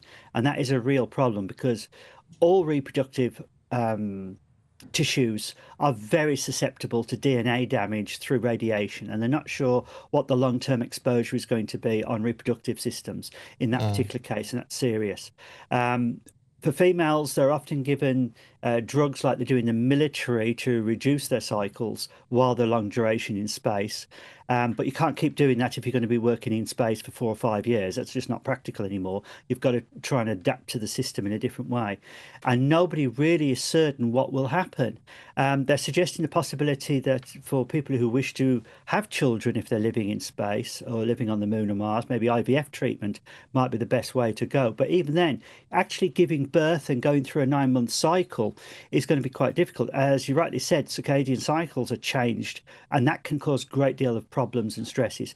So giving birth, we don't know whether that's possible. We don't know how the conception system was going to operate in such low gravity or other environments. Let's take, for instance, you're on the moon, 1/6 gravity. The body immediately starts to adapt to that 1/6 gravity, and the child, therefore, will develop over 9 months and the child is born. Will the child be able to adapt when it comes back to Earth with a 1G environment? It might not, because it might have evolved differently, because the body is very good at adapting quickly. So you might have your selenite, a moon person being born, might actually have an issue if they come to Earth. Same with the Martian, 1/3 Earth's gravity.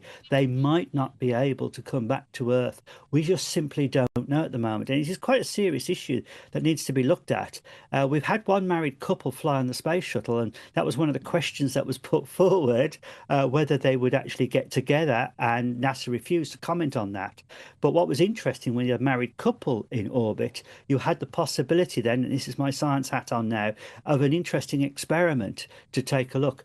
The Russians, of course, Valentina Tereshkova, the first woman in space, she married a cosmonaut, and they had a child, daughter, who was very successful, very happy. But it's thought that the Soviets were very keen to have a look at how that child developed down here on Earth after 2 cosmonauts who'd been exposed to radiation in space got it together. So it's sort of been done in a slightly roundabout way, but there's no serious way it's been studied. And now this journal has been published, or an article in the journal has been published, the Reproductive Biomedicine online journal, saying that it really now need to seriously look at this. The spin-off with this, of course, is if you look at reproductive things, is that it could actually help reproductive systems down here on Earth and probably solve some medical problems. And you always get that spin-off when you start looking at medical things in space. It helps people back down here on Earth.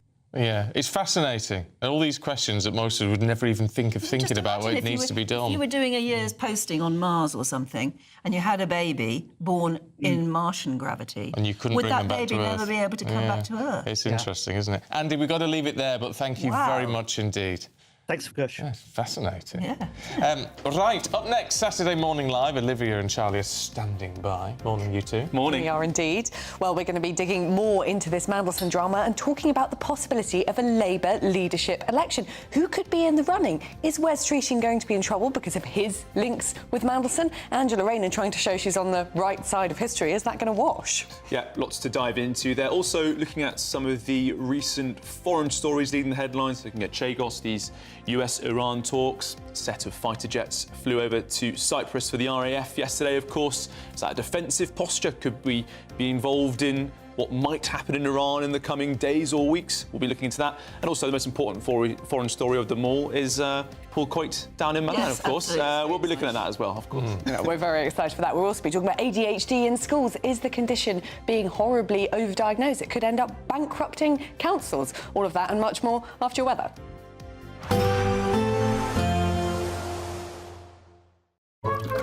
Warm and cosy, with a chance of zero visibility.